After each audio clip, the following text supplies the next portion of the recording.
Hold on to your hats. We have 25, 25, 50, 100, 200, 400, 800, 1600. Be careful though when we do this. All the Euros see on the Dong. internet and they come. Dong is thrilled because he could definitely get unstuck in this spot. and this is great gamesmanship from George. And I mean, the two biggest winners. Well, obviously they're biggest winners, right? But it's a lot of times you see people lock up the win. Yeah.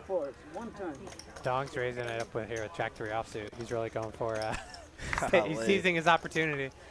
Oh my gosh. Wow, and JD has a great shove spot here. He's got 10 essentially big got like 13 bigs. You just rip it in here with the 7s. He probably get called by Dong because he's already put 5,000. And Holiday folded the Jackson Hearts. He's counting. He's like, I have 13 big blinds. Yep. He's like, I don't think JD plays many tournaments, but I think we're gonna see him shove here. He plays one tournament a year. It's the main event. Yeah, the main event. Yeah, he's a fold. Welcome to Tournament Poker, JD. Let's see if Mr. Delivery just wakes up with it here. Okay. What a sick spot if he did. I mean, he's sitting with 50K deep and he's got like a little over 30 bigs. I think it's like 19. Pretty wild. This Dong's like, are you serious? And I'm trying to take down the blinds, and you woke up with a hand here? I mean, Dong's almost getting the right price to call with his overcard. He needs about 26. He needs 26%, 14 to win. I got Eric good 41. Oh yeah, you're. Oh my god. Very close. Oh my gosh. No. Very close to the right price. One overcard. We might see him call. That would be. This would be a brutal beat for JD. And he makes the call. Oh my gosh. One time. Yeah, he's running one time. One time, he's way behind. Oh my gosh, what is going? What do you got? Let's see. So sick. Never seen this in Dallas since you're a Jack 3 moneymaker. offsuit. Oh wow, this is. Fuck you guys. Dong needs a 4 of clubs here. Oh, my queen 6 was so good. Wow. And JD's gonna my scoop gosh. a 40K pot. Man, how about this? Wow. Man? Your first day commentating, you got all this action here. This I've never Fun, seen. fun game, huh? This is Honestly, the action didn't really come until Dong sat down.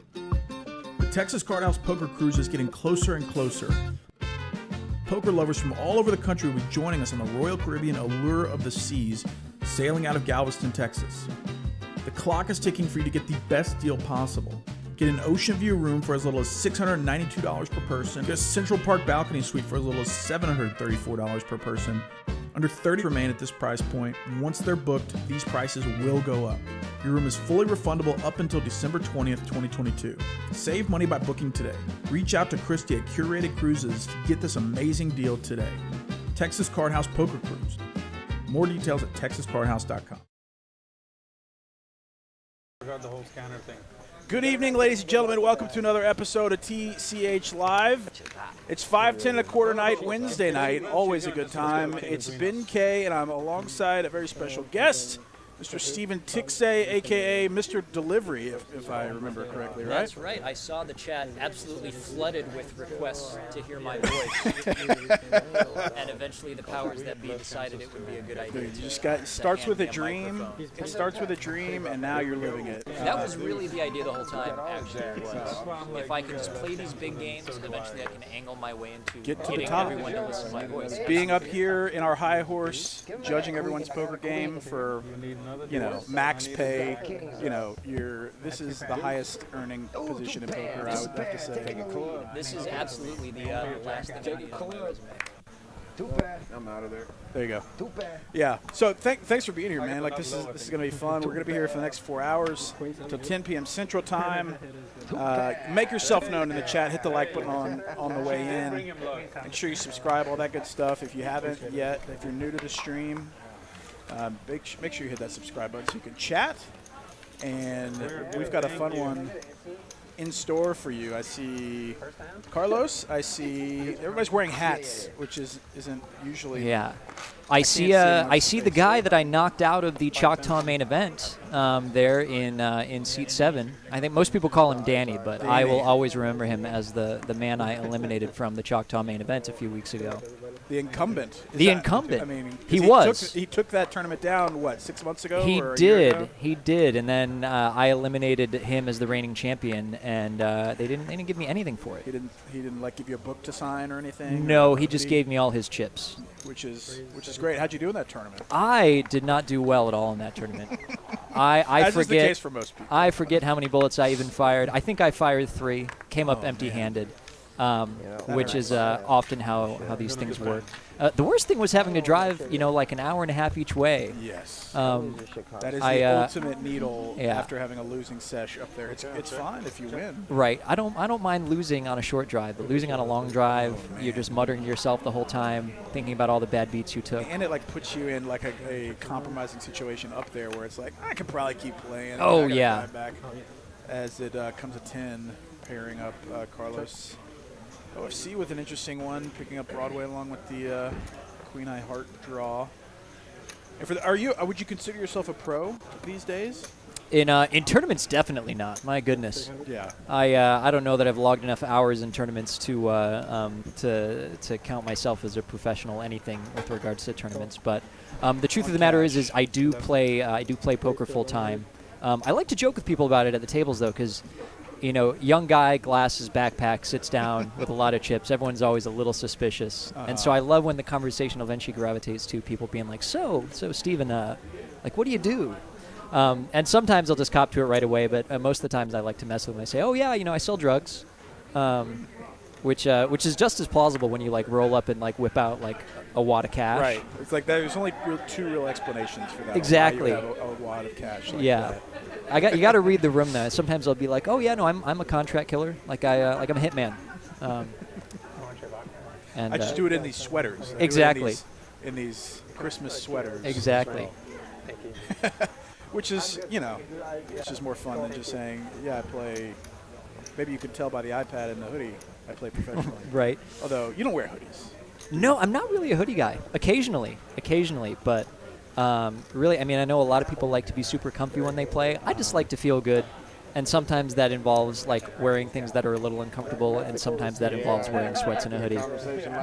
But Izzy may be detecting that his king is still good here. And his instinct is correct, which is pretty impressive given that this is 3-way and kind of a strange line. He's got a lot to fade here, though, if he wants to see showdown. And he does. Let's see if he can get to the river. King 3. Interesting continue from Izzy. Although he knows, and I imagine he's played a lot with OFC. OFC can be light here for sure. And Izzy, like, talking about stereotypes, like this guy's sitting here with a hoodie and sunglasses, but is like a very nice, generous dude. Oh, yeah. From what I don't think I've talked with him, but have been the beneficiary of his food and smoothie generosity secondhand. Izzy is as heartfelt and sincere as they come in the poker world, and he's going to pick one up here.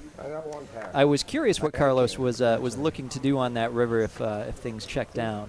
I think Izzy is kind of surprised that he takes this one down on river, given that it's an ace king 10 board. Nice, interesting hand. First 2-card hand of the night, and it's going to Izzy. I missed who won the flip. My card. I have no idea what it is. I believe Izzy won the flip. Oh, so it's a kill pot. So Izzy is on a roll here, headed towards big winner status. That's the thing about getting it early is if you're committed to staying on stream, you've got to maintain that for 4 hours, and often it can end very badly. I mean, you could always pull the old hit and walk. Win a big pot, stroll around, smoke a cigarette, come back, play one more hand. That's generally frowned upon. It's at least asking to not be invited back. Right. It is a strategy some employ. Yeah. He's gonna have to call it this combo shit. And this guy came out of nowhere, Carlos. I was like, oh my god. I was like, I'm in a lot of trouble. It's a nice way to start for sure. Like confidence I hope he has a boost. 10 with an artist. It is winning so much he can't even access the card reader. So we're gonna sweat with Carlos this hand. Ooh, we might sweat with Danny. 2 pointy boys. Jesus Christ. Danny looking down at number 1. Expect a 3-bet here. What is the 375? 375, pretty sizable, but it makes sense given that he's in the worst position you can be in. And OFC happy to just cold call. And this is the sign of a good poker game pretty early on. Absolutely, it is. 3-bet from the small and 3 calls in between, or 2 calls in between. 4 ways, and Danny's like, okay. All right, there's Izzy's hand. Wow, Izzy with the aces killer here, ace 4 clubs. And now Danny's got a choice here. He does have the overpair. He has the overpair. But he is the 3-better out of position in a spot where he's going to have a lot of air. And so he can try and bet and get some money in right now.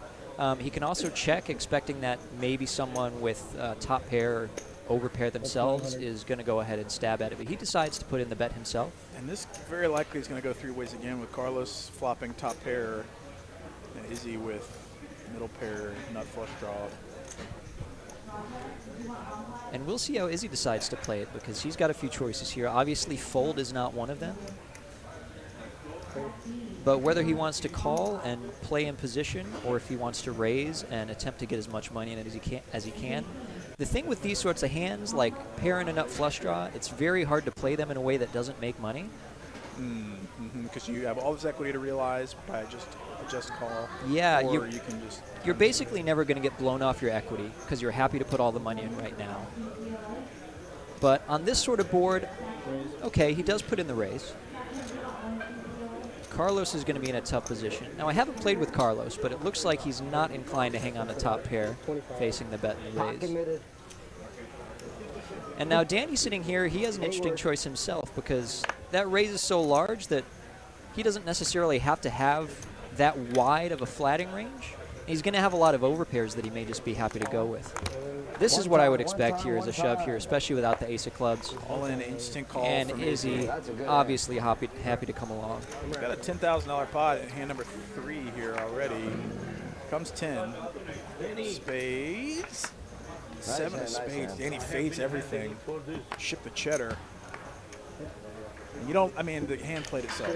It really does. It really does. I don't see Izzy folding that turn either if Danny decides to continue. And I think the stack depths were such that that money was going to go in. So Danny with the time-honored strategy of waiting for aces, it's paying off. And when you win a hand like that with aces, like, why don't I just do this every single time? Oh, absolutely. You begin to get wonder. in these spots with ace 4 suited where it's like, well, how do I ever? Oh yeah. Never folding. Is he reaching for chips? It looks like. There are different schools of thought, though. Some people say, they hate playing those premium pairs because they always lose big pots with them. I don't know. I'm inclined to say, give me aces any day of the week. Yeah, I agree. And, I stay at the lower stakes, and you hear that pretty frequently. Oh, the pocket jacks. I never want to play ace king. Never hits anything.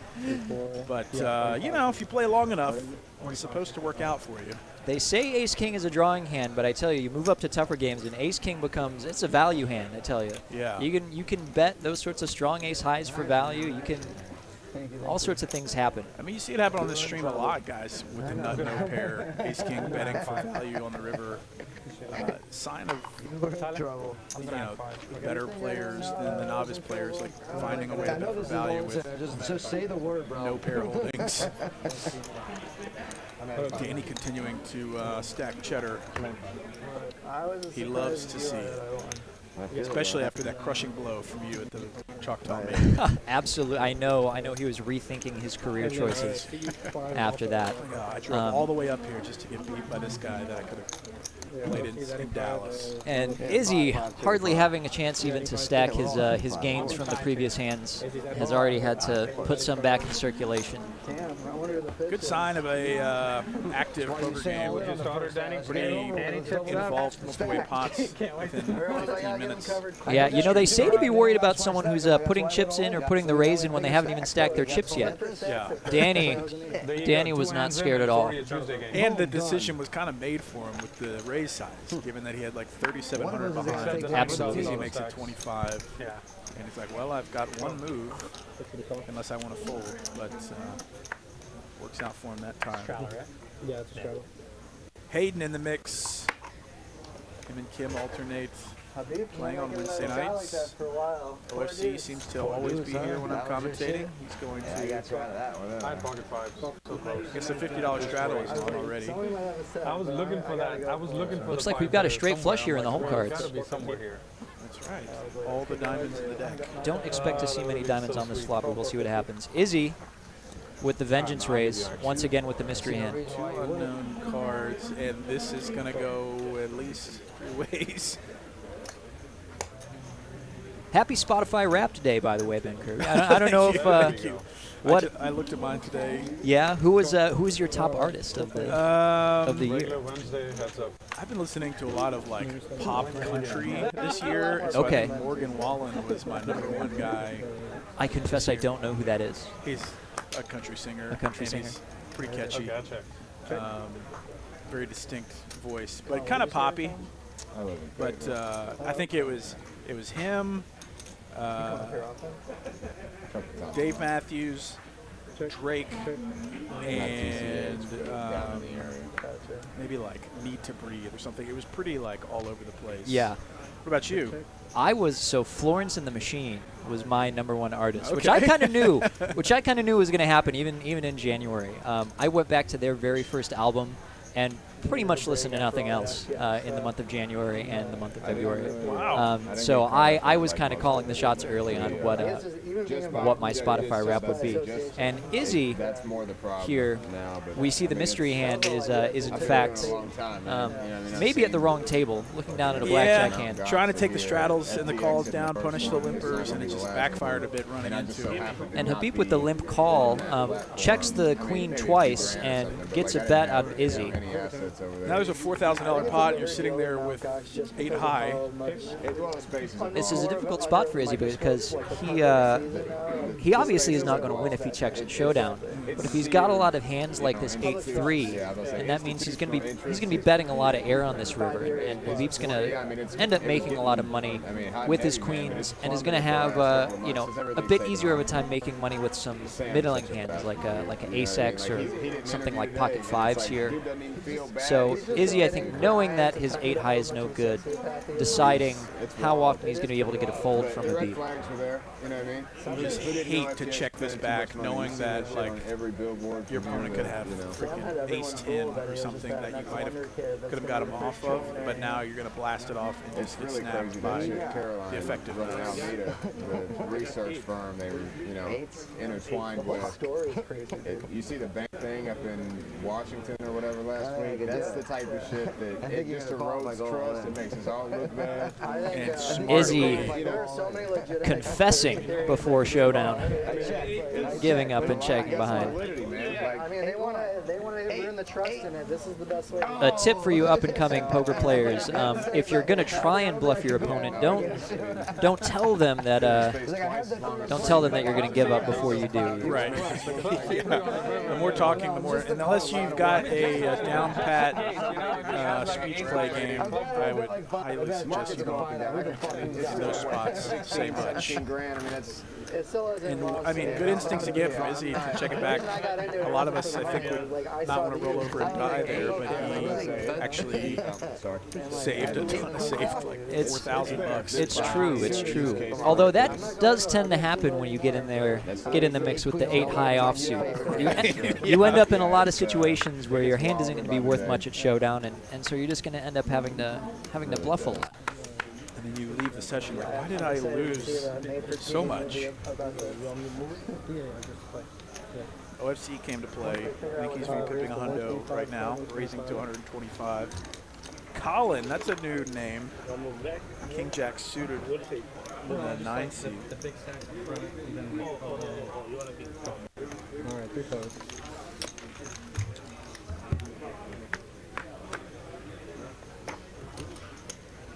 Deuce 5 tray. OFC with an inside straight draw 2 overs. Everybody else with some Broadway cards. Yeah, OFC has some choices now. Obviously, this is a hand that he could include in a betting range. He decides to check it back. It's not a terrible decision, considering he opens the button. His range is going to be pretty wide.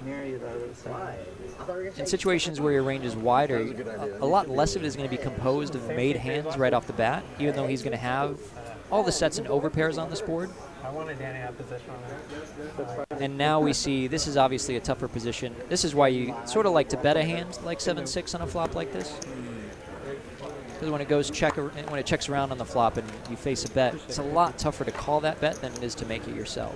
Yeah. And you have no clue where you're at when your opponent's overbetting 500 into 380, so Izzy takes down a small one. Oh, well, you tend to know you're behind with 7 high, but then it becomes a matter of how to navigate that spot. Yeah. You have that realization, like, oh no, I can't show behind if I again. start talking, then OCC 7 high. And a challenger approaches in the 2 seat. Who is this we have here? It's like Addy, I think. Tech Bro Addy. Did you play last night? I did not play last night. No, I had just gotten back into town. It does look like Addy. Queen Jack suited for Habip. Small blind Izzy with ace king now, 8,000 in the stack. I still use email. 600. Poker travel or family travel? It was poker travel. I was down there for the WPT event in Hollywood, Florida, at the Hard Rock there. Oh, cool. I cashed 70 seconds, but I In the main? yeah, in the main, but I was in for 4 buy-ins, so I still lost a little bit of money. Always like them, of course. It's better than losing the full 4 buy-ins. It's better than losing the full 4 You buy-ins. just have all this justification flying back. You're like, all right, well, at least this is a moral victory. That's why you don't give up. Habib going to call twice here with the Queen Jack suited. Just keep rebuying. Eventually, you're gonna cash. That was my attitude. Top pair, top kicker for Izzy. Second pair and backdoor clubs for Habib. Are you starting to play more tournaments now? You got the itch? The thing is, you know, the itch hits me every now and again. Tournaments, you often have to travel for tournaments. They're multi-day things. You know, the days themselves can last for 12, 13 hours at a time. So I find them very taxing, but I do sort of enjoy the pageantry, the drama, the excitement, the chance at a big score. Yeah. And so day in, day out, cash games are a little more amenable to just sitting down and playing. But see the 9 of spades roll off here. See if Izzy goes for a value bet here now that the spades have come in. He checked the flop, so he's going to be a bit higher in his range than one might expect. He's still going to have plenty of flushes and maybe some 2-pair hands that he could bet. But I expect to see a bet here from Izzy. 400 in the middle, trying to figure out a price that really get am. called by a hand exactly like Habib has. I think it's an instant fold. I saw some cards flying. Or is that just a player's card? Nope, that was a player's It's card. right. I was trying to get actually the 1500. scan by itself on the throw. Habib not immediately acting. I'm unfortunately not skilled at all, so didn't work out that way. I did that one time where it scanned by itself. You threw it straight in? I'll believe you, FC. That's when you had the pocket Wisely queens, right? folds Yeah. over $5,000 You pot. got a Top Gun shirt on. Headed over to Izzy. So do you find that you're pretty flexible to go to these tournaments? A lot of times, yes. I mean, that's the thing is, when you play poker full time, you can kind of get up and go in a lot of situations. But, I do also, there's an event coming up in Vegas here in a few weeks, and people keep asking me, oh, Steven, you're going to go out to Vegas? And, I'd like to be home for the holidays for a little bit and visit friends and family. So, one of the things I realized when I started playing poker full time was things are very flexible, but that means that all the decisions are up to you, how you spend your time and when you end up visiting people and spending time with people. And I try and be measured about those things as well. I enjoy poker. I love it. I play quite a bit of it, but there are times when I need a break, and I try and temper my enthusiasm. Yeah, have some balance for sure. Remember, Because I think it's on a the side, pretty right? common story of guys getting super obsessed with the game and then losing all balance, losing friendships and family and your health and your mental health. Yeah, and then poker itself just doesn't become fun. Right, and now you come to, you're just sitting in a casino 12 hours a day with no friends or family. It's Absolutely. kind of depressing. Or even worse, you have the friends and family, but none of them can get a hold of you. Right. But no, I mean, Unfortunately. it's funny. I was hanging out with some of the regulars here. So this was maybe a month and a half ago, and a bunch of us just went out for lunch, and a couple of us were sitting down waiting for other people to show up, and I just say, hey, so what's going on in your guys' life outside of poker? And I was met with silence, and I was like, no, guys, we gotta find some other stuff to do here. Yeah. It's just the nature of the game. Yeah, it's I like think I'm trying to if you want to improve, you want to get results, play you want well to in this one achieve or two more. days versus It does require like playing all long the time. hours, studying, discussing hands, you know, if you care about sims and all that kind of stuff, all that takes legitimate time. That's also very fair.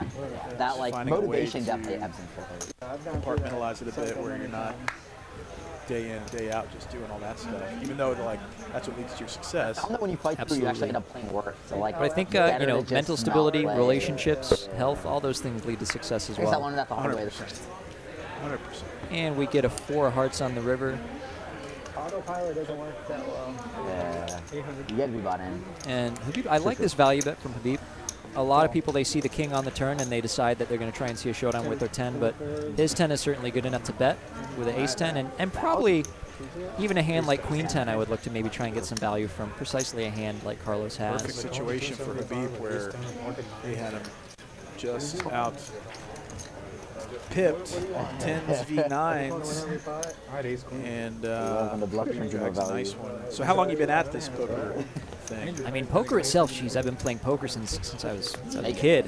I mean, I remember, you know, my dad's side of the family, big Filipino family. We all love a good gamble, and you know, I remember going over to, you know, to family members' houses and, you know, busting out rolls of quarters and playing whatever card game we could imagine. And same on my mom's side too. And so I mean, I've been playing poker, you know, more or less casually since I was a kid, but haven't been, you know, started playing professionally later in life.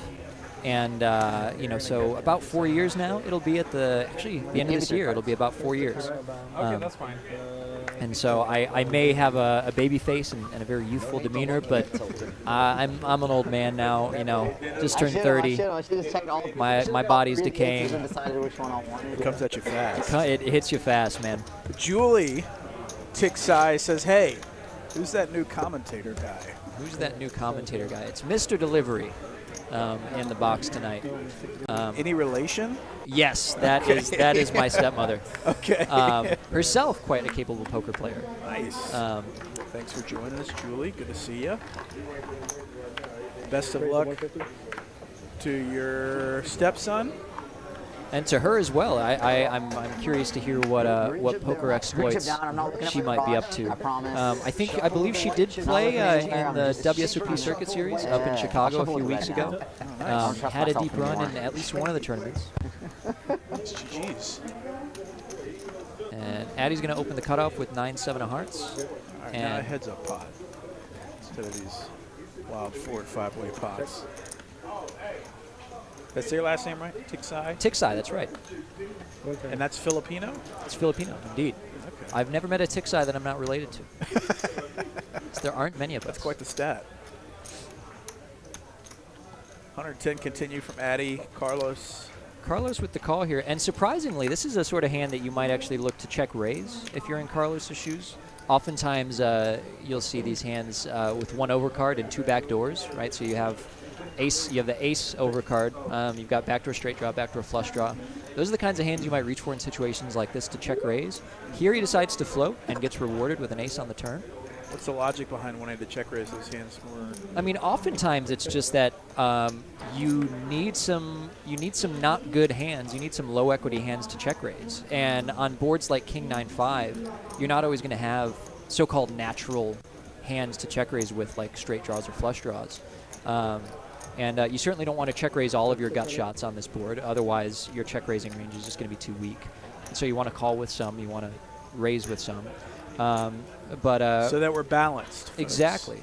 But oftentimes you'll be in situations where there's a number of hands you want to raise because they're high in equity, but then you're looking for other hands and you say, okay, where does it come from? And part of it too is just because there are certain hands where it may not feel natural to raise them, like this ace 3 of clubs, but it's also not fantastic to just call it. Because if you call, there's a lot of turn cards that you're just going to have to check fold on. Yeah. And if you're calling too wide, and we see Carlos leading this river, and Addy deciding to turn his 9-7 into a bluff. It's an interesting choice. Yeah, I don't think Carlos is the guy. He may fold this time, but he does fold. All right, so what do I know? He does get the fold out of Carlos with the best hand, and that worked out really well for Addy. And this is actually, I like this from Addy. I mean, a lot of people, they have one pair, and so they don't think they want to turn their hand into a bluff. But when you have the king, you have the ace out there.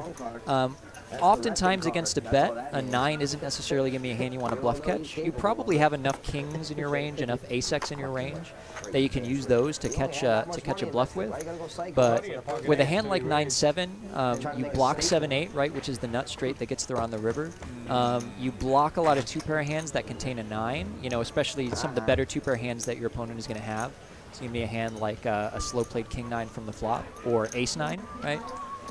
And so that's something that's worth looking at for you players trying to improve your game out there in the chat. You know, bluffs aren't always just about having air. They're about being in situations where, okay, I've arrived at this point in the hand. What are the worst hands that I have here that I can't really justify calling a bet with? And Addy decides that 9-7 is a good one to go with there. It's, you know, I'm not sure if it's precisely exactly technically correct. It's often difficult to know in the moment what is exactly technically correct. But it's definitely something that developing your instincts on, I could look down at a hand like 9-7 and say, you know what, I do want to raise there. And when you get a hand like you know, like an ace-x that floated the flop to fold to you, you're probably getting a lot of folds, and so that makes it a pretty good bluff. We've got somewhat of a situation developing here between Addy, Izzy, and Carlos, where it goes 3 and 4 bets. Not large by any means, but Addy with the decision facing a 4-piece from maybe one of the tighter players pre-flop in the game. And correctly folds the jiggities. And Izzy not going anywhere with the king 6 suited. I like Carlos's decision to 4-bet here. You'll see a lot of players, you know, they'll flat 3-bets in position, you know, with hands even this strong as queens. And now this is a very interesting situation. Carlos has arrived on this flop, and he bets rather large. You know, that's maybe not something I would like to do. The idea with when you're looking to choose what bet sizes you use on any given street, one thing you should be asking yourself is, okay, you know, what do I want my opponent to continue with? And generally speaking, anytime you bet, you're strengthening your opponent's range, because they're going to fold the worst parts of their range, and they're going to continue with the best parts of their range. And when you bet very large, they don't have to continue very much. And so if they contain any strong hands at all, you're sort of funneling your opponent's range towards strong hands. So when you have a hand like pocket queens there on that ace-high board and you bet very large, now if you're in Izzy's shoes, you don't have to call with that many hands that are worse than queens. And so you kind of have a difficult situation with queens there. Maybe he just decided, you know, he didn't want anything too funky happening, and so he's just going to put a big bet and try and take it down. But that's something to think about for you players out there when you're deciding what size to bet. What do you want to achieve? What are you doing to your opponent's range when you bet? And generally speaking, whenever you bet and your opponent continues, you're strengthening their range from how it had been before. Colin with a 3-bet here, 10-7 in the third blind. Back over to Izzy, who had called the open from Habip with king-queen. And Izzy has not shown an inclination to fold tonight, so we'll see what he does with the queen 10 off. Must be feeling himself, because I think queen 10 off, probably a little optimistic given the action. Yeah. Okay. And we see double domination with the king queen over the queen 10 over the 10-7. Kings and Qs for Habib. Izzy right in the middle. Just a pair of queens. I'll tell you what you told me. Sometimes it's good not to fold. See? Everyone electing to check here. A little light for Colin with the inside straight draw. On the turn, Habib sitting pretty, top 2. And if you do somehow find yourself here with the 10-7 off, this is probably the time you want to start betting it. Giving yourself the best possible chance to win. Indeed. Izzy, man, you just hate to be in these spots where you're sitting there with second pair with 2 other people and really unsure where you're at. And I think for both Colin and Izzy, you have to begin wondering what Habib's check on the flop, call on the turn range looks like. And if he's snap checking a hand like king queen as he rivers the nuts here, drills it, then you might imagine it to be actually pretty strong. And so you have to decide how much you want to bluff into a range that is going to have a lot of slow played hands. If you notice your opponent is checking a lot of strong hands on the flop, when they should be betting. It's going to be tougher to bluff them later because they're actually going to have a lot more strong hands than you might expect. Colin, new to the game. I'm not sure if he's played the stream before, so it may just be playing in the dark versus Habib here, but this is running into it, unfortunately. You don't blame, I don't blame him for wanting to try to give himself a shot to win on the river, but this is absolutely, I don't blame him. The least ideal scenario when you're up against the nuts. And in Colin's shoes, I could see betting hands, even hands like ace, queen, queen, jack. Again, depending on what we think Habib is doing on the flop when he checks. Now that the raise comes in, I doubt Colin is going to look to put more money in with the 10-7. And we get a pretty swift judgment there. Yeah. It sucks when it feels like they found you out, but in this situation, the decision was made for Habib just deciding to rip it, and Colin with nothing had to lay it down. Truth is, in situations like that, I kind of prefer getting jammed on than getting like looked up by the pocket fours there. Yeah, that's true. That's true. That's even more tilting. Where Say, I've got 10 high. I'm glad I bet into the nuts rather than got sniffed out. Right. Nice hand for Habib. Pretty balanced so far in terms of results. The money has traveled throughout the table. Izzy now 2 ducks. Ben, have you been following the World Cup at all? From afar, via text threads. I work in software sales, and I shamefully scheduled a sales pitch yesterday during the freaking game, and it lasted for the majority of the time, and I was very disappointed. I'm sure everyone had it on their phones anyway. Yeah. Have you? I have not. I'm aware that it's in Qatar, and I know that America has a team. Yep. But other than that, Iran yesterday, and I guess we're on to the next game. And I actually do. I do really enjoy watching soccer or football, depending on one's persuasion. But I don't look ahead and plan the timeout enough. But it really is a fantastic game to watch. Yeah, it's always cool when entire countries are going against each other. Oh, absolutely. For sure. And we're not, as Americans, not one to turn down an opportunity to display U.S. pride. I think so. Especially having a competitive soccer team, which is like... I'm given to understand, actually, we have... I don't know whether it's appropriate to say we have a chance this year, but I guess our team is better than it's been in the past. Yeah, I guess we're still in it. It's a good thing America is such a large country, because I think if we were, if we had the same concentration of soccer talent and were the size of Germany, I think we'd be in a pretty bad way.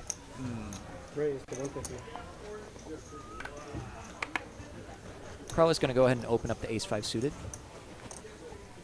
Yeah, I wish I could. I just can't get into it. Kind of like baseball, which is like kind of shameful, but I just can't get into it on a regular basis. It's cool to when it's like these epic world moments like this, but like standard soccer. I played it growing up, but it's just not something that I'm inclined. Habib going to go ahead and squeeze with the pocket queens out of position. Addy wondering what he wants to do with the king-jack suited. Yeah, got some hands developing here. Carlos likes a suited ace here. This is pretty pricey for him given the open size. 150 to 1100 is up and to the right, and Carlos says, not today. Colin, getting a little short after that last hand. He'd love to just drill a flop with his suited connector, but this is kind of a tough spot to be in, 7-6 suited. Yeah, wise fold, I think, from Colin. Out of position to 2 players, it's going to be, often it's going to be difficult to, as we say, realize your equity as Habib flops top set and finds a snap check. Heater check for Habib first hour of the stream, turning on another full house with the double check back. This is the 3rd time he's done this, I think. Make your hand, bet your hand. He improves his full house. Put a little something out there. 200. We got an 8. 8 aces. And Carlos putting in the call there, maybe praying for a king high. Yeah, like at a price like that, you basically have to call ATC.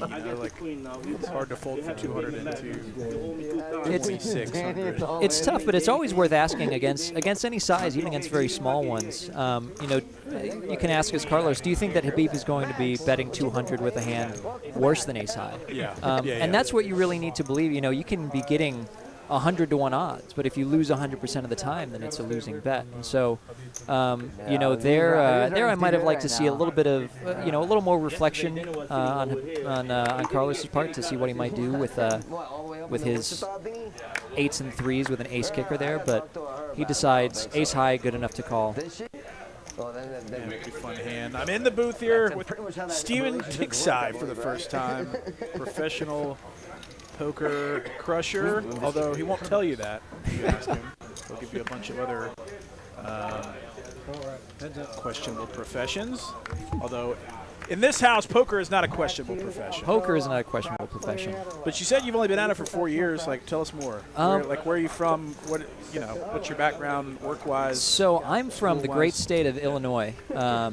I grew up in a suburb of Chicago, and I came to poker kind of in a roundabout way. I was actually on the path of all things to go into full-time Christian ministry. My undergraduate degree was in biblical and theological studies, and I spent some time at divinity school. And again, I played poker very casually on and off, since I was a kid. But I first really seriously encountered it, and we see Colin with the ace of spades. He's going to challenge Izzy to continue with his hand. Good spot here to do this with. For Colin. And his raise takes it down. But I was very casually exposed to poker from a young age. But the first time I didn't play poker in a casino, like a proper cash game, until I was 23. And my dad brought me to Harrah's Casino, which in Joliet, Illinois. They've since closed their poker room. Went in. My dad bought me in. For $200. We played for a little bit. I won $32. Thanks, Dad. Absolutely, thank you, Dad. And that was my first exposure to more formally the poker world rather than just $60 tournaments in someone's basement. Yeah. Where'd you go to undergrad and do divinity school? So I went to Wheaton College in Wheaton, Illinois, and got my undergraduate degree, and then I went to Yale Divinity School for all of a semester and a half before I turned around and decided that wasn't the thing to do. But during that time, for the majority of that time, I was a wedding photographer, and I picked up a second job as a poker dealer at that same Harrah's Casino when I was trying to save up money for grad school. And then I'm sure Yale's cheap, right? I mean, the divinity school is actually, I like to joke with people. People are always like, oh, you went to Yale. I'm like, no, it's the divinity school. It's not, it ain't nothing. But I think it was more, I was too lazy. I didn't want to be doing grad school and working. So I was working 2 jobs. Just to try to build a cushion. Just to try and build a cushion. And also, a bit of a bankroll, because I was about an hour away from Foxwoods up there in Connecticut. Yeah. And so, so got a few chances to, escape my academic duties and go play up at Foxwoods. But basically, photography? No. So, I mean, photography was something that I started in high school and did through college. And, I enjoyed it for what it was. But the way I always analogize it is, I did photography for 8 years. But it was kind of like a long relationship that I knew I should dump them at 3 years. But exclusively wedding, or for the most part wedding mainly photography? Mainly weddings. Highest stress, highest. Oh, actually, honestly, it was a lot of fun. It was, people always ask me, they're like, oh, did you ever have any crazy bridezillas or anything like that? And for the most part, my couples were always amazing. But I tell you who really was a pain in the butt was the parents. The parents of the couples, because they're always trying to stick their oar in. They've got ideas about how things should be going, and they think that, they're footing the bill. So they feel entitled to exactly their input. I was a wedding DJ during my pre and during business school, so 2017 to 2020, right? And experienced some of the same. I mean, for the most part, most people are cool. Oh yeah. Definitely make you earn it. Yeah, absolutely. But so that was my exposure to to poker. But then I left grad school after a semester and a half, And I was moving back home. I had already sold off all my photography equipment. Finally went through the breakup with photography, at least professionally. Had you built up a pretty large like inventory of lenses and cameras? Oh yeah, and it was cards? quite the collection at that point. Those but hipster leather straps that you put oh your cameras on. Oh, I had that. It was called believe it or not, and this will tickle people in the poker community, I guess. But the more famous brand of that, like those double holster leather straps, it's called a moneymaker. Oh really? Yeah, is the company's, I believe, is called Holdfast, but it's a moneymaker strap. Yeah. Shout out to our friend Chris Moneymaker, who, for all we know, I believe should be returning here in a few weeks' time. Man, everyone's EV just went down. Everyone's EV just went down. We'll see. I might have to warn them at DFW not to let them in. But so when I came back from grad school, I didn't have my photography equipment, and I was like, well, I've got to go back and do something. So I went back to dealing. This time at the Horseshoe Casino in Hammond, Indiana. Once the pride of Chicago poker, now it's a bit less glorious than it had been at one point. And so I was dealing there. I was dealing there for about 8 months, and after the end of it, I was looking at kind of moving on to doing something different, and I sort of determined, I was like, I feel like I'm a better player than like 95% of the people I deal to. So I made a very ill-advised jump. I left there and started playing full time, and never really looked back. Wow. And so. Have learned a lot along the way. I tell you what, Ben, when I first started out, I was not much of a player, not much to write home about. I was looking at my records recently, and it wasn't even the money in the beginning. I didn't make much money when I first started doing it, but I really relished the independence, the flexibility. But also a few jobs where you can just like completely decide when you're working, when you're not. Yeah, but at the same time, I think. There is an allure to poker where it's so interesting. Poker, it's the same thing happens over and over and over and over again. It's just this ritual of we all get a few cards, and people put the blinds out, and the button moves, and we just do that hundreds and hundreds of times. But it's still interesting and stimulating and strategic, and lots of things can happen. It's an interesting. There's so many things that I can only like consume or participate in doses, but poker's one of those things that like. I will play poker and then come commentate poker, and then on the way home we'll watch some other freaking live stream or something or listen to it while I'm driving, and my wife is like, "Isn't it enough? Like, haven't you had it?" No, and it's like, just I don't even think about it now. Where it's like this is like a hobby, and for whatever reason, it's still interesting to watch some knuckleheads, win and lose thousands of dollars. The appeal is endless, and Colin opens the ace-8 and decides to call a 3-bet out of position. Not something I would generally be inclined to do. Again, when you have some wider ranges like this, or have more hands that are a bit lower in equity, like the ace-8 offsuit, you're just going to end up putting yourself in a lot of positions where you're going to get bluffed off more often. You can't call down as often, or you're going to have to bluff yourself more later because you have too many weaker hands at showdown. And Izzy checks back the pocket 8s, which I like here. And I wonder now if Colin's going to decide. My ace-8 doesn't have the showdown value that I want it to, and he's going to try and bluff it. Yeah, Colin's been in a couple of these positions. And he gets the snap fold. Nice. Nice bet. Ace high. We'll see how Colin does tonight. He got caught a couple times earlier and seemed to maybe be steaming a little bit. Maybe this will give him some confidence back and put some wind in his sails. Yeah, put a run together. Thanks, everybody, joining us out there in YouTube land. Ben K and Stephen T with you for the next 3 hours. Also known as Mr. Delivery. Yeah, what's the story behind that? See, I worried you'd ask this because the thing is the story is not all that interesting. It's really just an old nickname that a goofy friend of mine gave once. He was my roommate at the time. We were working together at our church. And I did a favor for him, and he was just like, Steven, you always deliver, man. You always come through. I'm gonna start calling you Mr. Delivery.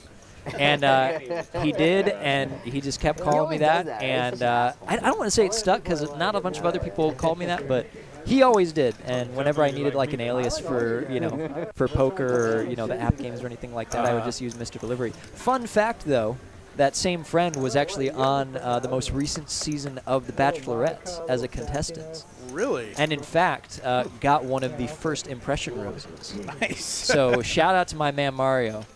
So Mario delivered himself. Mario, he did. That's cool. It's a little harder to be mean to Hayden. I'm not like him very much. Top pair for Habip. The run continues for the man. He's too nice. And we might as well just call this stream "Sweat with everyone who isn't Izzy." Yeah, I don't know. I don't know if he's covering the reader. I mean, you've played on this table many times. Like, I don't know if some of the readers don't. I don't know if it's not in your muscle memory to like scan the cards if you don't do this for long. It is something you have to get used to. You know, most of the time you're thinking about a lot of other things other than you know, feeding your whole cards to the live stream. And we'd only hope for his sake that he has a hand like Queen 10. Right. Yeah. Which he may very well, given this raise. What was the buy-in back then? Same buy-in. Same buy-in. Yeah, 5, 10, 25. So Just, Izzy, the didn't play opener like pre-flop, this. Like everyone was so scared. checks back the and, flop like, multi-way and then decides to raise Danny on this just ran jack. over the table every week. There's a lot of strong hands he could have here, right? Hands as strong as King Jack, Jack 9. A hand like Jack's very naturally fits into a flop checking range. Although multi-way, you would actually want to check even a good amount of King X hands. Somehow the Wednesday. A hand like Queen 10, or even a backdoor heart hand that he got to check on the flop. And now on this deuce, this is an interesting sort of card on the river because cards that don't tend to change the complexion of the board. So here, none of the straights come in. No one-pair hands turn into trips. No straights, no flushes get there. And you would expect to see. And wow, value town for Izzy. And I actually really like the way that Izzy played that hand. As I said, there's a number of King X hands you're going to want to check the flop back with. And when you arrive at the turn, there's a lot of people who are going to reflexively bet any king or any jack there. Oh, he did check back flop. He did check the flop back. Wow. So that earned him an extra $1,700. It earned him an extra $1,700, and Izzy goes from what could have been something like a 2.5 streets of value hand to more like 3.5 streets of value. That's nice. And that's something to pay attention to. Is a lot of times, when more bets or raises go in, people they start to ratchet up the ranking of hands that they think their opponent might have, and so they get check raise on the flop and they think, oh well, for value my opponent must have 2 pair or better, right? But really, what a value hand is and what a bluff is. I mean, I should start with a value hand. Value hands are really determined by the complexion of your opponent's range, and so if you're sitting in Izzy's shoes and decide that Habip pre-flop is just calling any suited King X, right? And you think he's gonna check it on the flop and then bet it on the turn. Well, now your strong kings like King Queen actually become strong value hands that you can start to put raises in. And I was like, oh, this is fun. I can do this. And if your opponent isn't if your opponent is betting too many weaker hands, or 2, if your opponent isn't protecting themselves by just checking and calling with some stronger hands, and 3, if your opponent isn't going to bluff enough with hands weaker than King Queen, then you can actually start to get away with putting in big value bets. And there are some very strong players I know in this room, even, and elsewhere, who they have a really great sense for determining where their hand falls relative to their opponent's range. And then they can get really big value with hands that don't seem like major value hands. But if one pair is good, if top pair is better than everything in your opponent's range, top pair might as well be the nuts. You can get a lot of value. Yeah, that's one of the most impressive things to me about some of the guys and gals here is like their ability to get the max out of one pair on a board that might look dicey to lower stakes players or lower skilled players. Like it's never like a sexy type thing to witness, but when some of these, JD always sticks out in being able to like get an extra bet out on river in kind of marginal spots. That's the sign of a good player to me. It's like, because that's how you make your money as a for-profit player. Like everybody's going to have the aces versus kings situations, but it's the guys that can turn Jack 8 into another bet on river that gets paid by 2 tens or something. Absolutely. I gotta have like pure garbage. Even then, I'm still gonna think about it. Is he famous in this room for his thick and unmistakable New Jersey accent. Yeah. Very distinct in a place like Texas.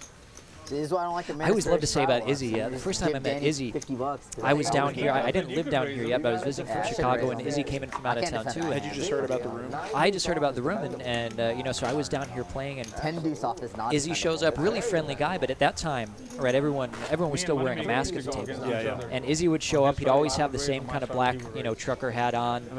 He'd have his glasses, you know, he'd have his mask, and he had a, you know, his beard was much crazier back then. It was sort of growing out, you know, wild around the mask, and so we always joked, like, you know, Izzy seemed like you know, like he was going to be like a little unkempt or whatever, and I joke that Izzy is one of the few people who ended up looking better without a mask than I imagined he would. Mostly, you know, you met people, I don't know, maybe other people have different experiences, but I met people and they'd be wearing a mask, and I always assumed they looked a little bit better than they did. But then with Izzy, I was like, oh man, I don't know. And then a few months later, we weren't wearing masks anymore, and he shows up. He sits down at the table. I didn't even recognize him. He sat down. I played a few hands with him. And then he opened his mouth. He's like, "Steven, you're not gonna say hi to me or anything?" And I recognized his voice immediately. I was like, "Oh my goodness, that's Izzy. Izzy's actually kind of good looking under there." Yeah, kinda a weird, like, cultural thing to experience where you have relationships with people where you don't even see their full face, and then once some of the masks come off, you have a completely different interpretation of how they work. Yeah, but yeah, he had the hair pulled back in a tight bun. You know, he had trimmed up the beard a little bit. I was like, man, you know, who knew Izzy was so good looking under there? So what does your family think about? I mean, you know, you're not playing 2-5 anymore. Like on the Tuesday night, I've seen you win 40, 50,000 on some nights. That does occasionally happen, which is pretty fun, I imagine. And it's nice. You know, it's less nice when you lose that same amount, which has happened. It's a different conversation with the family. Yeah, I mean, I decided it was a long time ago that I would stop talking specific numbers with people, because the thing about being a poker player is you have to develop a somewhat sociopathic relationship to the value of a dollar. Right. And you have to view everything in terms of the game and of big blinds, and you know, was this exactly, and of the graph, and was this the right EV decision? And sometimes what you're doing is you're, you know, risking $10,000 to maybe make 100, and so that's a very different mentality, and then I think a lot of people have towards money. And so even if you look at just like a typical 2-5 game, there's a lot of money on the table. Even a 500 cap 2-5 game, $500 is a lot of money for a lot of people, and so. I developed a habit some time ago of avoiding talking specific numbers with people out of respect for the different relationships that people have with money, and the fact that you know, different dollar amounts mean different things to a lot of people. Sure. And also because I never want it to seem too glamorous, because you know, playing poker is you know, it can seem real glamorous, but it's not. If you don't have sort of the right orientation towards it, then the excitement of it can very easily turn against you. And so, but you know, my family's always been very supportive. I mean, you know, my dad and stepmom, again, they're big poker players themselves. And you know, my mom really just wants to know, you know, that I'm doing well and succeeding. And so I used to come home and she'd be like, you know, how much did you make today? And I told her, I'm like, Mom, I'm just going to start lying to you. I'm never going to tell you if I won or lost. I'm not going to tell you how much. And so not because I'm ashamed, but because it makes I've had the same with my wife, where we had like it really helps to have a bankroll and to like take good records, and be tracking results, because even if you are going to have conversations with people, that gives you a better framework than like, oh, I lost $1,200 today. Oh yeah. But then you have to go back. It's like, well, you know, here's the situation around why I lost $1,200. Exactly. Here's how much I'm actually up for the month. Right. And so it is better to have like, I don't know, boundaries around that, or at least like, excuse me. Like, to me, it was helpful to communicate this, like, look, this is a business, and these are operating costs, and it's like a profit and loss statement. It's not oh, I hope I win this time. Oh, I hope I, you know. But for a lot of people that don't play, it's hard. It looks like gambling, and it looks like you're addicted to gambling because you lost $850 in an hour or something. And it is gambling in the sense that there are no guarantees, right? Even variance. Yeah, exactly. You can make winning bets or winning gambles that nevertheless don't work out, and likewise you can make losing gambles. And both Izzy and Danny making top 2 on the end here. A split pot gamble is, I guess, better than a loss. A split pot gamble is better than a loss. You know, I get in a lot of situations these days where, you know, you have these chop pots. I just say high card for the pot. Let's go. Let's see some blood. Let's see if they adopt that same. Absolutely. I joke. I have this dream of opening up a poker room where no chops are allowed. There's a big sign on the wall. And anytime, you know, it folds around to the blinds and, you know, the blinds turn to each other, oh, you want to chop? And then the dealer just says, don't make me point at the sign. And Danny with a pretty easy call on the river here. I got him all day. Give me my money back. Jesus Christ. And Izzy abiding by my motto, always slow roll the chop. Not the ace. The hell with the ace. Hard I get him to fold. Ace is the chop. And so, for the most part, as you asked, but you know, my family's very supportive.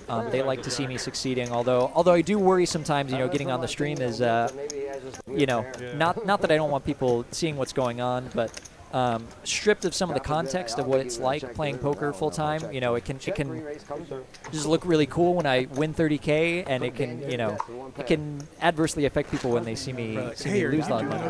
Well, yeah, you know, I try and tell people, I share the link with people when I'm on the stream, and I say, hey, here it is. But I'm like, hey, if you would be adversely affected by seeing me lose relatively large sums of money, then please don't watch. And that's you know, that's something that I try and take seriously. And it's almost sort of weird, I think, sometimes the habits of poker players or gamblers when, you know, they sort of talk about things. You hear people sitting there at a poker table talking about, oh yeah, so and so, you know, heard they lost 40K the other night. And I always want to make sure to just be well grounded and do the best that I can to not be scared of the value of money, because you can't be in a poker game, but also to just remember. Just be mindful of the value of money, and also of respect it, of other people's 100%. Relationships to money. 100%, yeah. And Colin, the opener here, going to flop trip aces with a 3. We'll see how he plays this. Again, multi-way pots. It's tougher to be aggressive, even on boards where you can have very strong hands, because, again, anytime you bet, you're funneling your opponent's range. You're going to end up continuing against stronger hands or hands that are more relevant to the board. And when there are more players in the hand, there's just going to be more people who have hands that are relevant to the board. But a hand like trips is definitely something that you can comfortably bet.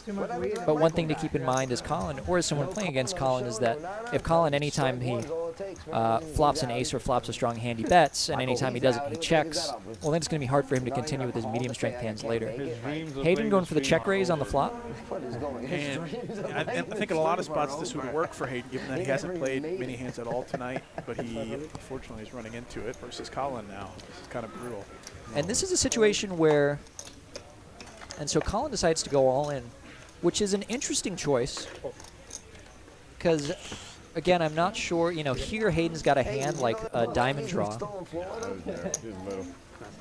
And you're going to be in a situation where on the ace-ace-9-9 board, a lot of the hands that are just going to call you, they're going to be chops. And even hands, there's hands that could call you that are just free-rolling you. So a hand like ace-10 has a few outs to scoop you, whereas you're always going to chop with a hand like ace-10 if you have ace-3. Yeah, Hayden knows he kind of got let off the hook there, because he's the kind of guy that can bet 3 streets, 2 with a semi-bluff and 3 with a pure bluff if he misses diamonds there. So he, I think, is happy to see Colin roll over the ace-3 and like, all right. Well, thank you for letting me. Right. Again, always happy to get jammed on. You don't like getting snapped off by king high. You know, when you go for 3 streets there. Yeah. Interesting. But with Hayden there, his decision to check raise is, you know, I think you can go either way. Right, when you have a diamond draw. Again, you sort of reflect on Colin is betting into multiple players on a hand on a board where he can have lots of strong hands. And so when you check raise, again, you're sort of funneling him down to a lot of ace-x hands that mainly just make boats and are never going to fold by the time that turn comes. And so when you bet, you're trying to fold out hands like, you know, like premium pairs like kings through 10s that decided to bet that board.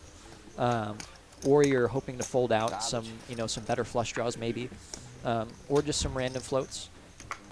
But it's tough because I think there you're not going to get necessarily a ton of folds. Heads up between Izzy and Habib. Pretty standard narrative tonight as a set comes in. It's tough because and 4 clubs for real Izzy. estate prices have actually gone down, which is interesting. But at the same time, it's also like very unaffordable just in general. I don't know. I don't know if I'll stay out there either because like income taxes. Middle not set great. for City Habip. tax and all Izzy's that going to stuff. bet 500, and this is a pretty saucy raise. Maybe another from year or two. Might go to New York for a year. Habip. Raise it to Hit all the 1,700. Big cities and then come back. Maybe I don't know. Smart. Move around, see what you like. It's kind of sucks for Izzy, given that he has no clue if his 5 of clubs is live. You can't skate like you used to. It's not as fun. Not as fun, right? That's fair. That's fair. It's great in the summers too. Yeah. That's what we always do in summer. Izzy in the tank. Doesn't want to get bluffed by Habib, but I don't think Izzy thinks Habib's bluffing here very often. I don't want to see the turn this time. Yeah. Yeah, that's winning. Oh, I had all the outs. I had one club. I want to see the turn. Oh, the wheel. I don't believe it. I crack him. I crack him. I crack him. You cracked him? The turn again. What do you have? Nah, I didn't crack it. Yeah. I believe that was a deuce, I believe, Yeah, right? 5-6? No way you had No, 5-6. ace That's five, so ace nasty. five. Oh, yeah. Ace 5. Jason with a Cheng 12, says that's Patrick, nasty. one of the new top regs in Chicago, is playing while Steven, one of the old top regs in Chicago, is commentating. That's why he Very knew you meta. were going to crack it. That's why he bet. I'm not sure I deserve reputation as a top reg in Chicago or anywhere else for that matter, but thank you very much, Jason, for your kind words. Better than being a Miz reg. Better than, yeah, it's definitely, the bad reg label is to be avoided. Yeah, I told you. But hey, they're part of the ecosystem too. They need drive them. the ecosystem. That's Yeah, we need the bad regs. That's right. You know, it's really good to have folks like JD around here anchoring. That's right. You know, some of the That's big right. games. Yeah. Him and Kyle Z. And Oh, absolutely. German moneymaker. The bad regs for sure. Carlo's going to limp the button with ace-8 of diamonds. This is a hand I'd like to see him open on the button, but he decides he's going to limp and he's going to go ahead and call Danny's raise here from the second blind. Now that I think about it, there's a lot of Chicago transplants here now. I think Miney came from Chicago Yeah. during COVID. Danny came from Chicago. Danny himself in this hand was I knew him from playing with him back at the shoe years A lot of my ago. Nashville friends would travel to the Horseshoe in Hammond. I don't get the geography there, but apparently it's one of the closer rooms for the Nashville folks. And Colin flopping the gutter, the overcard, the backdoor nut flush draw. Decides to bet it and takes it down. Yeah, his dreams are over. Exactly. Colin happy to take down another one, get the run going. There have been, in fact, a number of Chicago people who have come down here, visited this room. Yeah, I was going to say, I hope And he's okay. the joke I was told is that a number of them got roughed up and sent home stuck and packing. But at the time, at least during COVID, it was the only place that was open. for a while, there were still some good games up in Chicago. But it definitely. I mean, the truth of the thing is that I've been, I've played in a lot of rooms. I've sort of been around to a lot of places, and Ben, I got to say, this is the best run poker room that I've been in. I think the folks here do a really, really great job. It's a great dealing staff. It's a great floor staff.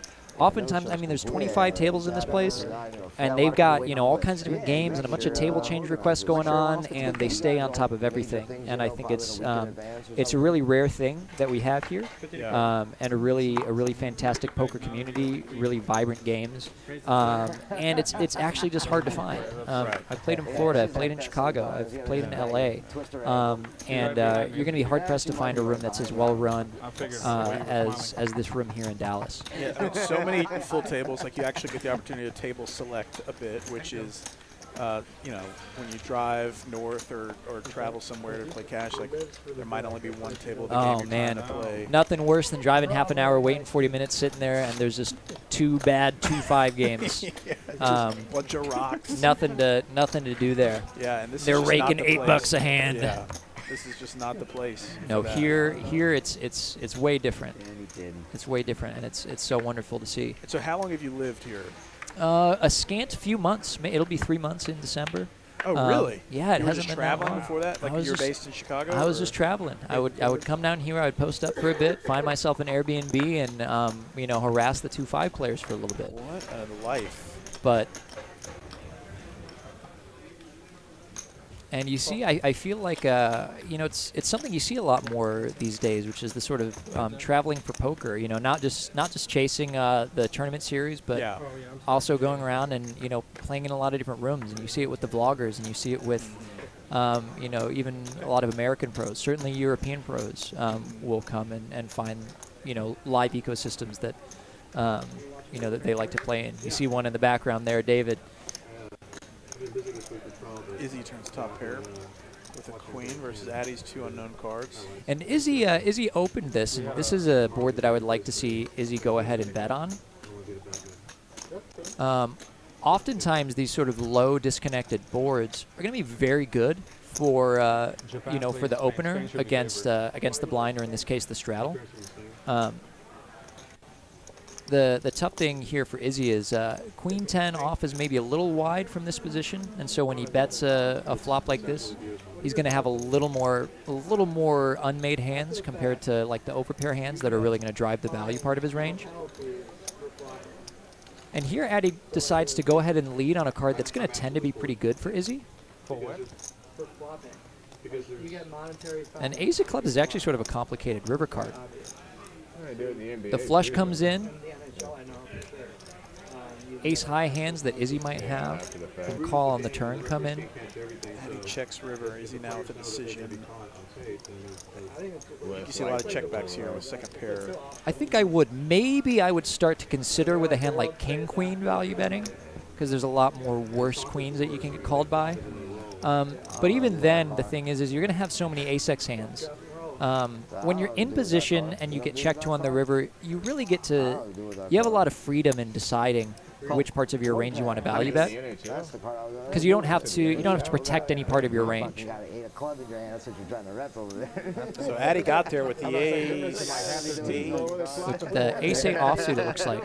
And this is something to consider. It's perfectly valid to decide to lead certain hands, you know, like say you're the straddle here and the queen rolls off and you decide you want to bet. The thing is now when you're in Izzy's shoes, if you think that Addy's got a lot of hands like ace-8 off or jack-10 off or jack-8 suited or 8-6 off or 8-6 suited, unmade hands that are trying to bet to, you know, to get you to fold it, you can very validly decide to start raising a hand like Queen 10. You can decide to start raising, you know, made hands along with some other bluffs to challenge the fact that as the straddler, you're not necessarily going to have a lot of super strong hands there.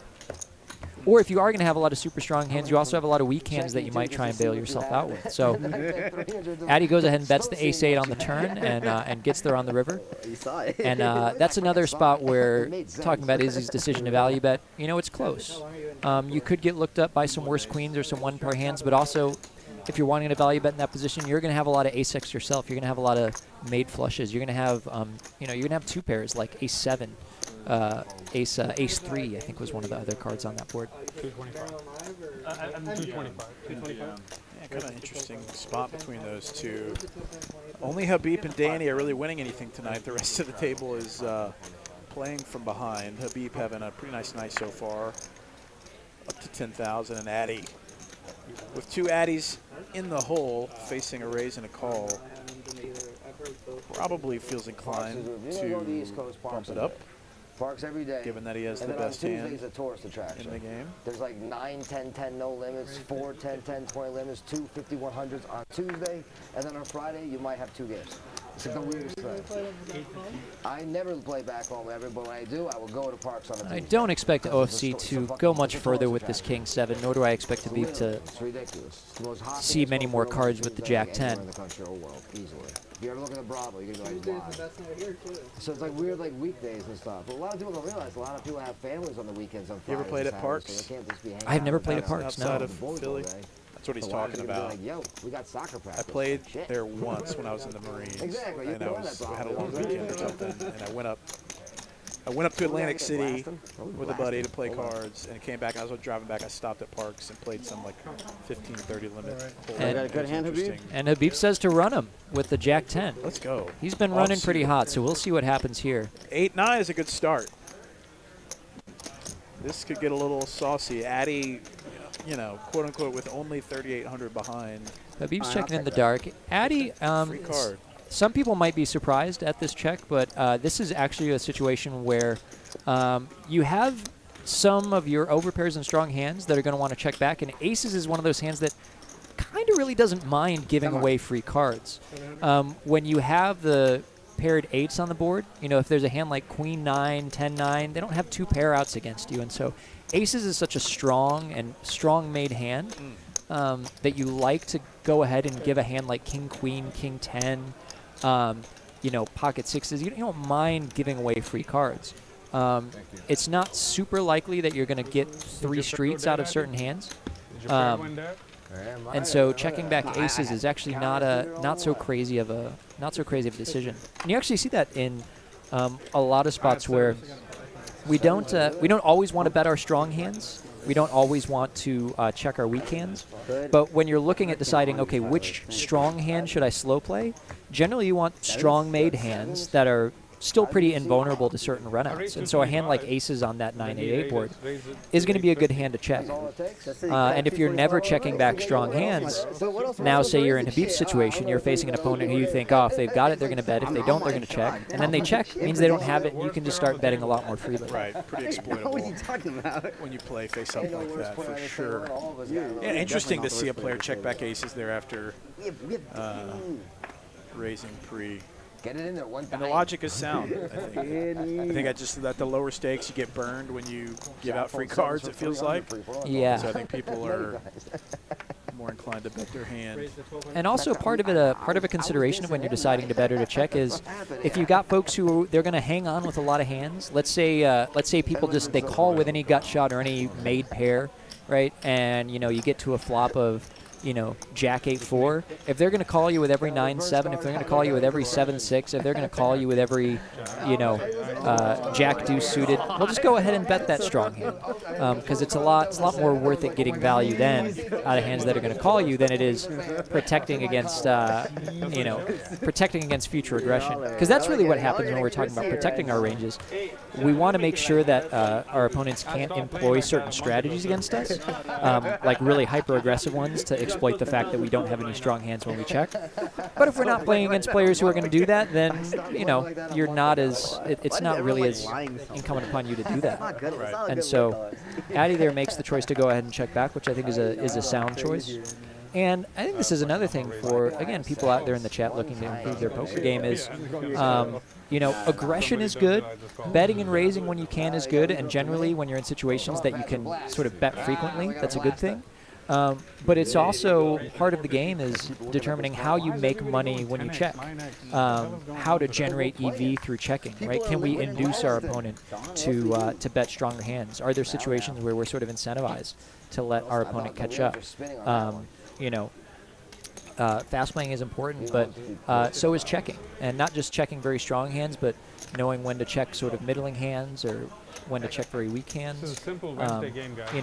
That is part of optimum winning strategy, and it's worth learning how that can add EV to your game. Here's an interesting situation after Patrick, understandably raising with the 2 jiggities. Colin flops the world with queen 8 suited, flopping trips. And now he's got a $5,000 stack, and let's see if we can milk a little more out of Patrick. So Patrick limp calls pre-flop and then goes for the raise on this board. Basically click it to 900. Now the click is an interesting decision because when you limp call, right, you imagine you're going to have a fairly wide range. So you're going to have a lot of hands like 7s, 6s, ace deuce, maybe those middling type hands. But you're not necessarily going to want to raise those at this stack depth. And so when you raise on a board like this, what you're saying is you basically have, 8s or, an 8 or some kind of flush draw. And now notably, even the flush draws get there on the turn. Patrick with the jack of spades facing an all-in from Colin. And it's the second time Colin's done this. Is kind of you know, put the max out there when he had a big value hand, and Patrick wants to find a call. He's got an overpair and jack of spades. He's just very unsure about the line that Colin has taken. And so Patrick probably thinking, like, did this guy just flop the joint on me? Why is he playing this so fast? Right. 33 or 5. And if I'm in Patrick's shoes now, I begin to sit here and think, okay, my opponent limped pre-flop, called my raise, check raised me on the flop, and now is jamming this turn. And that's going to affect basically the sort of hands that he's going to have in this situation. You know, how do I think Colin is playing? You know, what do I think his raise on the flop means? If I called on the flop with a hand like pocket jacks and he goes ahead and calls. Biggest pot of the night so far, 11,000. Looks like it. 8 quads. And Colin finds the last 8 in the deck. Pretty nice situation for Colin there, getting the full double, $11,000 pot. Flopping trips with Queen 8 suited, Bink City. Joseph Harabuk says, man, what a bink indeed. You ever made quads before there, Steven? I have a habit of every once in a while making quads. It's hard to do. It is. The truth is. But quads do happen. Straight flushes do happen. Royals do happen. You know, that sometimes they can be in very exciting spots and sometimes they can be in very mundane spots. But that is the classic, you know, the Uber driver question when they learn you play poker. Like, oh, have you ever made a royal flush? You say once or twice. On the old 25-cent, 50-cent ignition. Zoom. Exactly. Or whatever. Yeah. Colin was down to 1,600, I think, and now up to 11,000 US in the matter of about an hour. Nice little spin up there for Colin. You can just tell him how much you're adding and play with that. Patrick reaching in the bag. For this hand, I'll just play with 4 big blinds.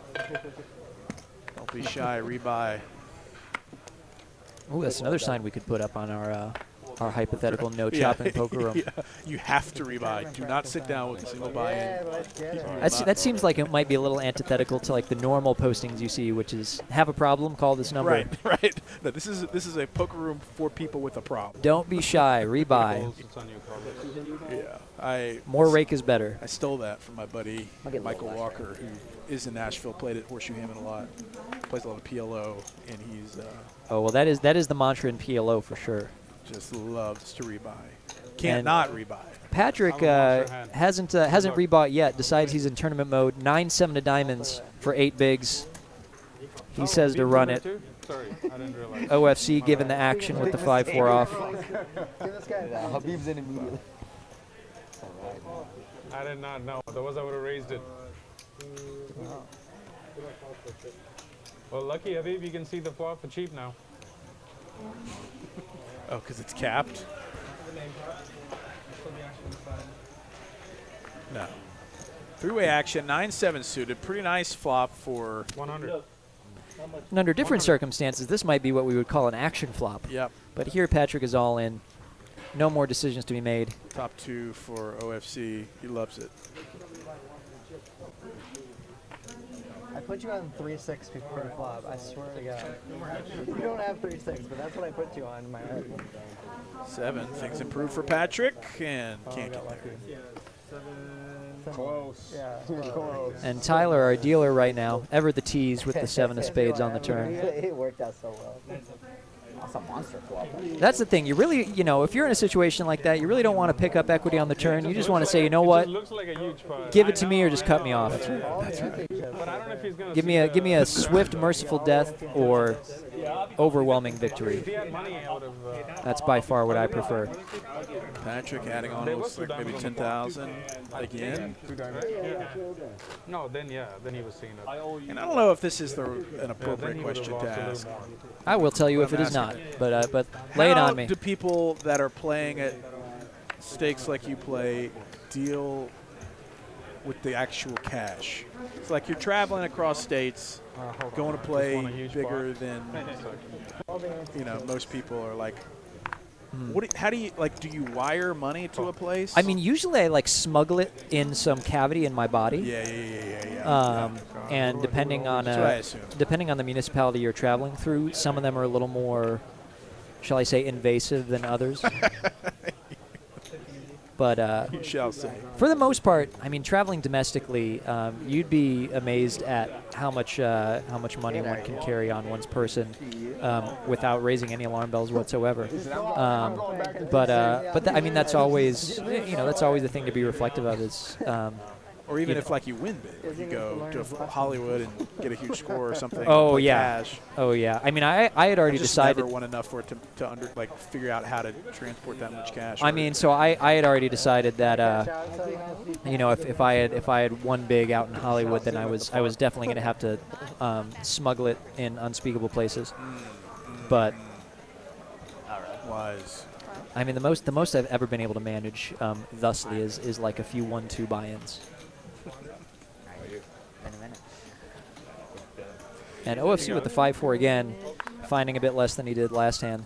RV Phil B, $49.99 super chat. Speaking of smuggling cash across state lines, now I have my own to smuggle across state lines. Thank you, RV Phil. You know what? Appreciate it. Very generous donation. Good to see you, sir. I always knew you were an honorable guy. You just rent an RV and travel that way. Actually, that makes a lot of sense. Yeah, not suspicious at all.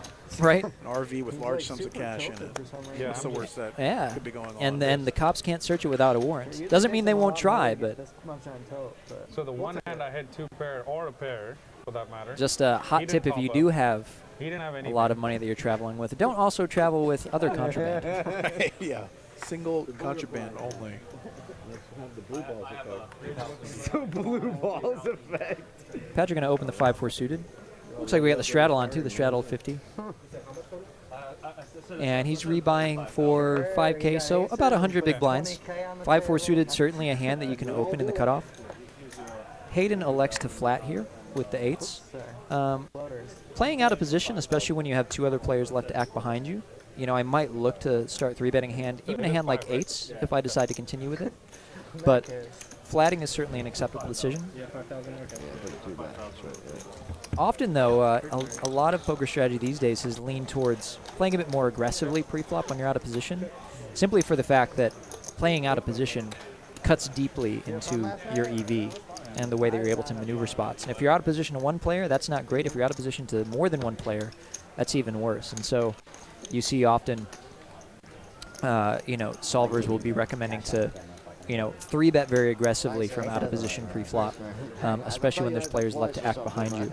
There, Hayden deciding to call the 8s, and maybe if it were heads up, he could have decided to call, but with OFC left to act behind him, decides to get rid of the 8s. And it's so tough. In theory, raising more, 3-betting more out of position, but at least the lower stakes, it just feels like you're just putting yourself in a position to be playing a bloated pot out of position, and for me, post-flop, I just never play those spots very well. It can be difficult. The key there is just being circumspect in the hands that you select when you 3-bet. And so because you're going to be 3-betting, right, you're going to be putting more money in, again, strengthening your opponent's continuing range, lowering the stack-to-pot ratio. And so generally, you want to trend towards hands that are already quite made and strong. Pocket pairs, strong suited Broadways, strong offsuit ace-x. Some selection of, lower suited connectors. But the idea is, yes, playing pots out of position is tougher.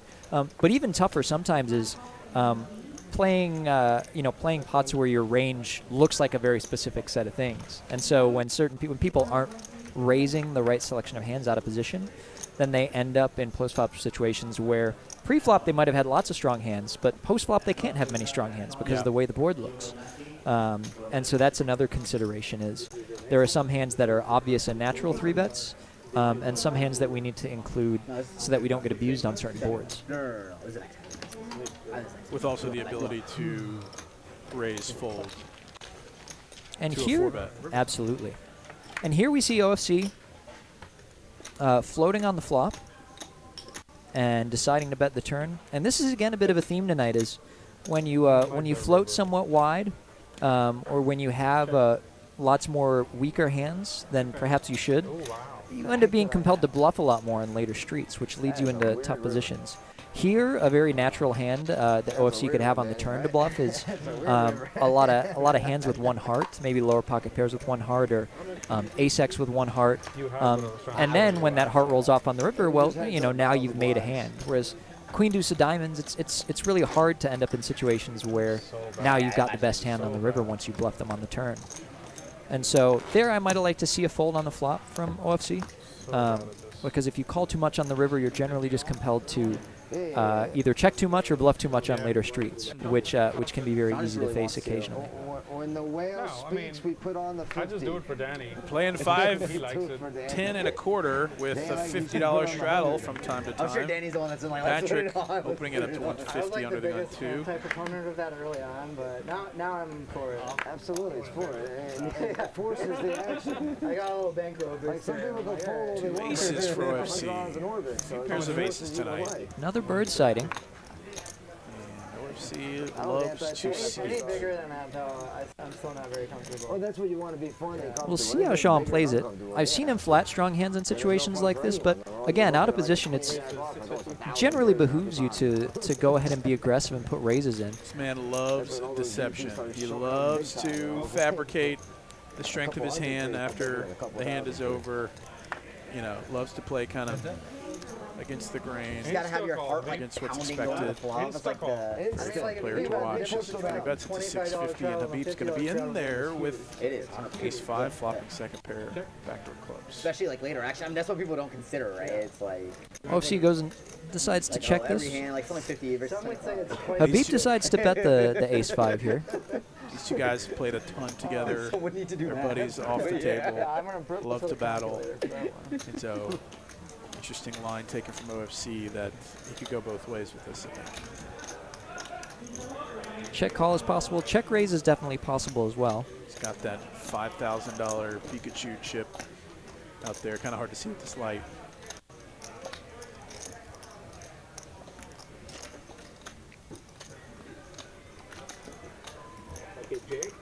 And Habib goes ahead and bets 900 into 1,500. And the jam comes. 9,200 in the middle. Habib, I think it's like 16,000. Not immediately folding.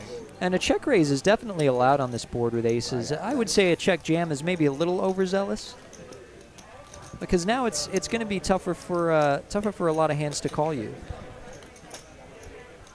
But also the other thing is if you're in Habib's spot and you have a hand even as strong as, say, ace 9 or pocket 10s or pocket jacks, really, if you're going to jam here, your opponent has to be bluffing quite a bit in order to call off with a hand. With a lot of hands are just bluff catchers at this point, and so you need your opponent to be bluffing quite a bit. And he gets Habib to fold. A shot of espresso, please. Yeah, I don't mind. Thank you so much.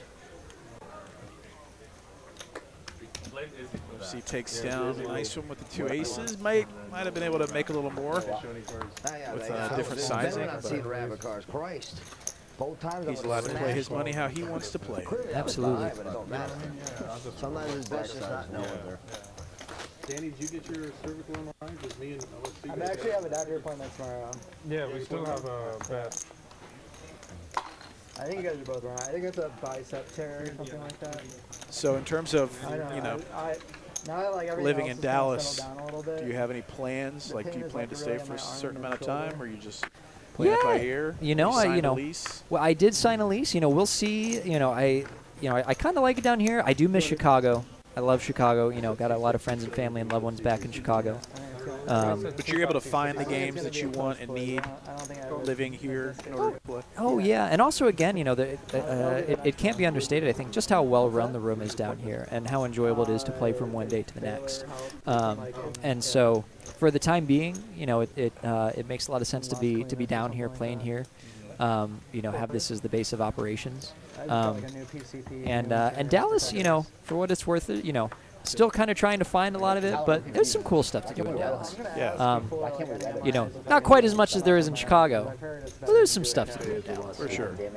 And you've got a good airport, or at least accessible airport. It is. It's mildly accessible. It's a bit of a pain in the butt sometimes. Man, the Ubers get expensive. Yeah. DFW, 100%. but 100%. But you can at least, if you wanted to fly anywhere in the world, you could. But you definitely takes a little bit of effort. Absolutely. But it's different than having to like connect. Oh yeah, but this past summer actually I had the chance to travel with some dear friends. Shout out to my friends Matt and Dom, who we went to different parts of Mexico, but during part of the time we were down in Oaxaca City, an amazing city, and there's direct flights actually to and from Oaxaca and DFW pretty frequently, and so I'm like, man, maybe I'll have to pop down to Oaxaca again sometime soon. Any cards to be played? Not that I'm aware of. Not that I'm aware of. You know, maybe there's some private games, but yeah. But maybe you want to stick with the more regulated side of things. Could be. I mean, you just need the connections is all. Right. Yeah. Las conexiones, which I do not yet have. But if anyone knows of some good private no limit hold'em games in Oaxaca, please call me. How long did y'all stay down there? Oh, we were down there about a week and a half each in Oaxaca, and then we were also in Mérida, which is in the Yucatan Peninsula. Just bebopping around, checking it out. Just bebopping around, checking it out. You know, forgetting all the Spanish we attempted to learn. Actually, it's Danny raising it to 150, A6 suited, the cutoff. OFC, again, like loves to play, not worried about VPIP numbers. Colin, ace king off, having a night for himself, 12K. It's crazy considering like the orbit like $1,100. He's gonna raise it up. And Colin puts the 3-bet in. I think I'd like to see him raise a little bit larger. Again, playing out of position tends to be a bit tougher. So you would actually like a few more folds, and you'd like to be a bit more compensated when they do call. And Habip just decides to 4-bet rip. Sheesh. And now Colin, 12K in the stack, facing a $7,000 rip in front of him after showing strength in the small blind. Colin is not best pleased with where he finds himself. This is the tough part about playing deep stack. It's just like, you can lose a lot in these spots. On the one hand, it's the tough part, but on the other hand, I might argue it makes his situation somewhat easier. Because when the jam is this large, he actually gets to continue with a pretty narrow range, right? So theoretically, he only has to have queens plus. Exactly, and probably maybe not even queens. I mean, theoretically, if we look at this, right? So he's 3-bet 400, and then there was another 350 in the pot before that. So right, let's say there's 750 in the pot. Now when Habip jams for 7K, he's jamming 7K to win 750, right? So he, you know, Colin can fold basically 10 out of 11 times without letting Habip profitably jam any 2 cards. And so I'm willing to bet that hands like aces and kings make up about 1/11 of his range at this point, right? If you think about, you know, there's 6 combinations of aces, 6 combinations of kings, that's 12 hands. Multiply that by 11, that's 132 combinations of cards. That'll probably do it in terms of defense. And so that's why you actually, you know, in theory, you don't see a lot of these very large 4-bet jams, is because, you know, Colin can make a very good fold with a hand like ace-king there and probably not be wrong that much. Yeah. Whereas if he has aces, you've just rewarded him every single time he has aces. For the max. Yeah, really good point. And so again, this comes back to that point I was saying earlier. Every time you put in a big bet or put in a big raise, you know, your opponent isn't really making a mistake by getting rid of their weaker hands and continuing with their stronger hands. And preflop is a very specific dynamic where anytime someone's put in a raise, there's always a chance that they have, you know, kings and aces in those very strong hands. And so you don't necessarily want to put in very large 4-bets, especially. And that's why if you look at, you know, pre-flop strategy, the output of, you know, computer simulations, they're going to like very small 4-bets pre-flop for precisely this reason.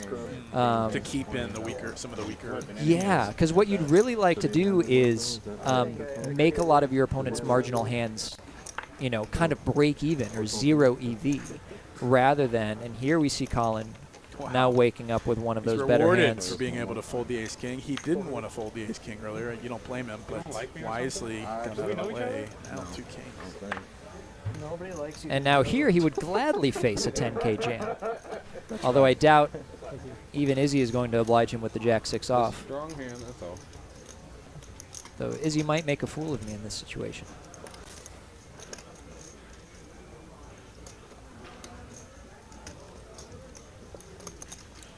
really thinking about it with the Jack 6. Or maybe he hadn't looked at his hand yet.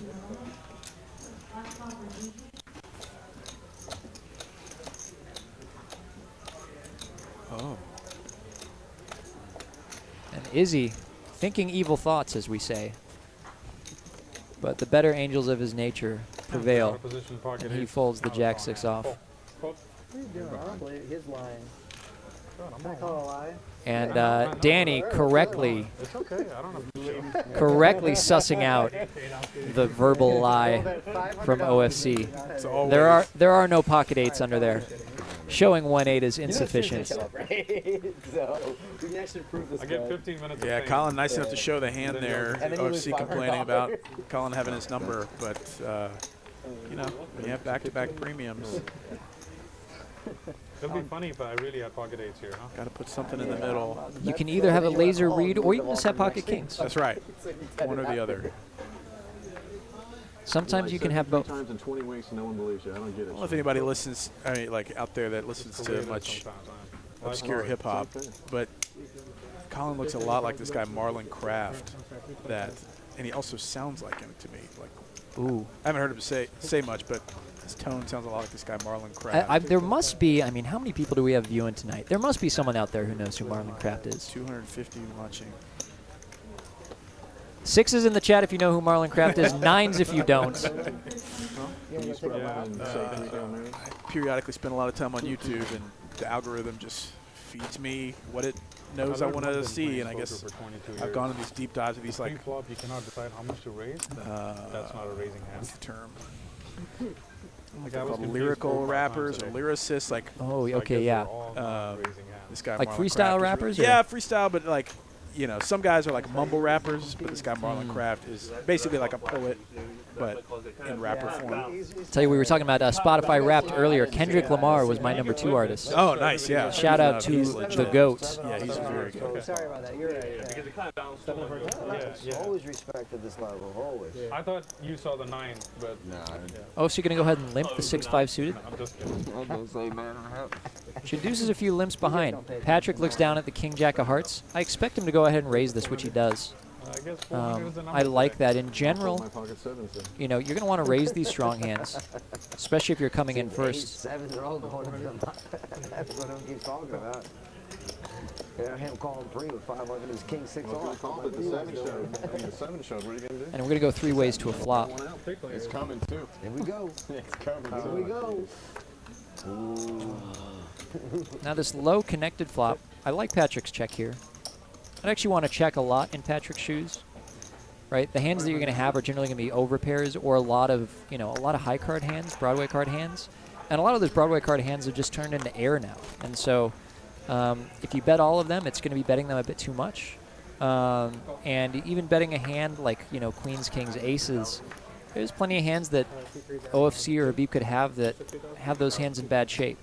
And so sometimes you'll face difficult decisions if you just go ahead and open up the betting with a hand like pocket jacks. And so checking a wise course of action, and he gets out of the way here. Habip now decides to lead on the 4. An interesting choice.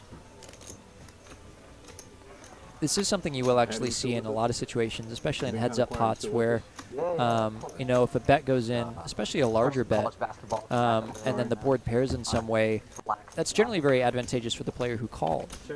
And so now it's sort of a good move for them to start betting.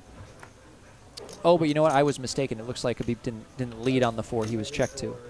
So basically everything I said is irrelevant. Hey, you know. When you have to do this for 4 hours straight, you get a couple of those. Put him on a spade draw.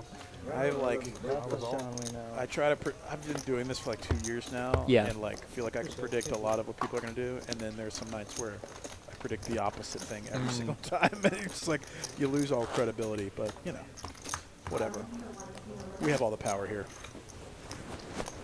and that's the thing that makes poker so interesting. It's like there's so many interpretations of what is right and what someone's going to do. And that's what makes it beautiful. Looks like we've ignited some hip-hop debate in the chat. Kicker problems. Marlon Craft is underrated as... And then some word beginning with F. rare that we have a hip-hop discussion in the TCH Live channel. Too rare, I should say. Too rare, that's right. Are you a Biggie or a Pac guy? I like both.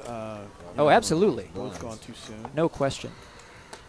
I probably, back in my DJ days, I probably played more Biggie than I did Tupac. I imagine he's got a bit more stuff that like DJs would be trying to put on, Right, a little more grooves. Tupac can be intense. Oh yeah. As it comes top pair for both OFC and Izzy. 500. Poker Monkey says rap music, barf emoji. Poker Monkey, I'm gonna have to disagree with you on that. I think you'll find quite a bit to like in rap music. Not all of it. Not all of it. The cranky old millennial in me doesn't necessarily like some of the newer stuff, but actually, confession, I didn't really listen to Mac Miller until like a few days ago. I popped in a few of his tracks. I'm like, okay, I get some of this. It's not a, I wouldn't. It's an acquired taste for a lot of people. Yeah, his beats and grooves are kind of good. R.I.P. I mean, he was an interesting. He approached it in an interesting way. A lot of people really love Mac Miller. R.I.P. R.I.P. Did he pass away? Or yeah, well, a few years ago. Yeah. See, I'm out of it. It's all right. Yeah, he was good. I'm just crotchety old millennial. Jackson 10s with a king, good enough for Izzy. OFC had some hope on the turn, and it bricked out. And Izzy opened this. He bet the flop, and he elected to check call on the turn. I would continue checking on this card. I don't see much reason to lead with a hand as strong as Jackson 10s. One pair. And it goes check, check. Yeah, I was wondering if Here's a poker strategy question for you. If I have Christian asks if I have a very good understanding of the game, but I'm a losing player, what can I do other than hand reviews to help me? If I should get coaching, what are some good recommendations? Well, Christian, I would start by saying, so you mentioned hand reviews, you mentioned coaching. I would actually counsel neither of those things. I think those things have their place, but the thing is if you're reviewing hands, unless you're reviewing hands with someone who knows quite a bit about the game and is approaching those hands in a very specific way, then you're not always going to learn so much. And so I just encourage people to do, it's kind of a boring answer, and it's the answer that everyone kind of knows already, but if you want to improve at poker, what you really need to do is you need to start working with solvers. Solvers have revolutionized the game of poker. They have laid bare a lot of the underlying mathematics of the game. And the thing with solvers is you should approach them, but don't look at them and just memorize their outputs. That's not really going to tell you much. Understand how solvers work, and then just look for, what you need to do is you need to look for patterns, you need to look for behaviors, you need to understand really where EV comes from in poker. And so hand reviews are one thing. There's coaching out there that you can get, but it's it's all of varying quality. So the thing I would really say is what you need to do is figure out how solvers work and start looking into them. The thing is, you don't even have to go and get fancy expensive software and install it on your computer. Nowadays, you can just go onto GTO Wizard. It's like an online database and access that for a monthly fee, and they have really amazing tools on there. And so, again, there's a lot of debates about exploitative poker versus GTO poker, but it sort of misses the point that what solvers do, it's not flashcards telling us how to play every single situation. What it really is it's kind of laying bare all the numbers and the math underneath this beloved game of ours. And so if you're a losing player and you're looking to improve, what I would say is sit back, study a little. There's lots of actually great free material out there on how solvers work and how to use them to study. And the truth of the matter is it's a bit opaque at first. I remember when I started working with solvers, I had outputs, I was looking at them, I didn't know what to do with them all the time. And I felt like I was just kind of banging my head up against the wall, and it was very incremental progress. But eventually, things start to make sense, and you sort of start to see into the matrix a little bit. And so, another thing that I encourage, and this isn't possible for everybody, but, maybe this is a viable option for younger people who want to get exposed to the game more. like get a dealing gig. You know, you get to see a lot of people play. You get to see hands. You get to sort of understand people's tendencies. And if you couple that with actually like deeply studying the game, then you learn a lot about how poker should be played and how about how people often do play poker. And so I would say before you worry about coaching, before you worry about endless hand reviews or Discord threads or anything like that, what you need to do is get your hands on some study software, Pio Solver, GTO Wizard, simple pre-flop, simple post-flop, those sorts of things, and just start tinkering around with them. And a lot of the absolute best poker players out there, a lot of the sort of big breakthrough discoveries we've made about poker were just made by tinkerers. People who were messing around with the parameters of this software and then discovered, oh, this is a spot where you use really big bets, and this is a spot where you use really small bets, and this is a spot where you don't bet at all. But the most important thing to think about is, understanding ranges, understanding board textures, and then understanding how those two things interact. Maybe that's a sort of high-level, vague answer, and it maybe doesn't feel as concrete and practical as maybe the questioner was asking for. But that's definitely where I'd recommend beginning. Is if you want to sort of look into the absolute bedrock fundamental mathematics of the game, then computer software, solvers, that kind of stuff is the thing to do. Texting hand histories back and forth with friends can only be so productive, I think, in my opinion. But the way that you sort of develop independent, independent ideas about how the game should be played, or about, what makes for a valid or winning strategy, that comes from really deep study of solvers and their outputs. Yeah, if you're actually trying, that's the answer. Like if the people that are improving their game the most are the ones that are committing to putting the work in on the front end. Oh yeah, if Izzy wins 1,500, a lot of the drier material, like the mathematics of it, dealing with solvers, dealing with calculating EV, that kind of stuff. And a lot of people aren't willing. I'm not willing to like put the effort in that. Because I just don't have the time. I mean, it can be tough too, because I think people are intimidated by it. They think it takes hours and hours and hours, which cumulatively it does. But you don't have to sit. I'm not able to sit down for 2 hours every day and dig into a solver. It's not. That's not really my MO. I don't find that productive for myself. There's a lot of people's opinions may vary on this, but there's.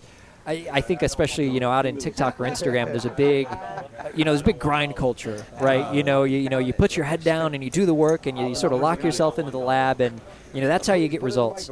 And some people can operate that way, and but not everybody can. I'm not someone who can study for 8 hours at a time. If it works for you half an hour at a time, that's fantastic. If 45 minutes an hour at a time, 95% of poker players, you're already way ahead, and you sort of build the tools up. And I saw Christian saying in the chat, he was kind of looking for a dealing gig, applying the rooms, and that's a really great step. Honestly, I think that was one of the big revolutionary parts of my trajectory in poker, was getting to sit there, understanding people's tendencies. There's almost like a Zen state you get into as a dealer, where you're sort of above the game.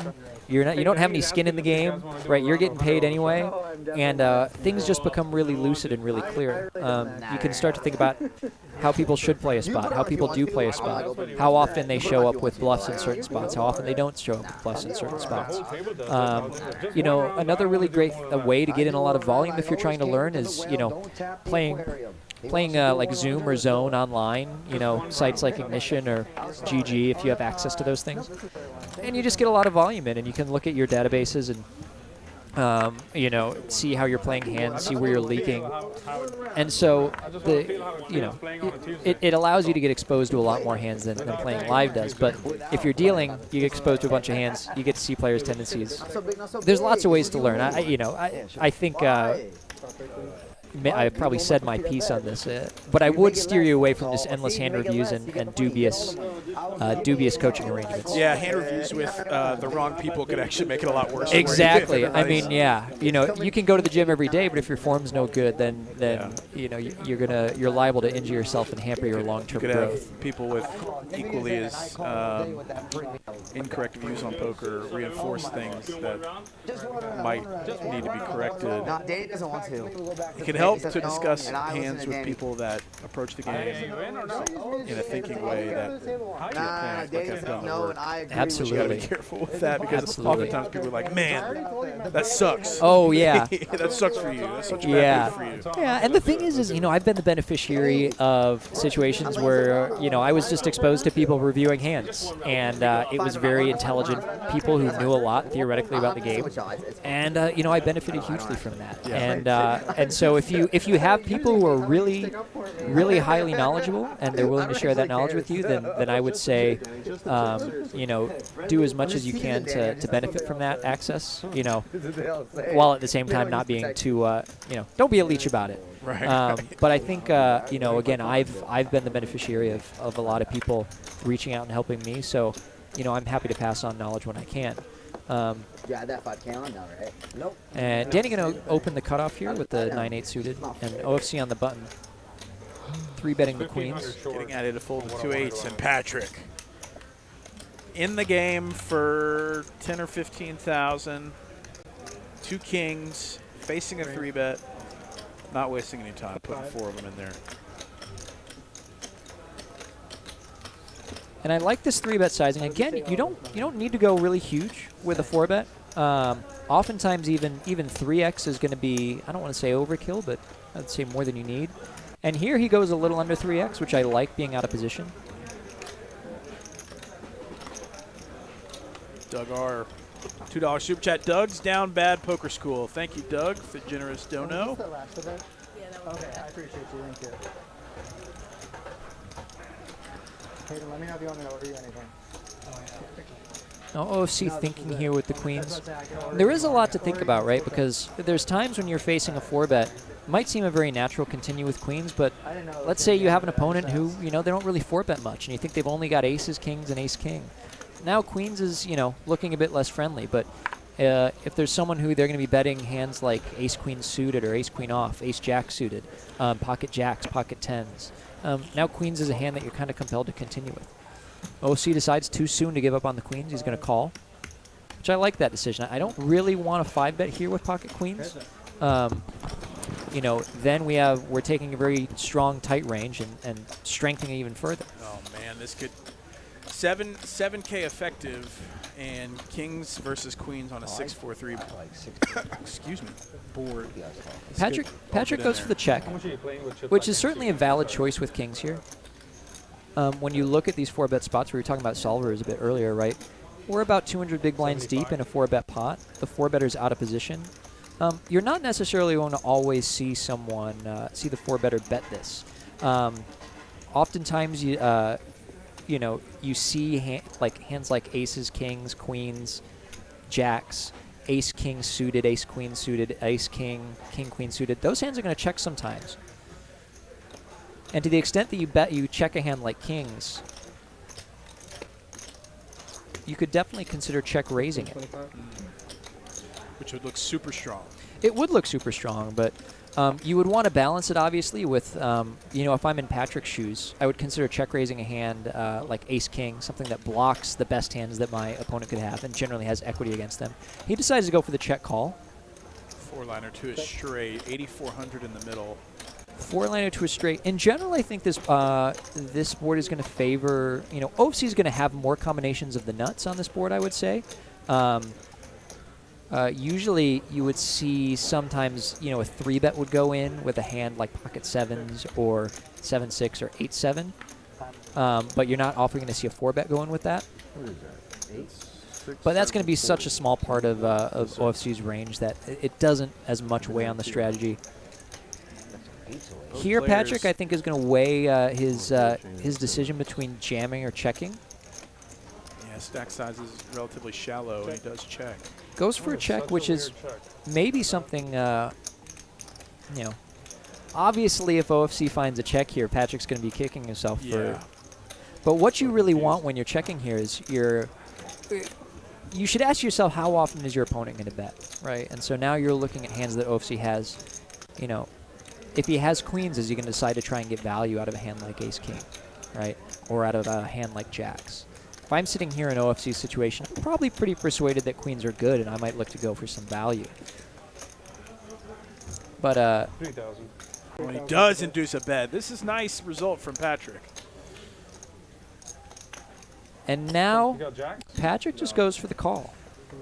That's what I was confused. I'm like, ah, This is a could he spot do where kings?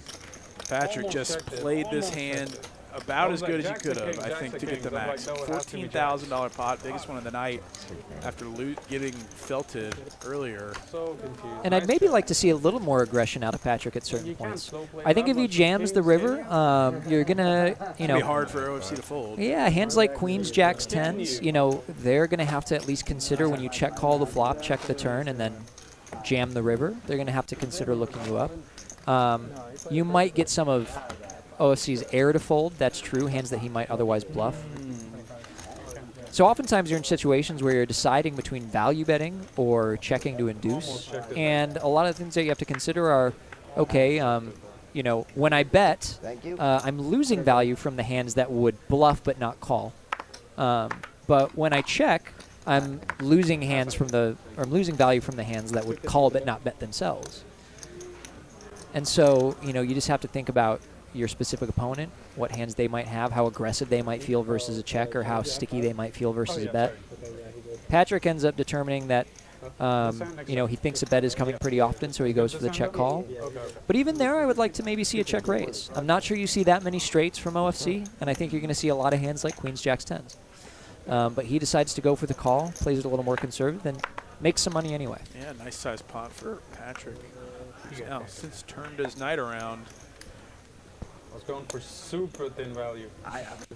Razor thin. Jacks, I had to be like 10s, Jacks and jacks. tens is call. Like Jacks and tens is perfect. You know, call. I had to be on that jacks and 10s. You're right in the middle. And I do like OFC's bet That was when he pretty gets close, checked I to. think. Because I think he's generally got a pretty good sense of, you know, you're going to run into a lot of jacks and tens in that spot. When you get the 4-bet and the check on that flop, hands like queens, jacks, tens, and Patrick's shoes, they're going to want to check a lot. You don't want to start piling in money with tens there because you're just going to end up running into a lot of better pairs when you put a lot of bets in. And so I actually really like OFC's bet on the river, trying to get value out of jacks and tens. Just turns out that he has pocket kings. But I think the bet becomes even better when you realize that Patrick didn't check raise pocket kings. And so you wonder whether he's going to check raise aces either. And so you're sort of free rolling when you bet queens there, since you're not getting raised by a better hand. Was it 50 or 100? A lot of considerations with that spot that I think a lot of people may not be making in their own brains. I'm usually not making those in my own brains. I prefer limit for this very reason, because you can. There's one bet to consider. Limit. I tell you, I haven't played much limit. Not limit hold'em. I have played some, you know, some limit mix games. I do love a good triple draw game. That is the most fun. The limit mix games are, in my opinion, the best, most fun in poker for me. As we surpass the 2-hour mark of the stream, 2 hours to go. Ben K and Stephen S. Stephen T. Pardon me. For the remaining 2 hours. Thanks for joining us tonight, TCH Live. Make sure you hit the like button if you've enjoyed the stream so far. A lot to learn tonight from Mr. Delivery himself. Pretty sharp guy. You're too kind, all of you guys were wrong. I've proven you all wrong. All the slanders in the chat. I needed to come in here and defend my honor. Yeah, you've just got so much to prove. Oh, I mean, all these results you had on Tuesday nights.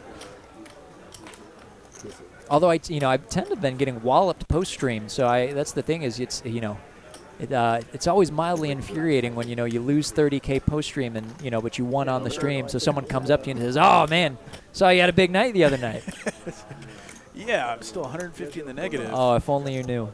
Chris Cashman, the young phenom, says, "Don't let Steven tell you otherwise. The secret to making the big bucks is his pure run in our Airbnb dice game." Oh, no, Cashman, don't tell me you're still salty about this. A little sus. We call the feds if y'all running a dice game at the Airbnb. So we I told you I was down in Hollywood for the WPT, and some of us here from the room. Some of you may recognize Safine and Cashman from the Tuesday night streams.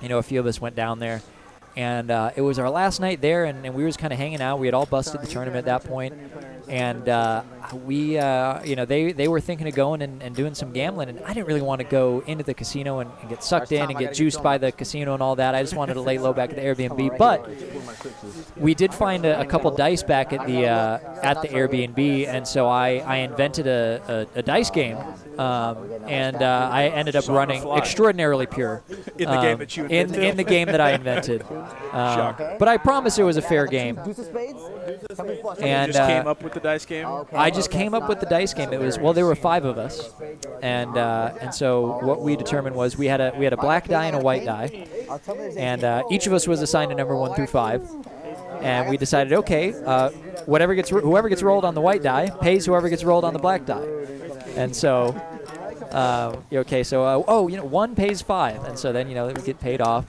and then 6 was everyone. So sometimes everyone would pay one person, or one person would pay everyone. And so we just did that for a little bit, and I ran my typical absolute pure, and cleaned out my friends. Heck yeah. Former friends. Yeah, no, they were about to chuck me into the pool at our Airbnb, just because I was better at the dice game than them. All skill. All skill for sure.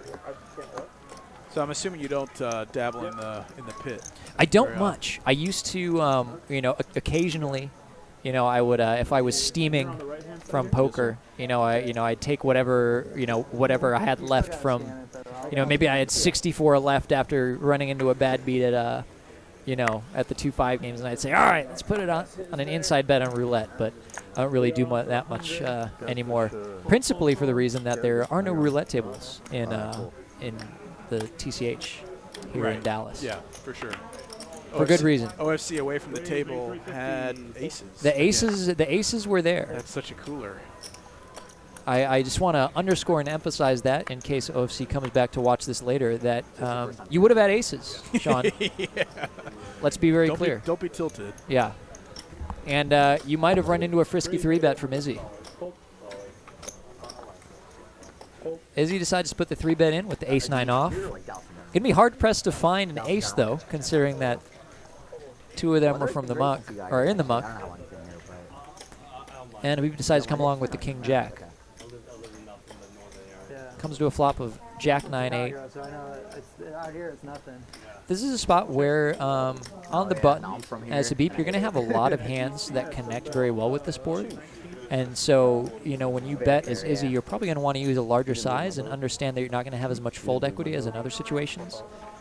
Any 10 is an open-ender. You're going to have a lot of hands that are pairs as well as gutters, pairs as well as open-enders. 10-9 suited, jack-10 suited, queen-9 suited, hands like that. But Izzy checks, faces a pot-sized bet now. And I think wisely folds. Against a pot-sized bet, you're not going to need to continue as much. And a hand like middle pair is probably not going to be performing super well. Even if your opponent has a hand like king 10, right? They're just going to have so many outs to outdraw you on the turn. And facing a large bet, you kind of get let off the hook with those middling parts of your range. Really only need to continue with those stronger hands. And if you're playing correctly, if you're playing in a sort of principled way, then you should have a lot of strong hands when you check on that board, right? You don't always want to bet your queens, kings, aces there. You don't always want to bet your ace-jack. And you need to check because then, occasionally your opponents will make mistakes that are betting too large in a situation where you can still have big hands. And so there, if you check a hand like ace-jack, and Habip, sees a very connected flush draw board with top pair and just puts a big bet in, now it's really great because you've checked your ace-jack. You get to very easily call against that large bet, and you don't have to call with weaker hands. 5, 10, 25 rent. And so again, we talked earlier about ways to make money through checking, and that's one, is if your opponent is going to make a mistake by betting too often with hands weaker than yours, then you can go ahead and check and you're not worried about missing too much value. We got Travis in the box now. Travis, one of the dealers here at TCH. One of my favorite dealers, personally. Not to denigrate anybody on the staff, but very friendly guy. I remember when I first came and visited this room before I lived down here in Dallas, I would come down here for a few tournaments. And Travis was, at that time, he was the tournament director for a lot of the tournaments. And he did such a fantastic job. Everything was always really well run. Travis is friendly and professional. and really top shelf as far as dealers go. Patrick going to go ahead and open the 3s here on the button. I like that. Definitely good enough to open here.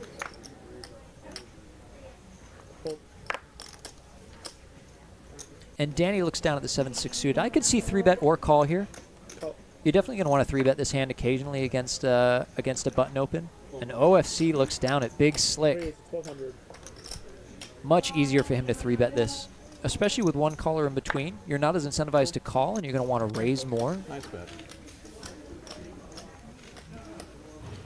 And that's another thing to keep in mind. Again, for those of you who are looking to improve your game, you know, when you're in a situation where there's been an open as well as a few calls, you're a lot less incentivized to continue through calling yourself, for the reason that it's not good to split equity a lot of ways in a multi-way pot, right?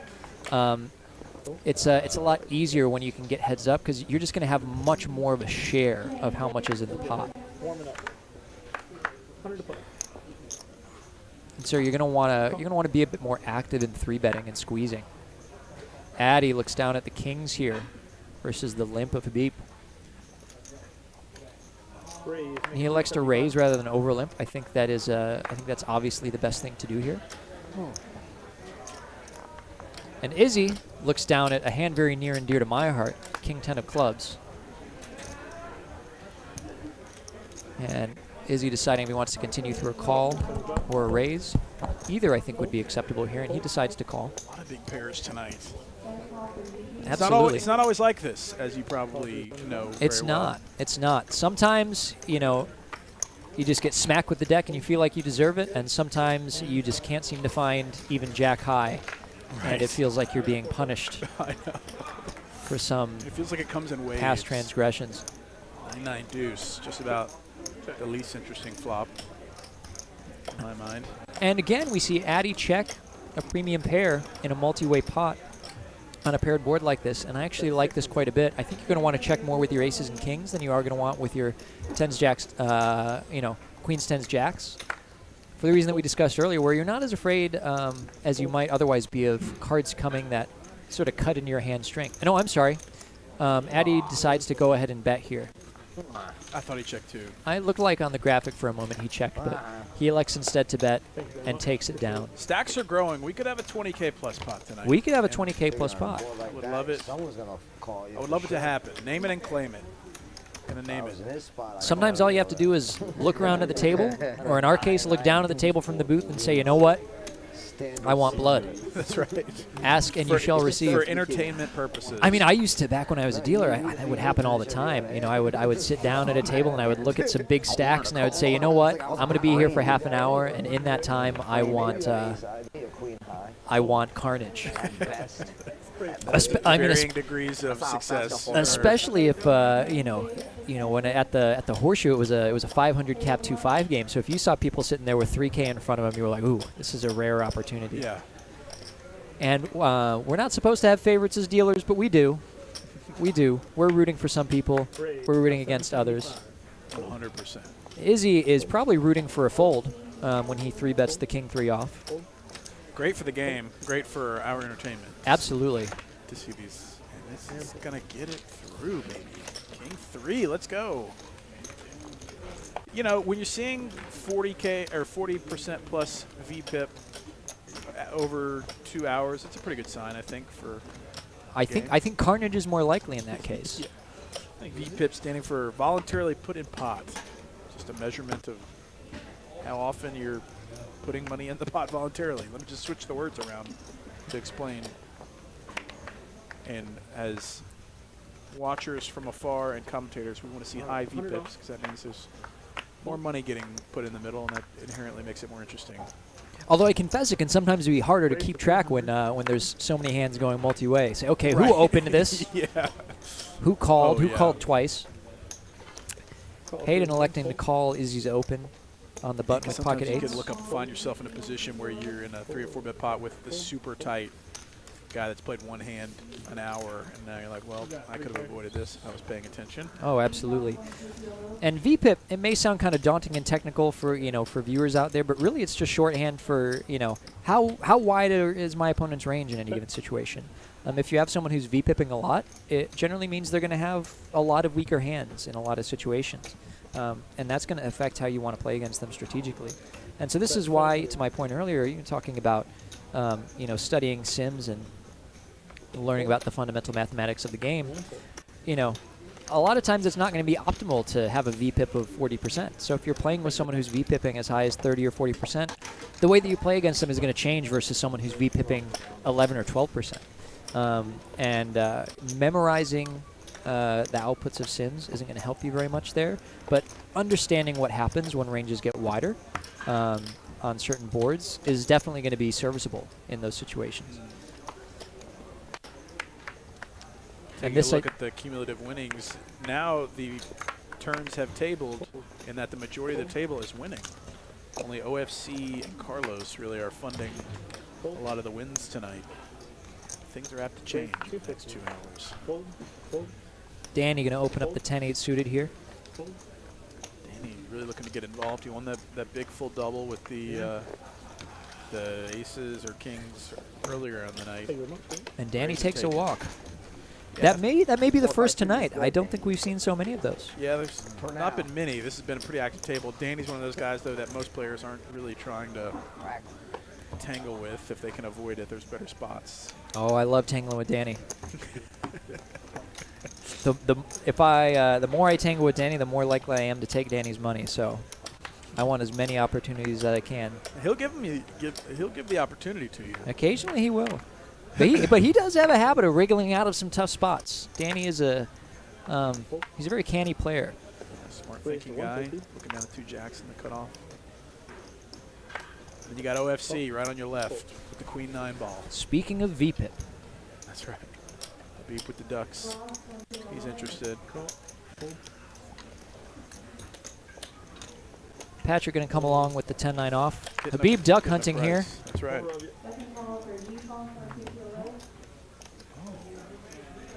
And he finds the duck.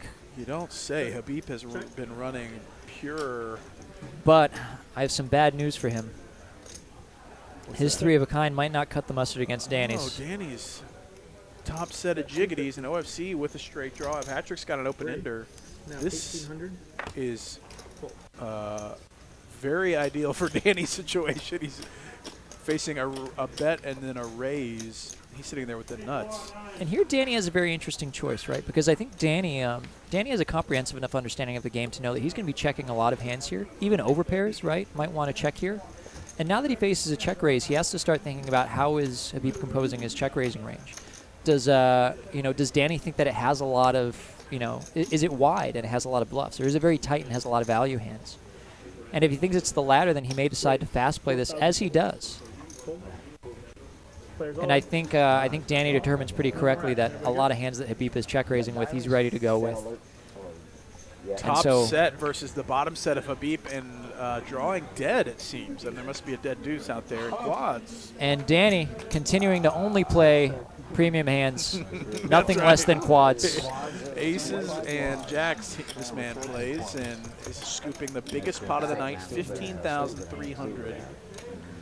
To the Poker Pro from Chicago, WSOPC main event. And absolutely a great spot for Danny there. Nice hand. That's what I mean, man. Danny is just clearly I played that one. And now you have to endure the roasting from the table for running so good. Oh, absolutely. Addy already given it to him. Even I sit here in the booth. I see the Danny at your good fortune. No, not at all. I mean, you see that happen, and there's obviously some friendly competition, and you always love winning money against your friends. But I say, Danny, so long as it's not against me, you can go ahead and set over set whomever you like. Danny loved that turn card. Hey, Danny, will you give me 2 Danny was like, I'm really going to lose this, too. He loved that turn card. 5, 10. And then the river, once again. He knew it was coming. He knew the river was coming. 4 jacks. It's just like, I'm Danny. I get quads, Piece, Yeah, once in a while. Usually just comes through. Quads. 1, 2, 3. And Danny barely time to even stack his chips. Second quad, right? Queen 8, yeah. King 3, locking it up. Fold. Small blind. But I think Danny correctly reads that situation there where Habib hasn't shown a great deal of aggression. Right. And so when he's faced with the decision between fast playing those jacks or slow playing them, he says, you know what? I think Habib is going to tend towards wanting to get the money in, and indeed he did. And I don't want any more cards developing a board that allows his value hands to get away on the turn. Like Absolutely. With the diamond coming in on the turn, now it's a different conversation. So yeah, props to Danny for picking the right spot to fast play, getting it all in for the max. Just 'cause, yeah. And he had his opponent drawing dead, which is just like so ideal and very rare. That is generally where you want your opponent to be. Yeah. If I had a choice of how much equity to give my opponent, I would 0% equity with 100% of their stack. Yeah, I would choose 0 over most other options. Very well said. Very well said. Have you hit that like button out there, folks? Make sure you roundhouse kick that like button to the face if you haven't already. Thanks for joining us tonight. And if you don't like it, tell us what we could be doing differently. If it's if my voice is too nasally and annoying, then I'm sure we could find some more dulcet tones to replace me with. I don't know. There's not many other people we could get terms like dulcet in the booth. Quite the vocab. That's what everyone tunes in for. No, really, I think what everyone tunes in for is set over set. That's right. And Again, so we want blood. What's not to like?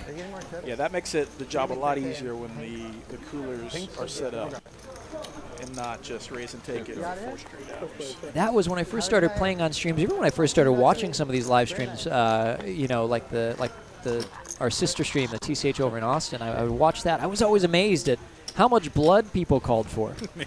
It seems as if people tuned in only to see the nastiest turn cards, the dirtiest river cards, That's the entertainment. The cruelest flops. Because if you can't play, you might as well wish harm on others in the comfort of your own home. There is really an exquisite schadenfreude to watching poker live. 100%. Doing good? We get a new player in, or is Habib? No, Habib rebought. No, don't be shy. Don't be shy. Rebuy. 77. No chops. No chops allowed. Don't make me point at the sign. Run it once, no chops. Must rebuy. Run it once, max pain. Sorry, keep an eye on him. Yep. Usually I run it twice, but I tell you what, you're playing a tournament, you know, everything's on the line, every all-in. It's like, you know, you only get to run it once. It gave me a new appreciation for running it once. I think maybe I'll switch it up a little bit. Start running it once a little bit more. Feel that tournament sweat. Yeah, it is a little more emotional when you're running it once every single time. But it can also feel like so unjust at times, running it once and then just getting sucked out on for your tournament life after grinding for 8 hours, 10 hours, or 2 days, 3 days. I mean, talk about sort of wanting to see the 6 spots. I kind of root for the sick runouts when I'm watching at the tournament table. 100%. I say, come on, offsuit queen on the turn. Oh, and the 3 of diamonds on the river. The flush gets there. Interesting hands, interesting board. Straight draw and a pair for. That is 350. Pairs for Colin and Habib. Straight draw for Hayden gets out of the way, as does whoever had king high. And Habib's going to take it down. 50%, OFC 45 and 42%. Addy and Hayden at the bottom, staying on their P's and Q's, keeping around 12 to 15%. Pez in the chat says that tourney sweat, nothing like it. I really do agree. That's why we all sign up for. That's why we all sign up for tournaments. Pez loves his tourneys. Yeah, I mean, we just want that adrenaline rush. 60 players left, 40 big blinds deep. Can I get to 50? And there's always a chance. If you're in it, there's always a chance that you could take it the whole way. I've never taken it the whole way, except like online. But Pez, he loves some tournaments. And it's more of an event than cash, which is more like a that's in, right? Like an errand to run. It is. Tournaments are like, all right, I got to kind of set my whole day around this. Oh, absolutely. And I'm going to try to prove myself. When cash is like, this is business. We out here working. But tournaments, I mean, as I said before, tournaments can be so very taxing. I was almost relieved when I busted day 3 of the event. 100%. Down in Florida, I said, you know what, now I can go take a nap. Because you got to be on the whole time. Oh, you've got to be on the whole time. And there's so much at stake in that, like, each chip is so valuable. and you're watching the numbers go down, you're watching the blinds go up, Absolutely. you're watching like your stack dwindle. Absolutely. And if it's not going perfectly according to plan, now you're starting to like, some people. Oh yeah. Start to panic, where it's like, oh shit, well, now I gotta look for my shover fold spots. Yeah, and on a very basic level too, it can be taxing just to keep track of when the blinds are changing so often. Yeah. You're saying, okay, you sit at a 2-5 table for 8 hours, Pretty good understanding of your financial situation. Exactly. The big blind's always going to be $5. You're not going to have to do that complicated of math, But when the blinds are going from 800, 1600 to 1K, 2K, trying to do the math, like how many blinds do I have? Got to recalculate everything. Yeah, I've shamelessly done it on the phone calculator before, because when you're brain dead from playing all day, it's like, all right. But my perspective is like, I live in Chicago for the Now Danny here with a river decision. I can't walk around here. Very interesting one. Decides to go for the overbet.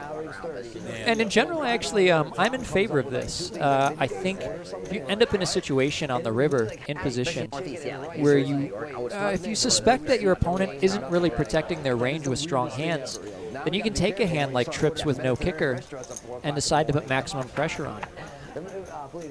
And this is a situation, again, we talked earlier about, situations where you make money through checking or where EV comes through checking. If you have a hand like Queen Jack here and decide to check it, now you might still be getting a big bet out of trip jacks.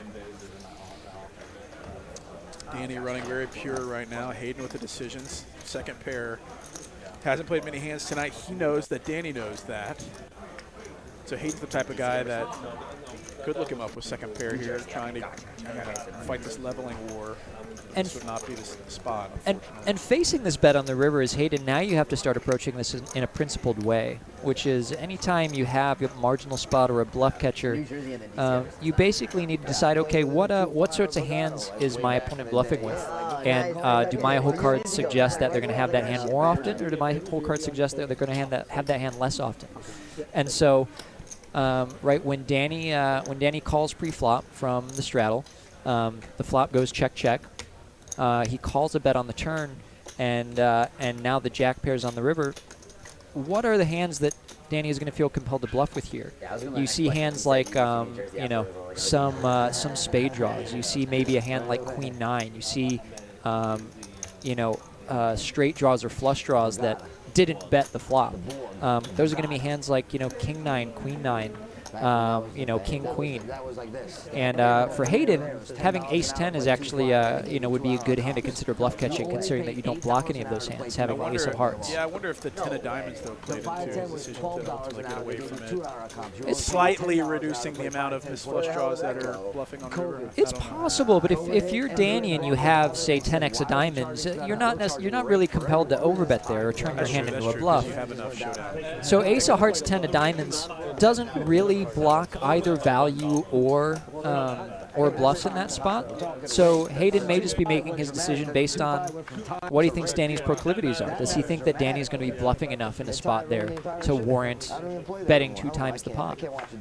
When you bet that large, it's not just about being polar. You actually have to have enough bluffs there to compel your opponent to call with a marginal hand. And Hayden ends up deciding that he doesn't think that Danny does, so he makes the fold with the Ace 10, which is certainly not objectionable by any means. And in terms of results, was correct. Absolutely. And I think versus some other players like OFC or something, Hayden is more quickly making that call. More often, given how loose some of these guys are playing. Danny so far has played 3 hands tonight. Has had the goods every time. And then who's weak? Me, Suzanne, David, and Ruby. Oh, yeah? Habip 3-betting 800 after limping pre with the 2 queens. I see no reason why we wouldn't, but I'm not too sure exactly. Habib limps the queens. OFC goes ahead and raises up on the straddle, and Habib decides to back raise. Okay, yeah, no, obviously, yeah, we'll time for sure. Yeah, it's only like an hour drive. Hearts come in. We'll definitely contact you. I'll talk to her in a second. I don't know where she is right now. Yeah, we're probably going to leave here at like 9, actually, 9:30. Okay, so we'll be there before us. Yeah. All right, cool, no problem. Okay. All day. See you there if you got. Danny over the 20K You got your talk crew? chip stack. Why they do some shit? You sure you don't want to go there? Ask me again later. I'll ask him. Are they like getting a Choctaw trip going right now? There were be single. There were talks. I was solicited to join in on this Choctaw trip before the stream began, and I can't say I was too keen on the idea. Yeah, that's a long. It's just a long hour and a half. Up there. It's a long drive up there. The games are good here, and I tell you what, Ben, too. I've just become such a homebody in my later years. I like sitting in a chair. I like sitting on a couch. I like sitting at a poker table. I like not going far. Yeah. Why not? I like eating chocolate. I'm a simple man. Yeah, it's funny how your priorities change very quickly come around age 30 or so. Why we don't play with low VPIPs? These guys are blasting away nonstop. Two different worlds. Patrick will raise the ace-king and the hijack, and he'll have a number of hangers on. I have a hand. Yeah, it's fun to go to the Cheen every once in a while, but in terms of like Wednesday night, and you could find 30 tables of poker 10 minutes down the road, I just don't know. The juice is not worth the squeeze to me to go up there unless there's like a tournament series or something going on. Oh, absolutely. And Hayden hits pay dirt out of position. Middle set with the pocket sixes. This is nice for Hayden. And Habip, unlikely to collect a bounty with his 7-deuce off in this game, but he does flop an open-ender and decides that's good enough to send it. With the open-ender. Hayden calls, $8,700 pot. Set versus straight draw. Jack of clubs safe. 10 of spades safe. Hayden, excuse me, I'm losing my mind, is going to win $4,600. Yeah, Satan flopping the 3 sixes. 6, 6, 6. The number of the beast. Trying to say 7-deuce and Hayden at the same time, I think. Sorry about that. Nice hand, Nice Satan. hand, Hayden, with an H. Victim. No relation. He turned a shit ton of Actually, I tell you, one of the few situations where my biblical and theological degree comes in handy. Most of the scholars who study the Book of Revelation think that the best and most reliable manuscripts that we have of the Book of Revelation have the number of the beast not as 666, but as 616. Really? Yeah. Yeah, there you go. That's just a typo from scribes? Well, in a way, in a fashion. There's a part of the study of ancient documents that is basically it's called textual criticism, which is just before there were printing presses, before there were email, before there was anything like that, where you could save anything on a hard drive. A scribe had to, someone who actually knew how to write had to actually just copy manuscripts. Right. Sometimes that would lead to mistakes. Sometimes those scribes would decide that they wanted to intentionally edit something. But more often than not, it was just, as you said, a typo, a sort of ancient version of a typo. And so, but then once you accidentally that's got triple effects. Exactly. Once you accidentally transcribe one document, then every document descended from that document will have that same error. And so you can actually identify family trees of documents in this way. And so again, a lot of scholars think that the best and most reliable manuscripts we have of the Book of Revelation have the number of the beast as 616. Interesting. So there's your bit of Bible trivia. That.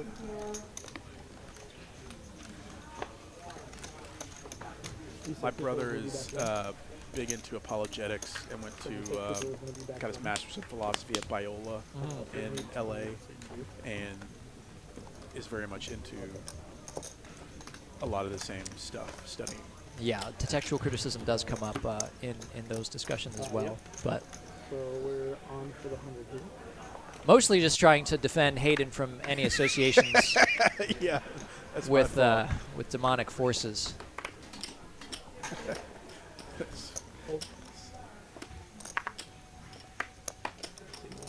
When you're commentating for 4 hours straight, sometimes you have some vocal slip-ups. It's my bad.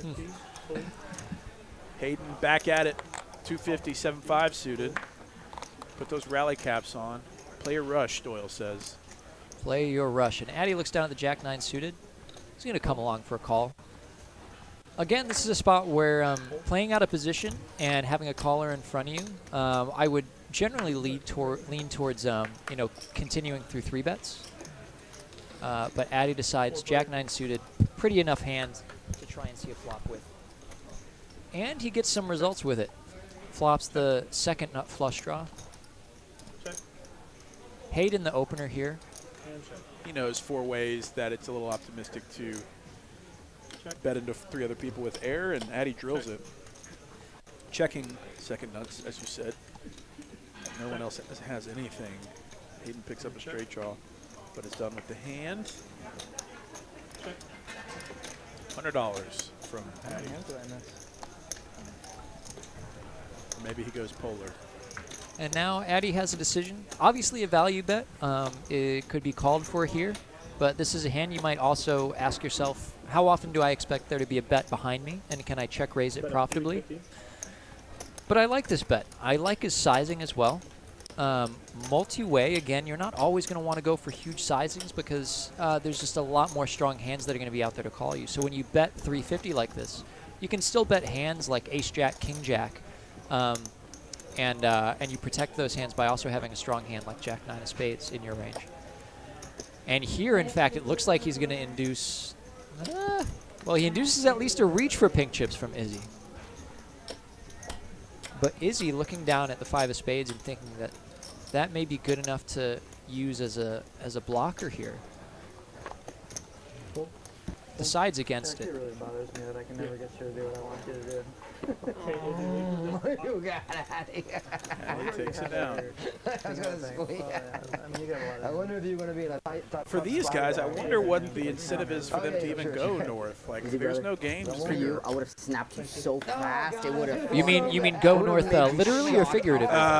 Literally. Literally. To Choctaw. Up to Choctaw? Well, that would be. That is a good question. You know, I think some people, you know, they like to have the craps tables at hand if things don't go well at the poker table. Ample beverages. No, if one of y'all called, I was gonna. You were going to do this Free cheap vodka tonics. If that's what you're looking for. But hey, I mean, if they're looking for dice games, and I've got, you know, I've got at least one they could try.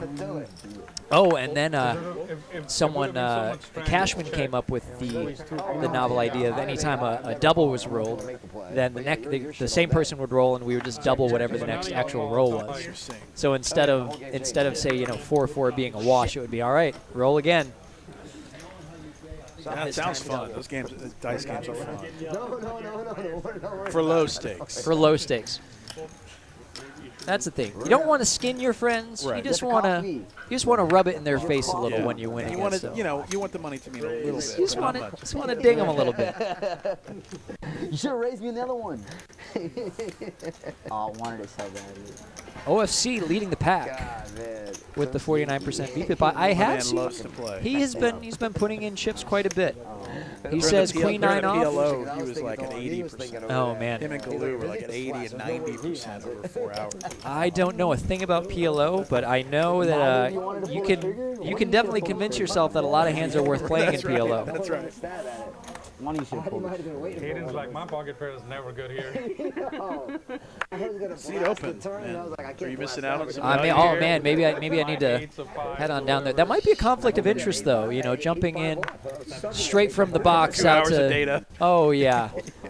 I mean, I've got laser. So you're playing good. You're playing bad. Oh you're yeah. playing I got laser reads on all these guys anyway. Then the turn, and then I'm like, someone please stab. Oh, it was like that? No, I can't read these plays. I just rely on the intimidation factor. You know. Yes. Young guy, backpack.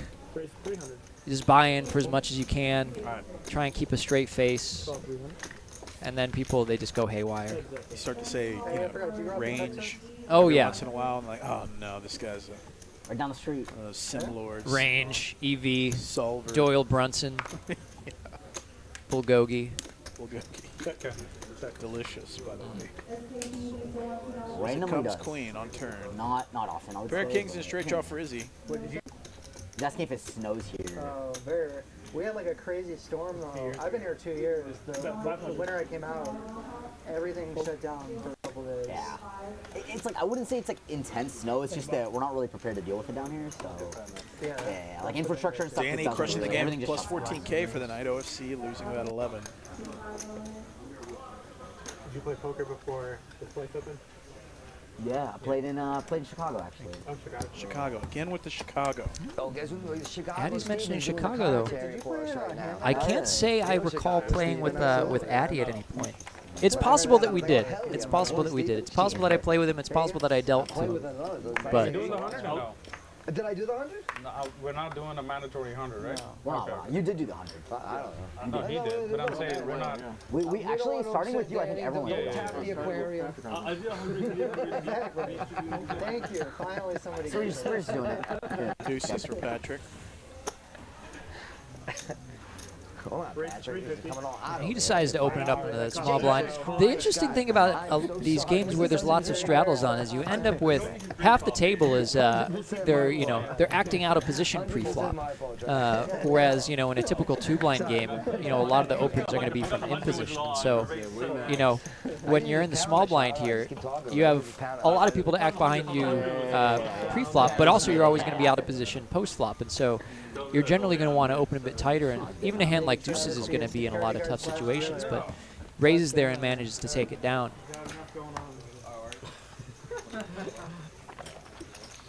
All right, we have the 100 on. Have you played any of these other guys very much other than Danny? I played with Danny before. I played with Izzy quite a bit off the stream. I played with Hayden here and there, and I played with Sean on a number of occasions. He's only here and he keep telling you about your coffee. Oh my God, yeah, right? Seriously, I can't believe it. Like that once, And not so, twice, not for the three. most part, I mean, a lot of the players here had spent a lot of time playing with a lot of the other players. But there's a few faces here that I don't recognize or haven't played against a lot. I mean, there are some folks who will come in, they'll play on some of the Wednesday night streams, and you don't see them much else besides. You're the best. But I did play with Patrick briefly in Chicago up at the new Rivers Poker Room. Oh, cool. All right, we got the 50 on. Sam, you have your card whenever you get the chance, bud. Thank you. I saw some other people mentioning that in the chat. That's Chicago Pipeline. Looking sharp, buddy. Looking very sharp, very sharp. He has that certain charisma to him. There's only one Sam. We need to know how much you're And Sammy's sitting down in the 1 seat It looks like 30,000. to a welcome party of the Jack of Spades and 10 of Diamonds. Let's see what he decides to do here. 7. He's not warmed up yet. He's going to go ahead and Guess over fold. here, Travis. Let me see. I got aces. Do the I'm in assumption. for 100. Patrick Ace King suited in the cutoff. He's like, I'm about 30,000. Yeah, about 30. Yeah, my sense is that Patrick is another one of those you're not trying to tangle with if you can avoid it. I don't have so many hours with Patrick yet. So far, In it general, seems I like like he's played tangling with okay. most folks, so it's hard to say. Yeah. Thank you. I don't know. All right, we're going to raise here to 500. And Sean looks down at 8-5 of spades in the straddle and decides to go for the 3-bet. I think 4 is coming. Raise now 1325. And the 4 comes. The 4-bet to 1325. Again, in position, you don't need to go that large with the 4-bet. Travis, I'm doing And the other thing to note is that in the straddle, a lot of people are going to be a lot more polar with their 3-betting range because they tend to prefer to call with a lot of hands like Queen 10 suited, King Queen off. It's very natural to call with those out of the straddle. And so when they are that polar, you don't necessarily want to 4-bet as large because again, you're just funneling them towards those very strong hands and letting them get rid of those weak hands. But here, OFC decides he's going to continue against the 4-bet. You had the ace of clubs. He had checked dark. It goes check, check, turns, trips. It checks again. Oh, no. Trip 8 for OFC, who checks a 3rd time. Patrick, who rivers top, is now getting taken to Value Town, unfortunately. Now, OFC's turn check, I might have liked to see a bet here, but he does get the ace roll off on the river, and now it's a bit more, I think it's a bit more natural to go ahead and check because a lot of the hands that Patrick is going to be 4-betting and then checking behind twice are going to be hands like ace, king, ace, queen. And so you expect a bet to come a lot. And that's another thing to keep in mind. Again, we've mentioned this a few times, but if you're going to slow play a hand or if you're looking to check raise a hand, one thing you need to keep in mind is how often you actually expect a bet to come out of your opponent. Big raise here to 6,200 from OFC. Patrick, backdoor hearts got there. I guess Jack 10 is the flop straight. 5,600. Patrick probably thinks that something is up here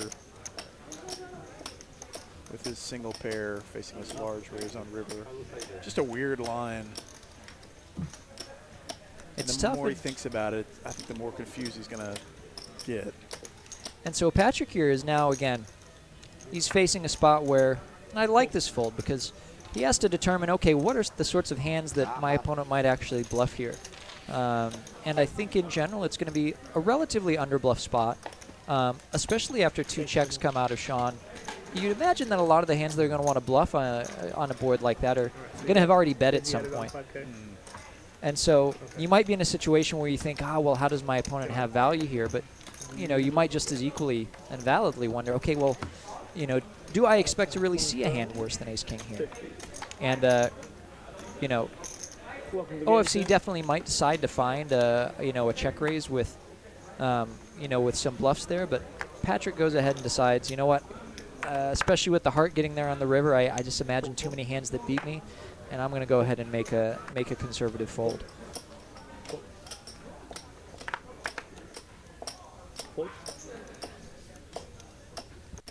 Two deuces for Danny.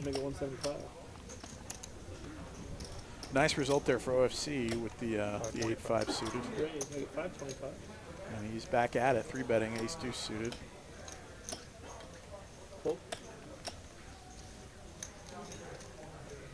Colin sitting there with 16,000, up from the 1,600 that he had in hour 1 of this stream. That's how swingy this game can be. Poker giveth and poker taketh away. That's right. In Colin's case, it is given quite a bit. Give me Danny's hand against that deuce. The deuce is shown. Thank you. He's got it written all over him. And Danny, seeing that deuce, knew he was probably ahead. He had a deuce as well, but his kicker was better. If I'm going down, I'm not going down without a fight. You denied us a spectacle. Never did. An entertaining spectacle on that. Never did. Never got the opportunity. Next hand. There's very few hands I'm raised folding to you in that spot. That was one of any hand. I was hoping that was one of them. He's on for the 50s. Addy, absent for the Robbie hand. On the flop, on the turn. I didn't have a good hand to call your barrel. Full right now. Izzy very much present for the double down. 8-3 off. Foreshadowing for his Choctaw trip, maybe raising it to 200. It's possible. Carlos in there with ace-king with a just call. I don't know what pick games Izzy gravitates towards. I could see blackjack. I mean, blackjack's fun, even though it's just like, they're getting you, but it is fun in the moment. Yep. There you go. Yeah, please. Sorry. Check. No, you gotta leave it there. Yeah, I got you. No problem. Everybody checks around.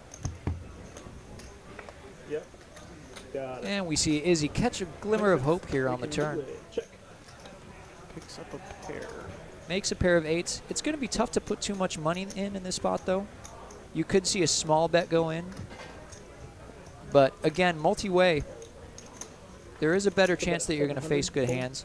Izzy decides to go with a fairly large bet here, which could be prudent if he thinks that his opponents just aren't checking enough hands that are better than 8x. Gonna take it down. Thank you very much. Appreciate it. Almost hit a set.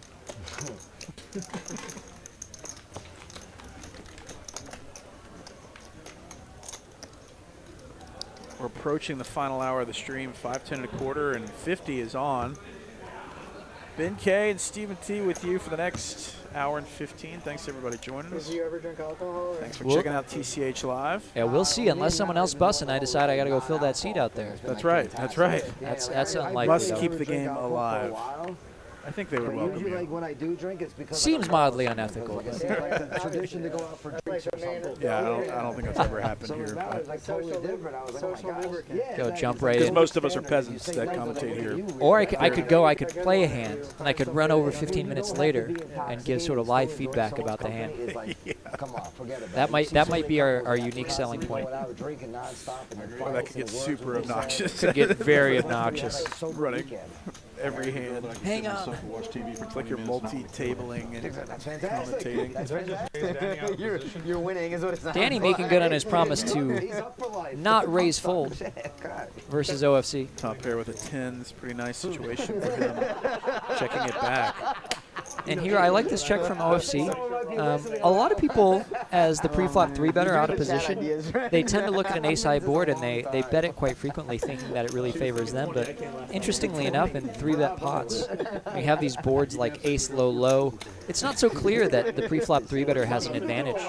Usually, the pre-flop 3-better's range advantage is going to come from very strong pocket pairs. Lots of jacks, queens, kings, aces. But on a board with ace-high, those hands aren't so premium anymore. And oftentimes the pre-flop opener is meant to raise as well as call the 3-bet with ace-x hands. And so for that reason, you see a lot of checks. You know, even if I'm in OFC's hand or spot, I'm going to want to check a hand as strong as ace-king or ace-queen fairly frequently. So those are the spots I just know I'm lighting money on fire. Because it feels like you're obligated to c-bet there after 3-betting pre. But what you're saying is that the solver has a lot more checks in there after. Well, and that's why it's important to 3-bet with a variety of hands rather than just hands like jacks plus an ace-king. You know, if you have more hands like ace-3 suited or, you know, ace-8 suited or ace-jack off or ace-queen off, now you're in spots where, you know, you don't always have to bet your ace-x and you don't always have to, you know, when you check, you're not just dooming your lower pairs to get beat up by your opponent's aces. And so that's a spot where, again, talking about how to learn more about this game, how to grow in this game, the sorts of things that you learn from studying solvers is, you know, you realize that, you know, a lot of people are betting, you know, they're betting 100% of the time after they 3-bet on a board like that, when that might actually open you up to losing money in ways that you're not entirely expecting. Interesting stuff, for sure, and interesting ways to approach thought process. Where I think a lot of people that started playing poker in 2000, you know, during the moneymaker boom, a lot of people have stayed in that same mindset, and things have evolved pretty significantly since those days of reading Super System and absolutely watching Card Runners videos. Kimmy Stone says, solid commentary, Steve and Ben. That's how you get girls. Thanks, Kimmy. Thank you, Kimmy. Thank you. Best of luck to your man out here on these 510 and a quarter streets. He's doing okay so far. I would be very proud of him if I was at home married to him. Yeah, so she loved it. Forget about it. What if Colin just drills it jacks full with 2 jacks in the small blind, checks understandably, and induces a bet from OFC with just king high. We've seen Colin kind of overplay these spots earlier in the night. We'll see if he can milk this a bit. His stack is huge right now, and so we'll see it. Oh. And this, again, is maybe a little overzealous from Colin, where he puts in a very large raise, and the trouble is there's not so many hands that can continue against such a large raise, especially considering that he has 3 out of the 4 jacks in the deck accounted for, and so even if he's hoping to get called by a hand like top pair, it's too unlikely that his opponent has top pair. Pokernomics in the chat, making me feel old with the super system and card runner references. Hey, I'm right there with you, man. I thought I was hot stuff when I finished Super System 1 and was crushing everybody at my local 5-cent, 10-cent game. Well, I'll go ahead and date myself as well and say I think you know, you mentioned Super System and card runners, but I think actually I would identify sort of the baseline strategy of most casual players as some bastardized version of Dan Harrington's Harrington on Hold'em books. Where and those, I remember reading those, you know, not so long ago, but years ago, and reading them, and I look back at it now, and it would just be terrible poker advice to follow from today's. Because that was the gold standard for a long time. A lot of times. Oh, he yeah. made, like, he had perfect timing where he like made 3 main event final tables back to back or something, and so that really, I didn't read much of his stuff. I think I had like Harrington on Cash Games. Oh yeah, Action Dan Harrington with the Boston Red Sox hat. You know, and his philosophy was generally, you know, with speculative hands, tend to limp and call and try and play, you know, deeper pots, and then when you have a hand, really try and put a lot of money in. And that's a sort of a baseline strategy that a lot of people adopt. And, you know, the more we've learned about the game, the more we've learned how, you know, that can be workable in some situations, but it can really be insufficient in a lot of others. And if you hew to that strategy too closely, you know, then thinking players who are paying attention, you know, they're going to be able to avoid your clutches very often. And so, you know, if you've got Harrington on Hold'em on your shelf now, I would go ahead and recommend leave it there. Don't pick it up. Don't bother to follow any of the advice in there because it's horribly dated. But keep it as an artifact of a simpler time in poker.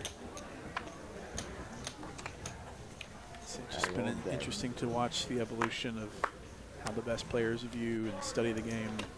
And there's just a lot better content out there. I mean, you mentioned it earlier. If you can spend the time with Pio Solver, or there's a whole host of GTO-like training materials, it's probably going to serve you a lot better than Phil Hellmuth's 2 DVD set on donkeys and lions. Yeah, Phil Hellmuth is an interesting character because he's one of these old school figures who has nevertheless, you know, found success or continued to find success for decades, really, in the poker ecosystem. I think he has printed money. Oh, I think he has always had a certain wisdom when it comes to, you know, how to play in tournaments, which, as I've experienced recently. Branding. Oh yeah, I mean, you know, success in tournaments is not always about playing picture-perfect poker, because a lot of people are playing incorrect poker in a lot of spots in those tournaments as well. And so Phil Hellmuth has, you know, he's not going toe-to-toe with the very best players of today, but he's still, you know, one of the biggest names in poker. Is, you know, some people would argue, you know, maybe the GOAT of poker. I wouldn't go so far as to say that, but I think Phil Hellmuth is a legend in my book, and definitely. You know, also apparently like a pretty good guy. Like, I guess he's a good tipper. Word on the street is, you know, he goes to Vegas, you know, treats people well, takes care of people. But you know, tips well, I guess. Maybe doesn't always treat people well. He's berated his fair share of people. He called with Queen 10, honey. Yeah. But I mean, it's hard to win in the game of poker purely from playing the game, and so the guys that are and girls that are building a personal brand, doing the content, doing like all these ancillary things, that's where, you know, you can really make some serious money. Absolutely. And the people that are winning in life, you know, maybe you're not seen as like the top 1% freaking soul crushers of the game, but if you can build a brand for yourself or at least put out some interesting content, you can be up and to the right. No in question terms of about your life that. graph. Yeah, they get blamed for a while. Jim showed up and Pokernomics is Mike Caro. Yeah, read that one, watched that one too. You know, if they look at their chips right after the flop comes out, they're automatically they've obviously got top set. If they're shaking, they've got a huge hand. If they're stoic and quiet, they're bluffing. Please do the 50 so I can do the 100. Or if they're staring you down, they're weak. I read all that. During the poker boom, I read all of that. He's a beast. And at the time, I at least had some success over the Make it all field. back like he always does.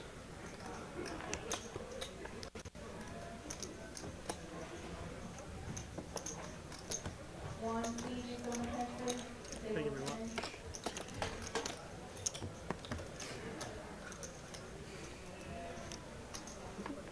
All right, we're on for the 100.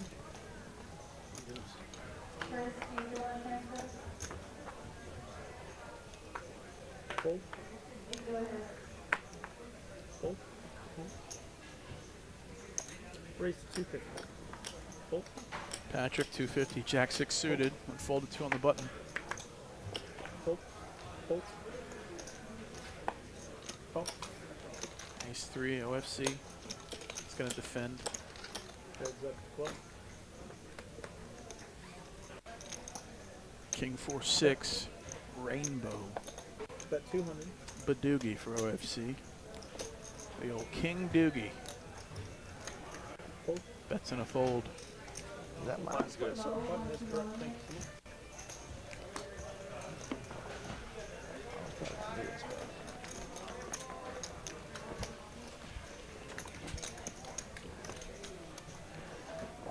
to the next one. Red chips in play. I think I know the answer to this. Somebody at Ant One asks what your favorite poker vlog is. Poker vlogs. See, so I don't watch as many of the live poker vloggers these days. It's actually, I like to watch a few more of like, I sort of tend towards poker streamers, like people who, a lot of, folks who will play a lot of tournament players. Ben CB, who does Raise Your Edge, I think is really good content, and so is, I really like Jamie Staples too. His handle is, his channel on YouTube is Poker Staples, and he's on Twitch as well. The truth is, I don't. The format of the vlog, I think, is a little hackneyed now. It's old hat kind of. I see very little original poker content out there. I think the golden era of the poker vlog has come to a close, and I think now we live in the era. And this may sound self-serving. Being a part of the TCH live stream, but I think the live stream games are really kind of the heart and soul of poker content these days. But the truth is vlogs, there's not many vloggers that I follow. I mean, if you think of the big names, you got Andrew Nemi, Brad Owen, Johnny Vibes, Rampage is a big name out there as well, Mariano, these sorts of folks. I don't follow a lot of this content. I catch some of it here and there, but I don't tune in regularly to it. The vlog format itself doesn't do a ton for me. Someone, a poker content creator who kind of appeared on the horizon a year or two ago, and I think has brought some original content is Greg Goes All In. I actually think Greg Goes All In was a breath of fresh air, and something new and original. And I see him have a lot of success, and I'm glad for that. Because I think poker really wants for some new formats, and a lot of people worried with the sort of strategic revolution brought on by solvers, and how poker became more cerebral and serious of a game. What would become of poker as entertainment? And people, there was a long time when folks would complain about, watching the World Series of Poker and the endless tanking, and it's not fun anymore. And Christoph Vogelsang has got his hoodie up to his nose, and people felt like that just wasn't entertaining, and so. It's good to see. Well, it's maybe a different sort of thing, but it's definitely it's a far cry from. What a lot of people consider the golden era of televised poker, which is, I think, really character-driven, right? You had, Kid Poker, Daniel Negreanu, and you had the Poker Brat, and you had the Mouth, and you had, the now terribly disgraced, Chris Jesus Ferguson with the cowboy hat and the Jesus hair, throwing cards at fruits to slice them in half, and ballroom dancing, and right, Antonio Esfandiari he used to be a magician, and they weren't doing anything different than what's happening right now, but the way that they built the characters around back then was pretty genius. And so that was, that carried the day, I think, in the early days. And then you had what a lot of people consider like the golden era during Poker After Dark or high stakes poker. And there was, there's just a lot of intense interest in that, and you had a lot of the big names, and that sort of died down a bit more. But I think, now people like Greg Goes All In, they're really finding niches of, okay, how can we make poker content entertaining again? Because poker content so much these days is either educational or pseudo-educational, and people, a lot of people just want poker to be entertaining, good viewing, as OFC finds another 9 on the turn here. Another trips on the turn for OFC, and a straight for Colin. Colin finds the straight. Looks like OFC is going to go for a check again here, and we'll see if he goes for the check raise, given that there's certainly better 9s that are available for Colin. Obviously, the straight gets there. Patrick's there sitting there with top pair with a pretty good kicker. This might go just call. Who knows?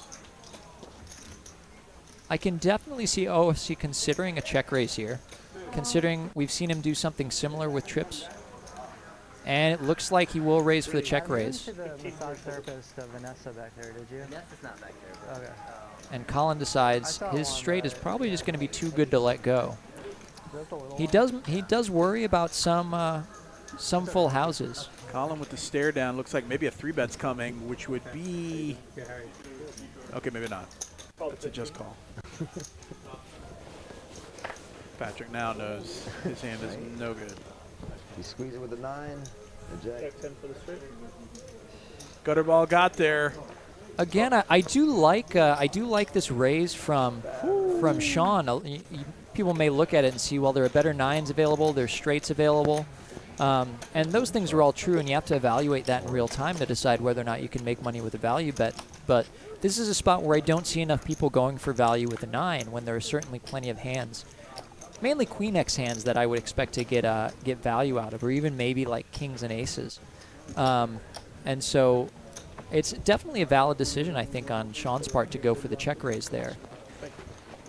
At the very least, I applaud the fact of considering that as an option and then executing it, which is a lot of people would just decide whether or not they're going to check call or whether they're going to bet there. I think with a hand like Ace-9, it's a lot more obvious to go for it because, again, now there are worse 9x that you can get called by. But still, I think a valid decision on the part of Sean to go for the check raise there. But coming back to Greg goes all in, as OFC finding the kings now, I think it's good to see people just wanting to make poker content entertaining again, which is not always what content these days is oriented towards. But all that is a very long-winded answer to the person who originally asked what poker vlogs do I really tune into. Tell you the truth, not many. So some of them, a lot of them are only okay, and some of them, in my opinion, are just positively bad as content. I'm a big fan of Ryan DePaulo's, which he can be a little crass sometimes, but his is another one of those that has found a way to be uniquely entertaining while sprinkling in some strategery here every once in a while. But he's legitimately funny to me, and his stuff is always an absolute train wreck, but in a funny way. Absolutely. And here's another situation we see OFC 3-betting out of position and getting the ace-high flop, ace-9-3. Kings is going to be a pretty obvious check. Not much benefit in betting, especially when your opponent can have plenty of ace-x. And in fact, you might actually want to be more inclined to bet a hand like pocket 10s than pocket kings here, because then you can start to deny equity from overcards that might come to your 10s. King's a pretty natural check on the flop, and OFC probably a bit relieved to see the ace here after the check back by Izzy on the flop. The check combined with the ace on the turn make it a lot less likely that Izzy's going to have a hand that beats pocket kings. And so it seems like Sean feels fairly comfortable betting here. I like the fact that he went for a slightly smaller size. You don't necessarily want to go large because otherwise if Izzy is checking back, some ace-x hands, as he should be here, now he's just going to be able to very comfortably continue with them. And the heart rolls off on the river. Maybe not intentionally relevant, considering that after the check on the flop, the ranges are going to be a bit wider than if OFC had decided to start betting immediately, or if Izzy had decided to start betting immediately. And so there's still going to be plenty of one-pair hands or ace-x hands. It's not a given that either player has a flush the way that the hand is played out. But Izzy now sitting here versus the check on the river, deciding whether or not he can go for a value bet with his trip aces. And I think in general you should be inclined to do so here, especially having the jack of hearts. Your opponent's not going to have so many flushes, especially with the ace of hearts there when they're the 3-better pre-flop. You can imagine some king, queen, queen 10, 10, 9 of hearts hands. But again, you have to ask yourself how often your opponent is actually playing those hands like this. 5,000. 5,000. Oh. And 5,000 instant call? Is that what he said? That is absolutely what happens here. Whew, nice sizing from Izzy to get a pretty positive result. 14K pot. And flicks the 5K chip over to Izzy, and we're on to the next one just like that. Pretty interesting hand, interesting analysis. And it's Stephen T with me, folks. A rare treat to get some of this high-level analysis. Appreciate all the input on these hands, bro. I'm happy to be here. Any preference? We had to pay an immense amount for him to be here, but see, I mean, so far it's been worth it. Oh, yeah, I've got a big cut of Danny. So I'm hoping to, most nights I'm rooting for him to go down in flames, but tonight I want to see him keep racking those chips up. It's a rare occasion, though, to see Danny go down in flames. He's a very skilled player. He's had a lot of success. in cash games and tournaments. Of course, tournaments, you know, you just got to run like Darvin Moon for a little bit. That's right. You know. Moon, wow.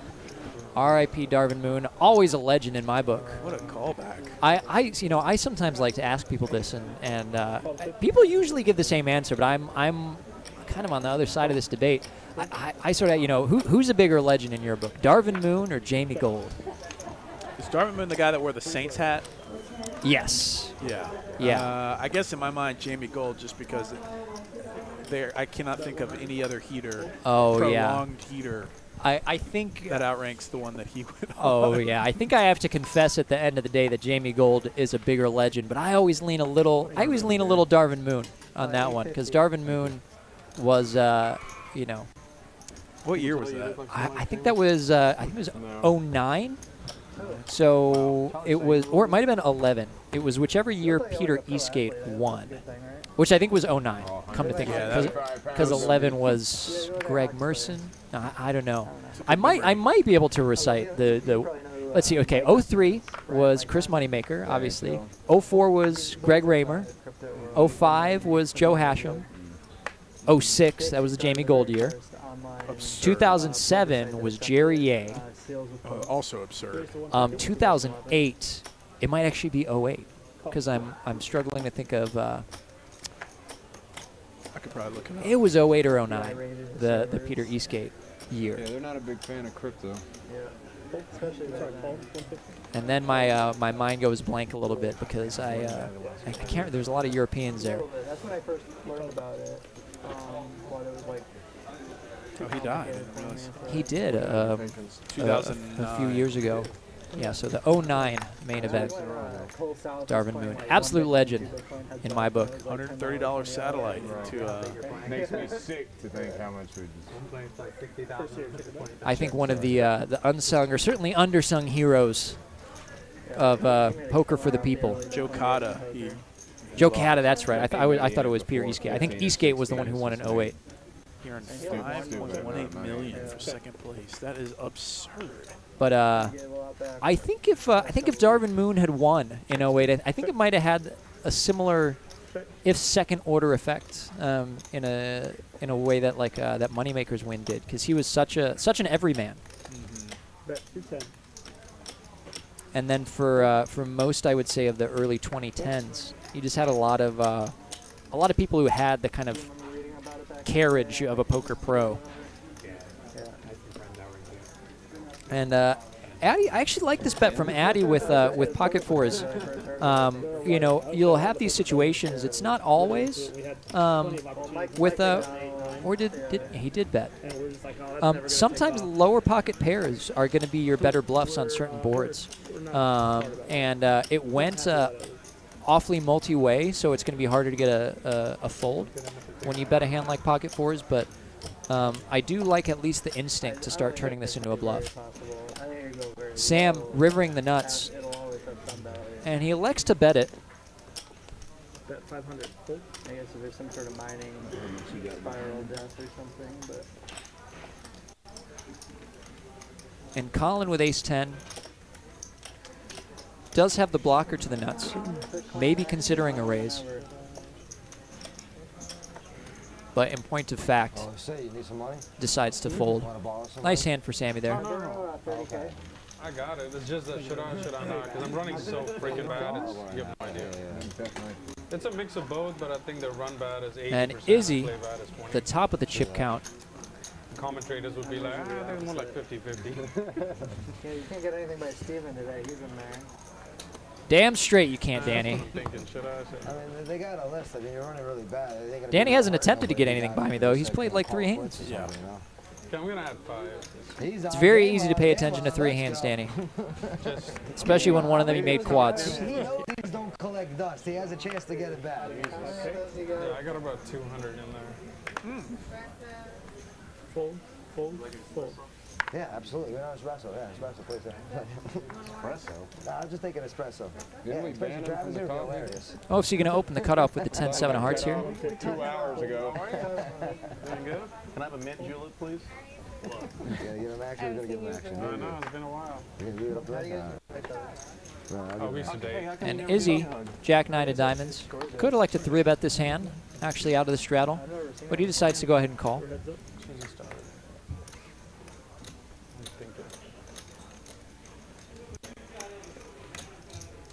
Now I expect Izzy to check over to OFC with his entire range here. And on this sort of board is the pre-flop raiser. When you get called out of the straddle, there's a lot of random suited hands or random high card hands that don't necessarily connect with this board. Oh, looks like Izzy might have elected to lead that board, which he did. Which he did. And this is the tough thing, you know, when you're running bad and not much is going your way. You don't want to also be top of the VPIP boards because that's going to multiply. Indeed, it can. I mean, run bad. the old adage is true that it's hard to make a hand and hold them. That's right. Which is why in general, you know, a lot of optimal contemporary strategy revolves around being relatively tight. A lot of it depends on, you know, what position you're in, because you can profitably play more hands in position than you can out of position. You know, you can profitably open more hands in later positions because you're less likely to get 3-bet or less likely to end up playing out of position. But you know, it's hard to make a lot of money with wide ranges in a full ring game. Sam gonna limp button, ace 2 soft. Addy 2 threes, he's gonna bump it. Patrick is 2 suited for a 3-piece. And Patrick goes for the 3-bet, which I actually like here. Again, we've been talking a lot about how playing out of position, having a lot of players left to act behind you, is not fantastic for your EV. And so, you know, one could disagree and say that ace deuce of diamond is a little too wide to be 3-betting, but the thing is you can always outflop a hand that you're behind, as you see here. That's right. And here we see a bet. Could go either way here. And kind of an asterisk here too, where like these spots are more relevant in deep stack play, where if you're playing 100 big blinds deep, you're not gonna be able to even get in some of these spots as often. Like one, you're not gonna be playing a 3-blind structure most likely, 150 big blinds deep, and then the ace 2 suited. If you're, you know, 3 and 4 betting that, you're just gonna be getting in a spot where your stack is so shallow on the flop that absolutely it's a little different. Absolutely, as I understand it. Deeper, yeah, deeper. You can afford to 3-bet.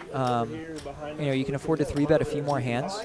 No, because I do this whole backing up thing way too much, so I've done that. Something that happens a lot. I mean, we were talking about the tournaments I was playing. I started looking at tournament spots, and you know, the strategy for playing 25, 30, 35 big blinds deep, very different from playing as deep as these cash games often get. And so you get to comfortably 3-bet a hand like ace deuce suited, or at least continue 3-betting it, or consider 3-betting it, whereas you might not in other situations. Top pair for Hayden. Okay, cool. With the king deuce. Check. It's about 200. 10 high for Sam, who's going to bet in the cutoff. Sammy was the opener here, and 10-9 is it may seem odd. You don't want to bet every 10-9 that you have here, especially if you're playing 10-9 off. You're just going to end up having too many 10-high hands. But the truth of the matter is 10-9 does actually block some relevant hands. King 10, King 9. And it's unlikely to have much equity if you check. Plus, if you bet and you get a hand like Queen 10 or Jack 10 or Ace 9 to fold on the flop, now a 10 or a 9 is going to be a slightly better card for you. And so it may seem a little off the rails on the flop to bet 10-9, but it's not unheard of. There's some compelling reasons to do so, but you wouldn't want to do it every time that you have 10-9. Otherwise, you're just going to have too many weak hands. Here now, Hayden is going to feel a bit better about his king, despite having no kicker now that his second one is here. And I think on the turn is still going to have a pretty comfortable continue. We'll see what comes on the river. But Hayden might be wondering, even with a hand as strong as King Deuce, okay, well, what might Sammy be continuing with here? 10 on the river. And this might alleviate some of Sam's suffering now that he picks up some showdown equity. but to no avail against the king deuce. $2,400 pot headed over to Hayden with trips. Salvaged the king deuce into a winner. Stacks are growing. Let's play a huge one. Final 45 minutes of the stream. It has been almost an hour and a half since set over set. I think we're due. We are absolutely due. We saw a couple coolers at the beginning of the night. Things are percolating. We need a big one. We need a big one, folks. All right, we're on for the $100 straddle. Why not this one? Every hand is an independent event. It could be this one.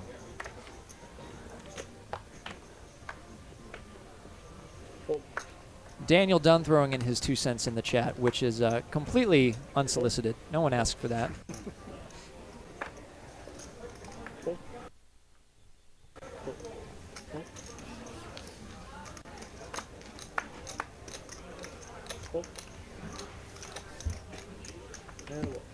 Mine's good. Thanks so much. Raise and take it, or no, it's a true walk. First one of the night, I think.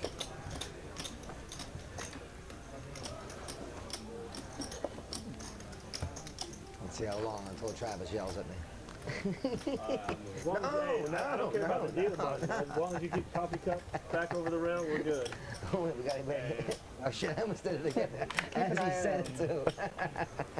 I told you that I asked you if you wanted to express the chaos was fun. Cold. Be cold. I'm gonna start charging you, man. Raise the 150. Keep bringing the liquids on the bazillion-dollar table. Add it with 2 5s, raise it to 150. Cold. Daniel Dunn again in the chat with some sage strategic advice. Don't bluff into sets, everybody. It rarely works out well. That was on accident. Yeah, right, man. I appreciate the help, man. You're a great dealer. Give me Stone, I'm not sure what you're talking about. Is there some announcement made? Oh, I guess so. Nobody tells me anything. Deal you out? Yeah. All right. Nice playing with you. Yeah. I didn't have to drive Inquire about this. No, you're good, man. You got what? 5 hours. It was a Damn, pleasure bro, playing where with you you. Appreciate it, man. Damn. Garland, he just drives 10 miles an hour, though. He's got to go to the gym. You got a late night team workout. Yeah. 20 minutes on the couch. There you go. Hold.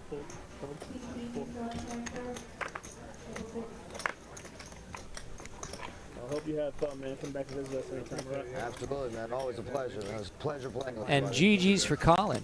Big GG's showed up, had a rough start, and then turned it into quite the night for himself. Props to him. Enjoy transporting all that cash money. Never give up, never surrender. That's right. Hopefully he won't have to stash it into any body cavities to safely transport it. Yeah, for all the good advice Steven has given tonight, maybe don't take all of it. Yeah. Take some of that with a grain of I salt. like highlights from all sports. I didn't say anything to Ralio. No. Today was good. Today wasn't the Iran game, was it? But Colin with a rough start, turning it around, which is definitely possible. A few weeks ago, if you all remember, Martin Had a Dream on the Tuesday night stream. Started out getting stacked, running the Broadway into the net flush, and then turned it around for quite a night. And I can verify that after the stream, he continued running it up, occasionally at my expense. He's the guy from Slovakia. He is. Martin Had a Dream. Martin Had a Dream. Is that a Kendrick? That is a Kendrick reference. Okay. There was another Martin in the room for a little while, a very tall one that everyone called Shorty, which he insisted on. It wasn't everyone lampooning him. Then to distinguish him from the other one, I would see him and I think I would just reflexively say Martin Had a Dream. In reference to Kendrick's amazing song "Backseat Freestyle," and I asked Martin, I was like, "Martin, do you know where that's from?" He's like, "No, I do not know this." I'm like, "Well, you should listen to the song." And so like he puts his headphones in, and I'm like looking at him like from from another table, just like watching him, and he's just kind of nodding along. I don't even think he's like bopping along to the beat. He's just like got his headphones in, playing poker. And I just come over to him. I'm like, "Martin, what do you think?" He's like, "Oh yes, it is a good song. I like it." No, I said I hate when And then it people say caught that, on. they're actually serious. Oh, I know. Patrick's is like, at some point you just Izzy opening up. Cards, right? Under the gun +1. Carlos with the flat, ace queen off. And Danny going for the squeeze with 6-5 suited. I like this quite a bit. And this is balancing for him a bit because he has been playing relatively tight tonight. It's balanced. You can generate. I mean, you can actually generate some folds on the one hand. Secondly, again, you're playing in position, so you're a bit more comfortable calling. But after there's a call in front, you know, you're a bit more incentivized again to raise rather than call, because there's more dead money out there that you want to attack. Carlos making a conservative fold with the ace-queen off. But I think Danny may also realize that Izzy has been inclined to open rather wide tonight. And so he might have a tough time defending if he's got a lot of, you know, ace-7 off or queen-4 suited. This feels like a great flop for Danny's hand. 5-6 suited, flop in second pair. Yeah, well, in general, if you think about the lion's share of Danny's range, he's going to have, you know, 10s through aces at some frequency all the time. You know, he's going to have some top pair hands, right? All those are going to be pretty strong hands. They're going to have a lot of equity against Izzy's range. And so you're happy to put in, you know, even larger bets on this board, even with a hand like 6-5. And now when you have, you know, turns that are, you know, a turn 6 or a turn 5, or runouts where, you know, there's straights involving a 6. Now Danny can still have those sorts of hands, which is really important in a context where they're playing so deep. And so I like that bet from Danny. He's in position, so he's you know, he's not going to be blown off his equity as much, and he has a lot of strong hands, so he doesn't have to worry about too many check raises coming. And so you can definitely comfortably bet a hand like that, even if you know, you're folding out some worse hands and some better hands are going to call you. It's not strictly speaking, you know, a spot where we're looking at betting just on the merits of, okay, do I get called by worse, or you know, do I fold out better? There are good, compelling reasons to bet that. And as you see, you know, Izzy folds the king-queen, and that's a good thing for 6-5 suited, to fold out some of those overcard hands. But you can still get called by worse hands as well. You can get called by 4x, you can get called by some ace-high hands. Izzy might decide to float you with something. 2, 3, 3, 4 ways, 2 ace-kings between Izzy and Sam and Hayden. Pretty nice flop for the 2-8s. And here again, I've unfortunately, in the melee, lost the pre-flop action. Curious to see with 2 ace-kings out there. Still a relatively conservative pot. Hayden likes his 8s here enough to bet. Izzy might get curious with the nut no pair on deuce 3-3, but he is not. It's certainly possible. I mean, with the king of spades, I would consider at least calling there. Maybe a heads up. Maybe not with a player behind. It does change the complexion when you're multi-way. You have to worry about, you know, how often you're actually going to be able to continue or see a turn with a player left to act behind you. Thankfully, it missed the table, but it was pretty funny. Really? He was having a night. Is it different from the player I'm sure Nick that found that punched the hilarious. table and, like, is it different from the player that punched the table and like ripped his hand? That's a pretty accurate read. RS Actuary, hi all, greetings from Baton Rouge. Greetings back to you. I was born in Baton Rouge. Oh yeah? Repping for South Louisiana. So I'm not so up to date on my Louisiana geography. Where on the boot is Baton Rouge? It's an hour, northwest of New Orleans? Okay. Maybe I'm not even doing that right, but it's an hour away from New Orleans. I know that.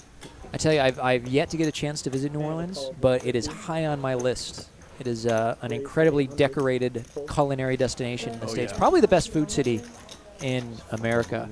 Yeah, it's pretty up there. It's one of those places that, yeah, Northwest. I was right. One of those places, kind of like Vegas, where it's like in doses. You know, I think Call 800. you can get a pretty solid New Orleans experience over a few days, and then you're like, all right. Absolutely. Because it's Hayden opens the king-queen diamonds here, +1. Gets a call from Addy, and Patrick squeezes out of the big blind with the ace-jack off. Flops top pair. This is a board jack-6 deuce. Neither player is really going to have a lot of 6s or deuces in terms of sets. Maybe Hayden's going to have a bit more of the 6s, but a lot of the strategy is going to revolve around the fact that Patrick's going to have a lot of the overpairs there, and again, some strong jack-X. Can't do much with king, queen, no backdoor there from Hayden. Against a small or even medium-sized bet, you might consider calling with 2 backdoors and 2 overs. But wisely folds the king, queen. Those oftentimes those suited hands with no backdoors are going to be the first hands you're going to dump when facing a bet in those situations. Halfway kidding. Who's next on the list? The chopping block. Who's next on the list? King 9 suited for Addy, folded 2 on the button. King 9 suited, definitely good enough to open on the button. I tell you, this is one of those hands you're playing a tournament, haven't been seeing many hands, and you look down to King 9 suited and you say, all right, finally a hand I can play. I feel like we're like a card deck mode here. Stacked. And stacked versus king, queen. All right, It does occasionally happen. I voted yes. You're good. 5, 10, 25, 50, 100 is what we're playing. But will the 200 appear? The 200 always takes things up a notch. I don't know if Sam is the guy to put it on. We'll see. It's too late now, I guess. We'll give it time. The night is young. All right, we got the 100 on. Especially as far as the trip to Choctaw is concerned. Yeah. It's going to be 100 to play. 2 7s for Sam in the hijack. Double straddled pot. Bump it up. 350 total. And here Sammy's got 4,800 in front of her with the 100 straddle. We're looking at, something like 48 big blinds deep. Definitely can open the 7s under those circumstances. Hold.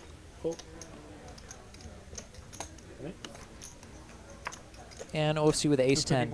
That's correct. I'd like to occasionally see a 3-bet here from OFC, but with the straddle in play, he's happy to call. It's Broadway draw, not much else. Sam under pair. Got the backdoor nut flush draw as well.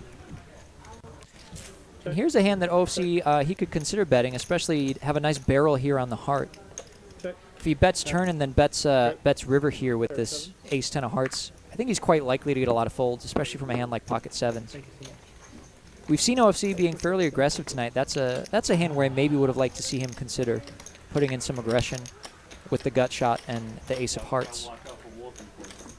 Thank you. That's right. But it checks down, and Sammy gets to see a showdown with his 7s, which he's very happy about. Yeah, I think in other states of play, OFC might have gotten involved there, but I think he's been beaten down a little bit, so didn't want to get involved with another ace-high hand where he gets called down with an underpair and it's deflated. You can feel snake bitten in those situations. Some nights it just feels like the deck, for whatever reason, is set up against you. Which is not the case, but can feel that way. I'm not immune to that. Izzy, king 8 on the button. Instant call from Carlos. 10-8 suited.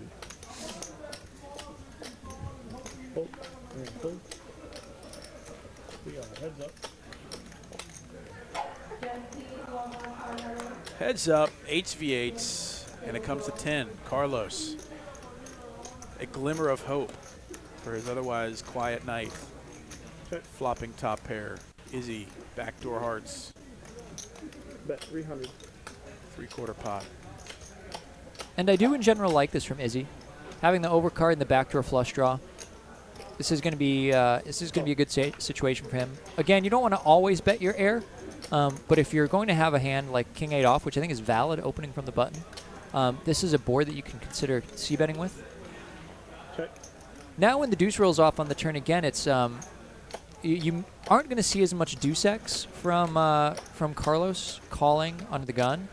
So this isn't quite the same as, say, the 10 pairing, or say it was like a 10-9 deuce flop and it pairs a 9 on the turn. This isn't going to change the ranges all that much. But what it does do is it means that, Izzy's air is going to remain mostly air, and so Carlos can again continue, especially turning the spade draw. He drills the flush. Excuse me. I thought Izzy sucked out, but Carlos with the 10 high flush. And I like to see Carlos continue checking here. There's no reason to bet. You would let a lot of Izzy's bluffs, missed hearts or other such things off the hook a bit too easily. And you actually, I like this bet here from Izzy with the king. Top pair is often going to be very good. You're going to see a preponderance of like 10x hands from Carlos, and not all of them are going to be king 10. Not all of them are going to be 10x of spades, and so this in general is going to be a very good card for Izzy when the king comes on the river and the backdoor flush comes in. Instant call, full double for Carlos. And nice hand from Carlos. Nice hand. $10,000 pot just like that, and Nice little check raise there, Carlos. yeah, solid check raise on the end with the perfect result. Gets the check raise in on the river. And again, this is good. A lot of players might have lost their nerve a little bit when the flush comes in. They might lead out on the river because they're worried about their opponent checking back. But if you sit back and think in the cool light of rationality for a moment, you realize actually you can expect your opponent to bet a decent amount on King X. And you know, a lot of the hands that are going to call your bet, if you decide to lead, they're going to consider betting themselves. You know, I might even see, you know, if I have a hand like Jacks in Izzy's situation, I might go for another street of value against, you know, an opponent's range that's mainly 10x. And so I like Carlos's check on the river. I like his decision to raise. It might only be the 10 high flush. It might be a paired board. There's no reason not to think that it's good enough to go for value. Yeah, you like to see him getting a full double up there after having just not much go well for him tonight so far. I mean, he's not stuck much, but he just hasn't been able to get much going.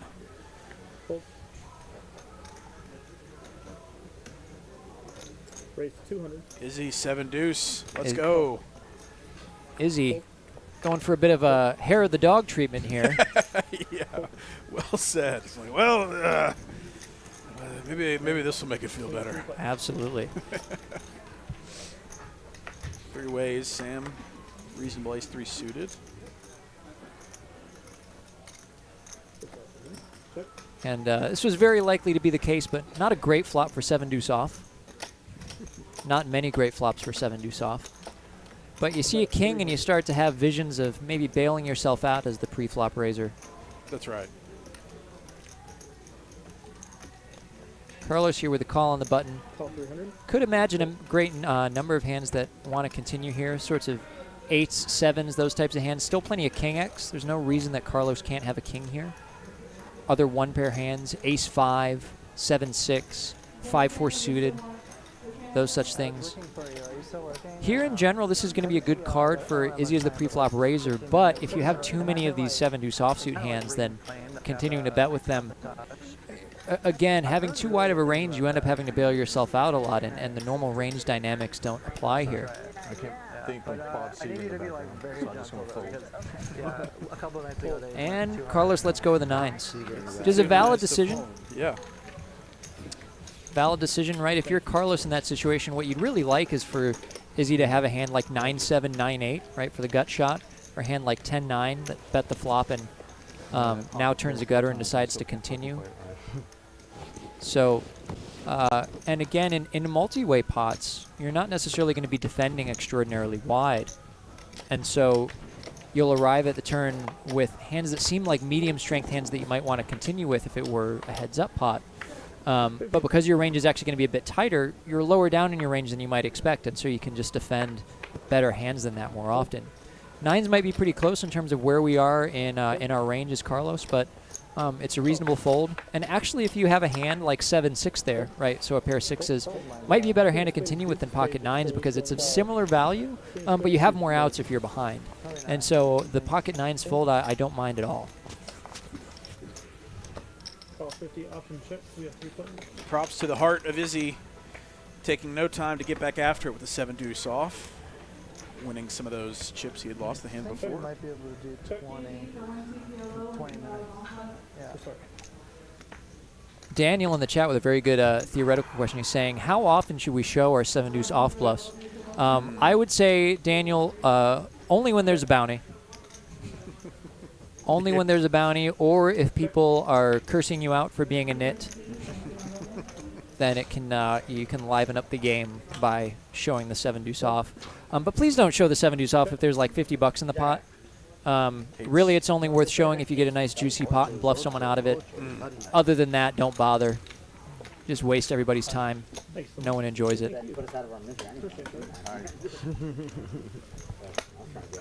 But in general, it's more optimal to show the 7-deuce off when people are going to pay you a bounty for it. Yeah, we actually have some upside. Unless there's some financial upside or some street cred upside. Yeah. And Dunn answering his own question in the chat here, saying always, which I disagree with on the grounds that I just stated. But that's the beautiful thing about poker. Daniel Dunn can be as wrong as he wants and continue to play in that way anyway. That's right.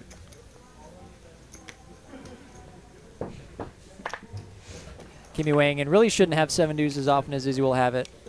You know, again, opinions diverge. Danny, another raise and take it, Jack 9 off. VPIP's evening out a bit as time and the sample size goes on. What did you do during your line? Yeah, OFC still VPIPing high. Stacks are large. We've got a huge one coming. I can feel it. Final 20 minutes of the stream. That's usually where things get a bit unhinged. That's right. People try to press a little bit. They've been stuck all night. And 2 queens, raising it to 150. Just in case Kimmy was wondering what Hayden is doing out of the house tonight, he's seeing a few ladies. Just as we suspected. Just as we suspected. And Izzy. Not soon enough for him. McJiggity's 20,000 in his stack. Thank you. 12K effective. Izzy goes ahead and puts the 3-bet in with the jacks. Perfectly acceptable. A flat would be okay here as well, which might surprise a lot of people. But especially in these deeper configurations, it's totally fine to call out of the big blind or out of the straddle with hands as strong as jacks, ace, king, even queens occasionally.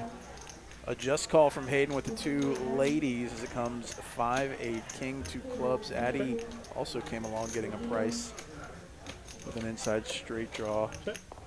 And I like this check from Izzy.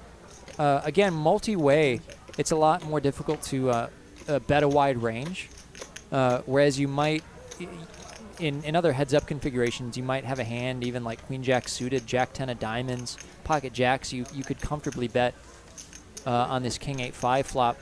Here, you're just more likely to run into a king when there's 2 other players. In fact, you're something like twice as likely to run into a king.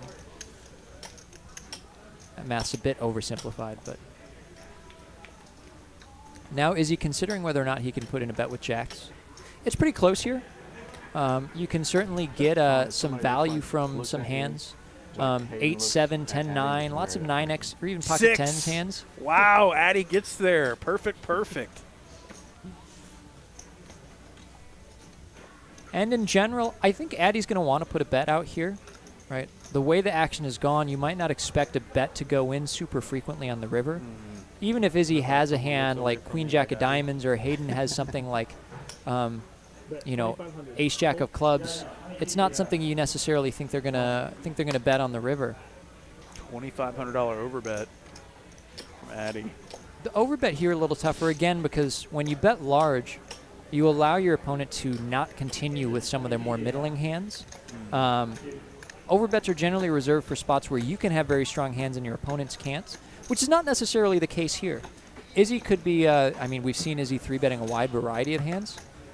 And there's no reason that Hayden can't have a set or a straight here himself.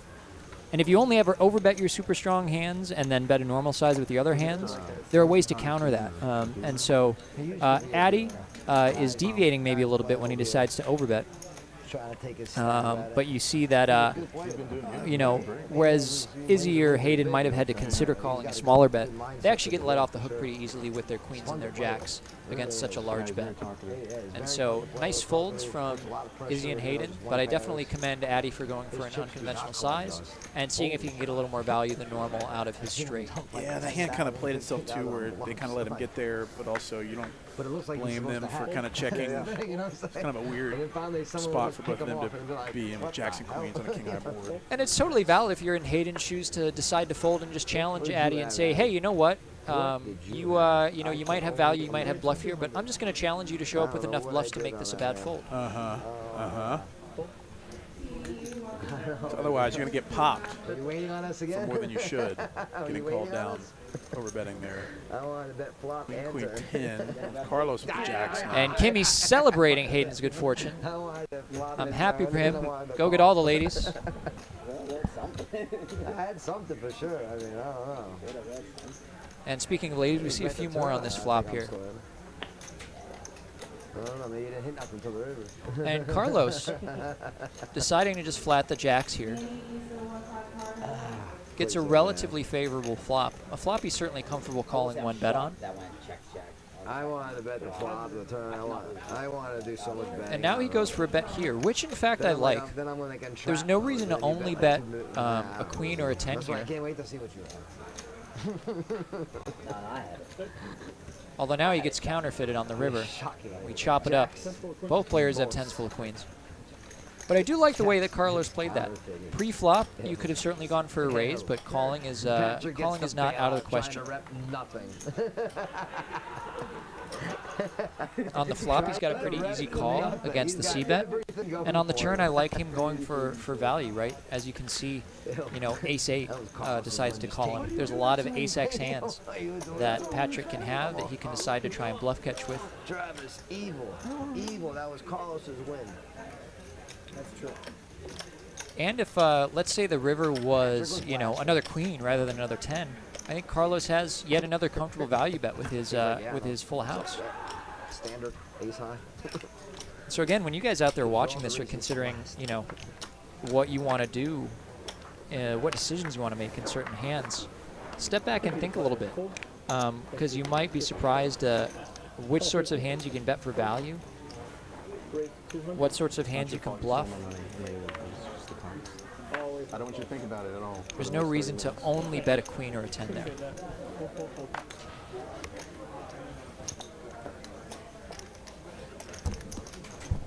Kimmy's saying Hayden is such a disciplined folder. It's true, and that's often what it takes to have really consistent success in cash games and tournaments. Is finding spots and really just laying down the gauntlet and challenging your opponent to bluff you out of situations. There are certain situations where people just aren't willing to bluff, or at least they're not bluffing enough, and you can say, you know what, I'm going to try and benefit from that. I'm going to make some tight laydowns. And Hayden is definitely someone who is who's willing to make those laydowns. Ace King for OFC, under the gun 1. 10,000 in the stack. Needs to win about 20 to turn this night around. If I stay for sure, people will show up. Just calls. I can stay full too, but I don't know. You know, like I said, tomorrow and Friday looks like we'll have a nice game going on. I mean, Addy's going to come over with us. You going to come over Thursday and Friday and play with us? Addy with the best hand in poker, the 6-9 suited. And OFC limped under the gun here with the ace-king. My guess is he has intentions of limp re-raising, but we'll see how he decides to play this. We have seen him play premium holdings passively pre-flop before. We could see it again, but we don't this time. We see the 3-bet fairly large, perhaps larger than is necessary to accomplish what you might want to accomplish with ace-king in this situation. But he takes down Addy's 200 as well as the blinds, fairly uncontested, which is not to be underestimated, the times that you can take down dead money pre-flop. Yeah, it all goes to the bottom line for sure. And I mean, shout out to Danny right now for basically crushing this game compared to the field. Like he's winning like 16 grand. The next highest is 3,000. I mean, he's basically the only one making much tonight. Absolutely, Danny making a splash tonight. And he's, you know, had some monsters hold up in pretty key spots. Danny, I take back all the things I've said about you over the years. I guess you do know how to make money with quads. I was mistaken. A rare feat. There's really no reason to lie on this screen. No, Danny truly is a skilled player, though, and someone you can expect to win, even when he's not just having aces in big situations or set over set situations. It's it's always fun to rib your friends over how good they run, but the truth is people with consistent results generally have those results because they're playing well, and Danny's someone who has consistent results and plays well on a consistent basis. In tournaments and cash. Tournaments and cash, and that's worth recognizing and respecting. And completely different speeds and strategies, and he's excelled at both. 50 to play, full.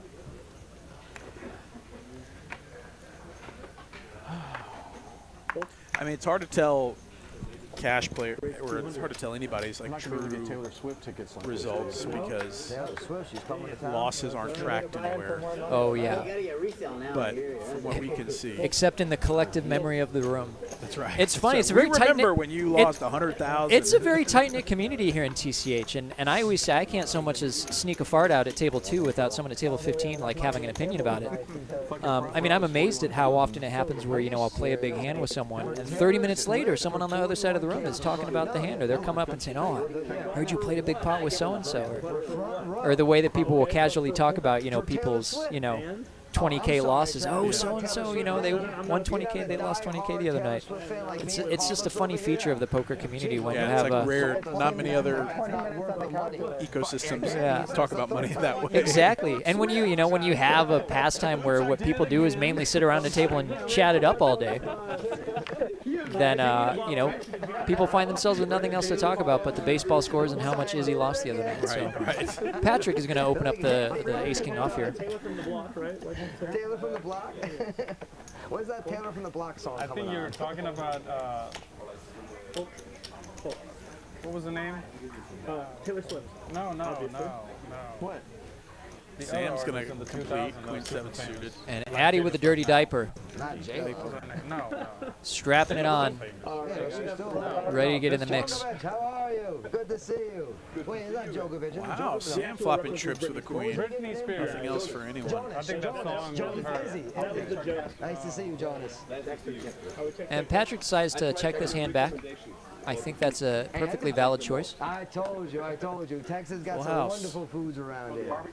What girl were we talking about? OFC. Did we figure out which one we were talking about?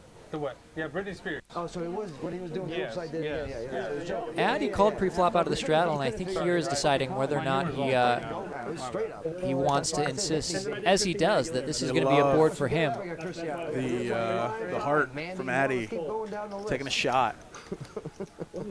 Sam getting raised with the nut full house. And the notion behind this raise is probably sound. At least the notion that I'm going to have a lot of 7x or 5x calling out of the straddle. But you want to be a little more circumspect about which hands you choose to bluff. A hand like 3 deuce is going to have 0 equity against any hand.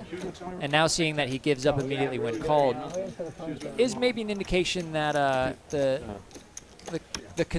bluff itself was ill-conceived on the turn. Not that you always want to continue with a bluff once you make it, but I would maybe, I'd maybe like to bluff with different hands. Even a hand like an open ender or a flush draw on that board. At least you have some sort of hope when you get called. And since you're calling out of the straddle, you have plenty of those other hands to choose from. 3 deuce off is maybe reaching a little too far down in the cookie jar. Revenge range. The revenge range. Jonas is fine, the whole thing. Although, who he is avenging is as yet unclear. Right. These 3, I'm always in favor of guys that are looking to leverage aggression, or at least they're biased towards aggression. All right, it is 100 to play. 2 tens for Carlos, pretty solid. He's going to limp with the $100 straddle on. Danny is Trace. 350. Fold.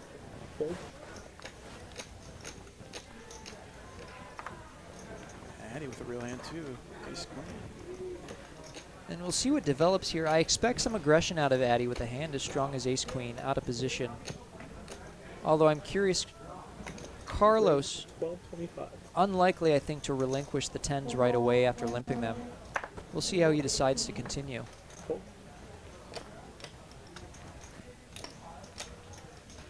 Izzy generally inclined to put chips in.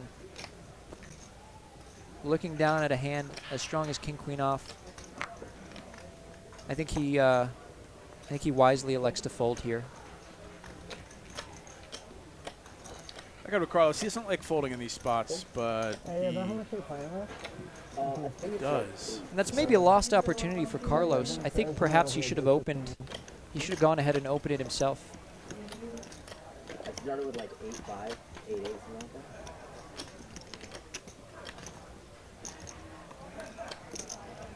And here, Danny facing a decision. It's not immediately clear that you would want to continue with the hand like Ace-3 suited. You certainly could, but when you call here, you're going to be in a situation where the stack-to-pot ratio is about 3-to-1. And when that's the case, you're going to want your range to be a bit tighter because the money's just going to go in a lot of all the money is going to go in a lot more easily in a lot of situations. And so if you have too many of those hands, like Ace-3 suited, Ace-Deuce suited, then you're gonna end up having a weaker range than you really want to in a lot of situations. And so I like the raise from Danny, but I also like his decision to get out of the way. And even against someone who's 3-betting quite frequently, Ace-3 of clubs is going to be a hand that's pretty close to the borderline of making money or not. I believe it. Believe it. Danny knows suited connector, H6 spades in the cutoff. Bumps it to 150. Back over to Izzy, who's going to defend most hands, I think. And Danny, no doubt nervous that he might end the night with an embarrassingly low VPIP, decides to go ahead and open the 8-6 of spades. Feeling the pressure a bit. Won't have it said that he locked his money up. Gut shot for Danny. Here's a board Overcard. for Izzy, bottom pair and jack high flush. Oh, indeed, bottom pair as well. I like this bet out of Danny. Again, as the opener, he's going to have a lot of over pairs. He's going to have some top pairs. He's going to have plenty of hands that he's going to want to bet straightforwardly because they have a lot of equity against Izzy's range. And this gut shot and 1 over is a hand that you can definitely include in the betting range. Raise to 800. Danny has some options here. Folding is not one of them, but he elects to raise. This is certainly valid. Generally, when you raise a hand like this, you're going to want to follow up with it on the turn, because in the conventional sense of you're going to have some worse hands that fold and better hands that call. You're going to want to continue applying the pressure. Here, I think this is a good fold from Danny. I wonder. But it's also totally possible to just continue calling with a hand like Jack Deuce of Hearts there, because your opponent, if they have 2 overcards and no heart, well, they have a lot fewer outs than if you only had a single pair holding without the flush draw. And so you can fast play it, you can decide to call it. Either way is fine. Izzy decides to end things on the flop. Again, never underestimate the power of just winning money uncontested. That's right. That's most favorable. Absolutely. What next, Dan? And a lot of people might be surprised to find, once you begin to study solver outputs, sims, things like that, you might be surprised to see hands that want to raise, hands that maybe don't fall conventionally within, conventionally in a range that you would think you would want to raise for value or raise as a bluff. It's simply because there's merit in winning money uncontested. Right. And especially if your opponent is c-betting too often or too wide or has too weak of a range, then actually some hands that don't feel like value hands turn into value hands because your opponent's just betting too much. And so winning money uncontested is part of where EV comes from in poker. Izzy once again flopping a fantastic but not quite made hand yet with the open ender and the flush draw. FC with a pair of jacks. Yeah, this almost feels like a value hand for Izzy on the flop at least. An open ender and a flush draw. It really does. And again, hard to misplay these. Out of position here, I might tend to put this into a betting range. Especially because I think OFC doesn't necessarily have to hand that he wants to continue with. We've seen him sometimes give up directly on the flop and fold to a bet on the turn. Now, Izzy makes a pair of 10s, which in truth may be good. there's no reason that OFC is going to have a better hand. But I think importantly as well, OFC is going to have ace-king, which is the nuts on this board, and Izzy really is not. And so this isn't a hand that you're going to want to try and bet and certainly like bluff very aggressively. It's not to say you're never going to bet, but that's something you need to be mindful of if you have a hand even as strong as pocket tens that you want to start thinking about turning into a bluff. You might get blown off your equity a bit more because your opponent can have the nuts and you can't, and that's always something you have to be careful of. Of course, of course. So OFC is going to drag a small one. He's not looking to win those. He's looking to win the big ones. So far, it has not been the OFC show tonight, but we've had plenty of nights in the past where it's gone the other way. Try to get value from kings. And we see a new face in the 9th seat, Jonas, one of the European pros who swings in from time to time. Not your favorite thing to see when you're at a poker table, to see a fresh cut Euro. I welcome everyone's money. Jonas, excuse me, with 2 kings in the hijack. Pretty nice start, raising it to 200. Hand over hand. At least I think it's Jonas, because I think he's German. I don't want to. He may introduce himself as Jonas, but I think he's just catering to the Anglophones in the room. Okay. But I believe it's Jonas, so I'm willing to risk that one. So I'm like, there's no way you can flat here, you know? Sounds like folks are calling him Jonas, though. Could go either way. This is not. I'm new to this commentary thing, guys. 7 tray 8. Nut low for Addy. Nice little overpair for Jonas. And I actually I like this check from Jonas. Multi-way pots, you're not always as incentivized towards aggression, even as the pre-flop raiser. This is a hand where you're going to have a lot of air. This is a hand where, in spots like this, you may have people who are going to bet their 8x, their 7x anyway. And so that gives you opportunities for check calling or check raising. You were just flattered. You would have a jacks? And now, in Jonas' spot, you could go for the check call, you could go for the check raise. Wow. Obviously, you don't like to see the ace if you're Jonas. This is so brutal for Jonas. Aces of kings. But then when he flatted that flop, getting 3 outed. Now, Addy's hand is certainly better than it was before, but it's not necessarily a hand you want to go 3 streets with, especially considering that as the opener check calling, Jonas is going to have some stronger ace-x than you are. He's going to even have some 2-pair ace-x, ace-3, ace-8, ace-7. Put me on those stupid cards right there, you know? So he's like, maybe. And I might actually see a small bet come from Jonas. I could see something even like $100 a bet from Jonas. I didn't think about that. Considering that'll fold. As a bet fold. He's not going to want to bet large because there's certainly ace-x hands that Addy can have, as we see here. But a lot of his range is going to be, is going to be 8x, is going to be 7x, is going to be, if there's a queen x hand that stabbed flop, it might not be inclined to bet on the river. So here's a spot where, again, you're totally allowed to bet, but Jonas is wise in that he doesn't go for a large bet, because if you go for a large bet, you're really going to be inclined to get called by better. Kind of setting his own price. I think Jonas is actually happy to get called here because kings are going to be good sometimes. Welcome to the table. Welcome to the table in the last hand. A brick flop and then a money. But in point of fact, I like the way that Jonas played that hand. The check call is totally valid on the flop. Some people might think that you want to play aggressively for the exact reason that you don't want to get drawn out on, but again, if your opponent is going to stab with every random ace-x that they have in that spot, they're going to be stabbing an awful lot with hands that they wouldn't call your bet with, and they don't have that many outs against you. It's obviously unfortunate to see the ace, but the ace isn't going to come all the time, and even when the ace does come, it's not given that your opponent has an ace. So, these are all the sorts of things that you have to consider. A lot of people, they see that board, they've got kings, they see an ace, and they're like, oh. The jig's up. I'm not going to be able to do anything with these kings. This always happens. But Jonas showing some savvy, I think, in betting that river there. Yeah, super savvy. And I think could have bet even smaller there with decent results. Obviously, Addy's going to call him with his ace, pretty much for any reasonable bet. But unfortunate for Jonas. But I think he played it rather well. Yeah. And here we're gonna wrap up with our final flip of the night. Yeah, I think 250 in the middle. That was the last 2-card hand. Now everyone's getting 4 cards face down. Let's see. I haven't seen anything develop yet. I'm trying to pick a horse. It's hard to predict. Hard to predict. It's uncapped. You ever won one of these? I've won a handful. Pretty fun. I've won a few. It's all skill. The ultimate sweat. All 5 cards. Oh man, I wanted to pick Danny. But it looks like Unbeknownst to everyone else, Patrick's going to show up with the nuts. Pretty nice little river card there for him.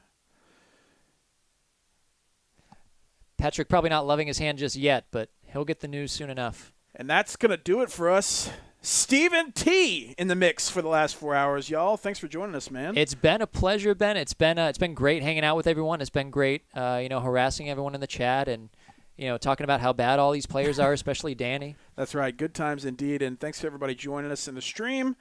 And it's Wednesday night, so tomorrow night live from Austin, Texas, 6 p.m. Central Time. If we don't see you then, hope everyone has a good night, everybody, and a good week.